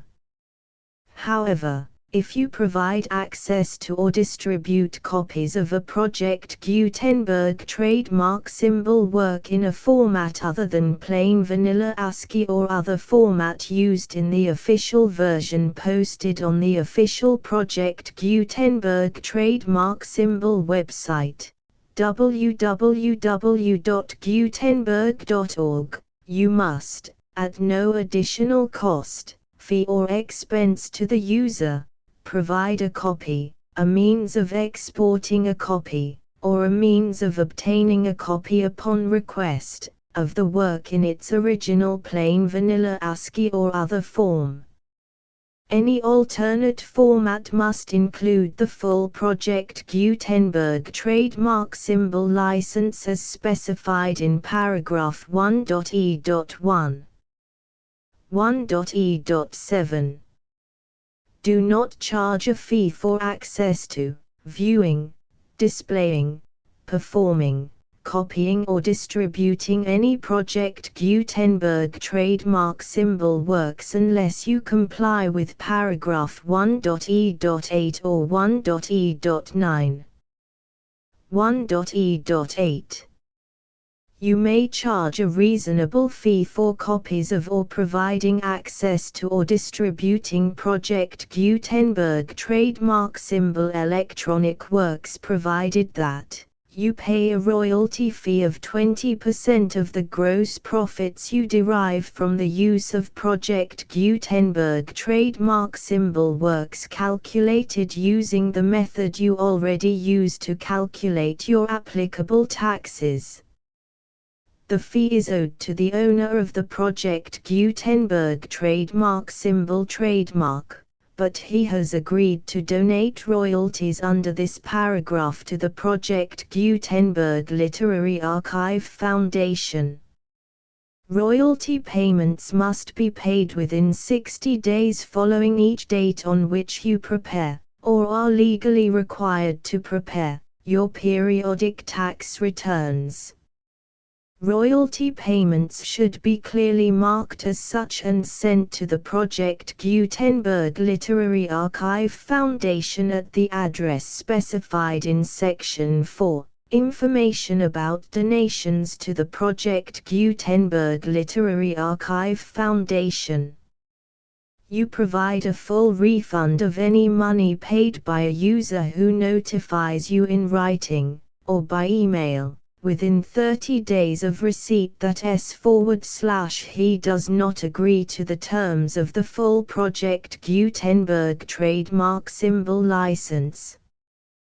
You must require such a user to return or destroy all copies of the works possessed in a physical medium and discontinue all use of and all access to other copies of Project Gutenberg trademark symbol works.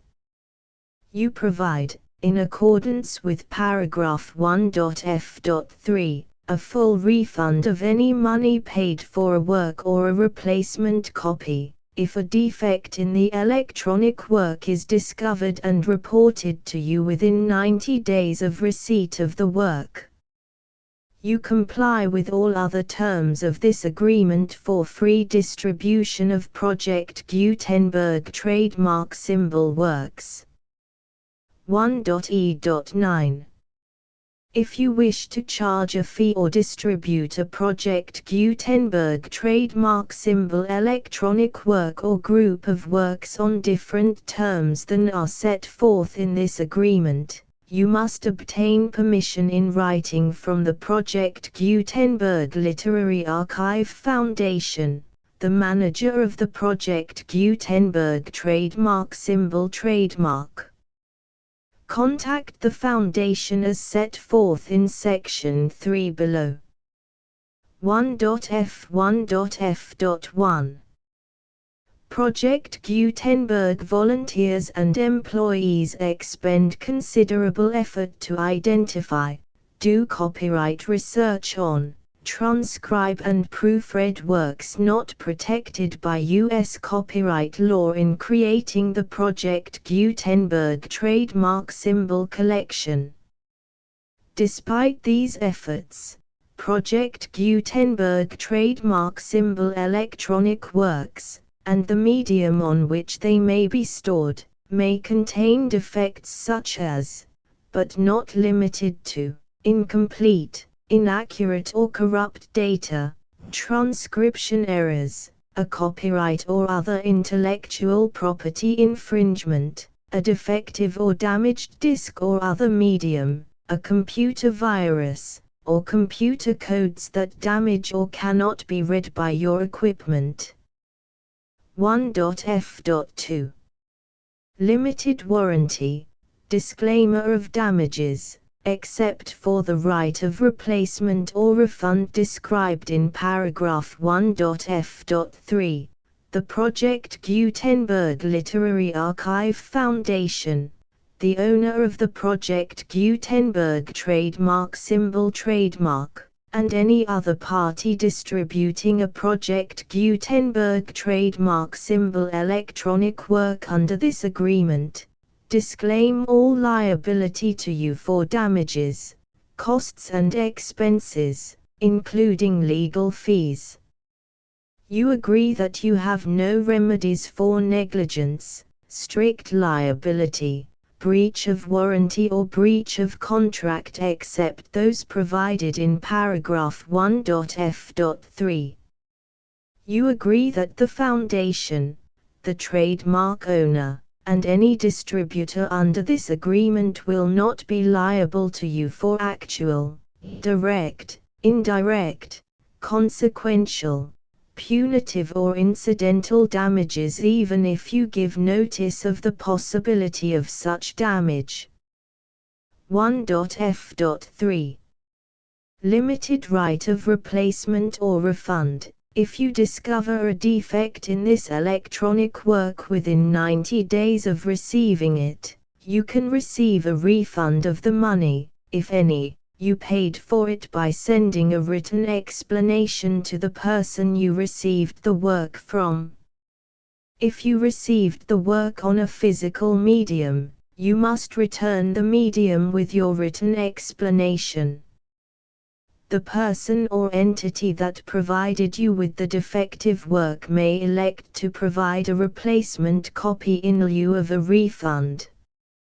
If you received the work electronically, the person or entity providing it to you may choose to give you a second opportunity to receive the work electronically in lieu of a refund.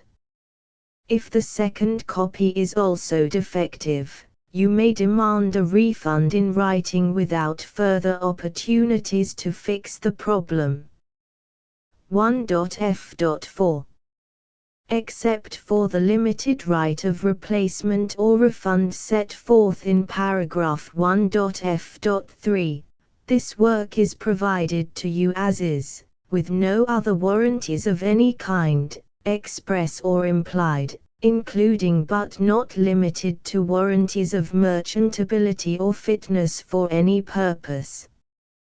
1.f.5 Some states do not allow disclaimers of certain implied warranties or the exclusion or limitation of certain types of damages. If any disclaimer or limitation set forth in this agreement violates the law of the state applicable to this agreement, the agreement shall be interpreted to make the maximum disclaimer or limitation permitted by the applicable state law. The invalidity or unenforceability of any provision of this agreement shall not void the remaining provisions. 1.f.6 Indemnity. You agree to indemnify and hold the foundation, the trademark owner, any agent or employee of the foundation, anyone providing copies of Project Gutenberg trademark symbol electronic works in accordance with this agreement, and any volunteers associated with the production, promotion and distribution of Project Gutenberg trademark symbol electronic works, harmless from all liability, costs and expenses, including legal fees, that arise directly or indirectly from any of the following which you do or cause to occur. A. Distribution of this or any Project Gutenberg trademark symbol work. B. Alteration, modification, or additions or deletions to any Project Gutenberg trademark symbol work, and C. Any defect you cause. Section 2. Information about the mission of Project Gutenberg trademark symbol. Project Gutenberg trademark symbol is synonymous with the free distribution of electronic works in formats readable by the widest variety of computers, including obsolete, old, middle-aged and new computers. It exists because of the efforts of hundreds of volunteers and donations from people in all walks of life. Volunteers and financial support to provide volunteers with the assistance they need are critical to reaching Project Gutenberg trademark symbol's goals and ensuring that the Project Gutenberg trademark symbol collection will remain freely available for generations to come.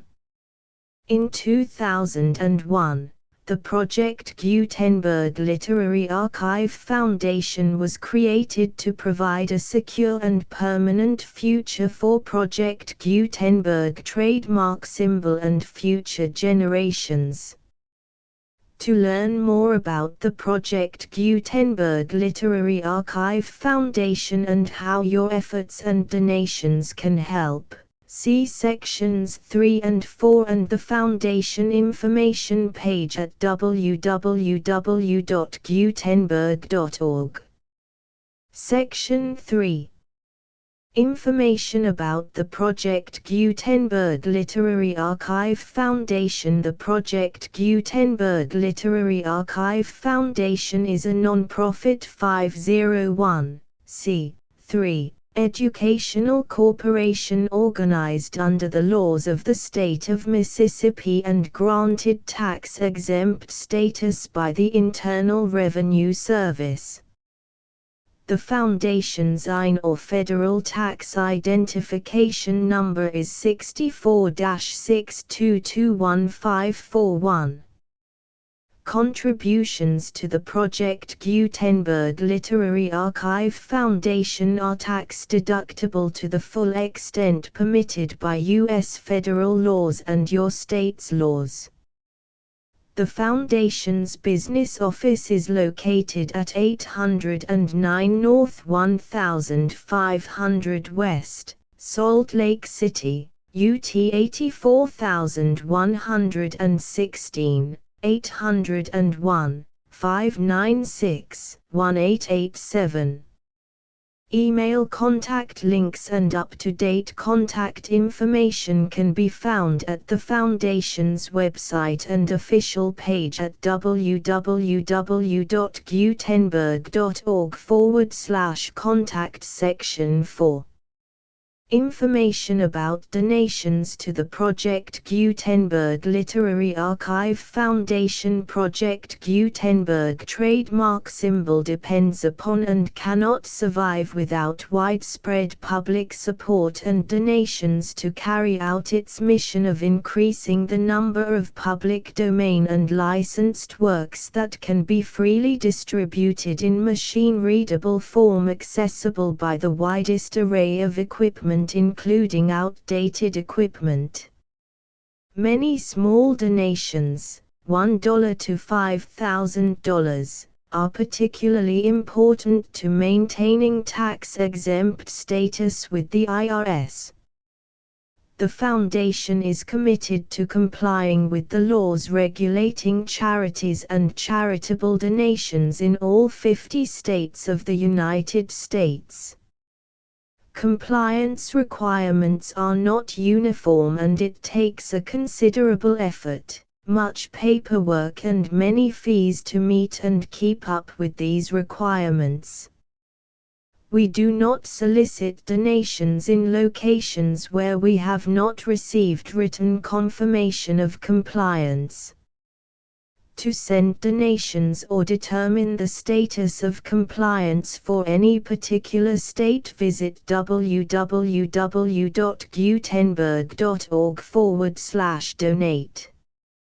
While we cannot and do not solicit contributions from states where we have not met the solicitation requirements, we know of no prohibition against accepting unsolicited donations from donors in such states who approach us with offers to donate.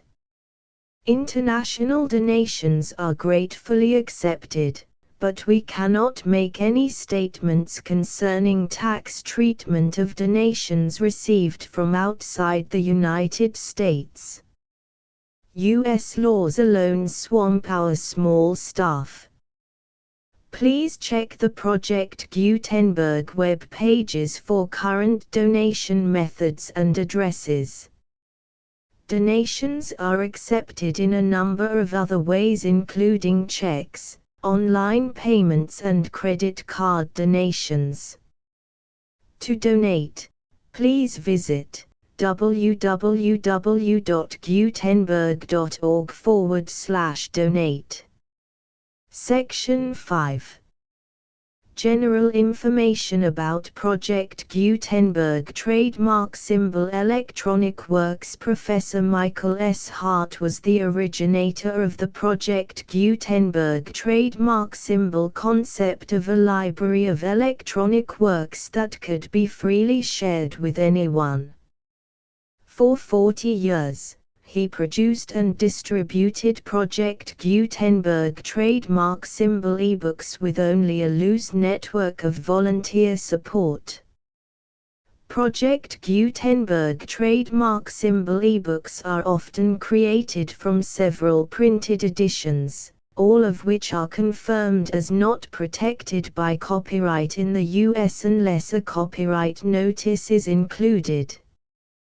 Thus, we do not necessarily keep ebooks in compliance with any particular paper edition. Most people start at our website, which has the main PG search facility, www.gutenberg.org. This website includes information about Project Gutenberg trademark symbol, including how to make donations to the Project Gutenberg Literary Archive Foundation, how to help produce our new ebooks, and how to subscribe to our email newsletter to hear about new ebooks.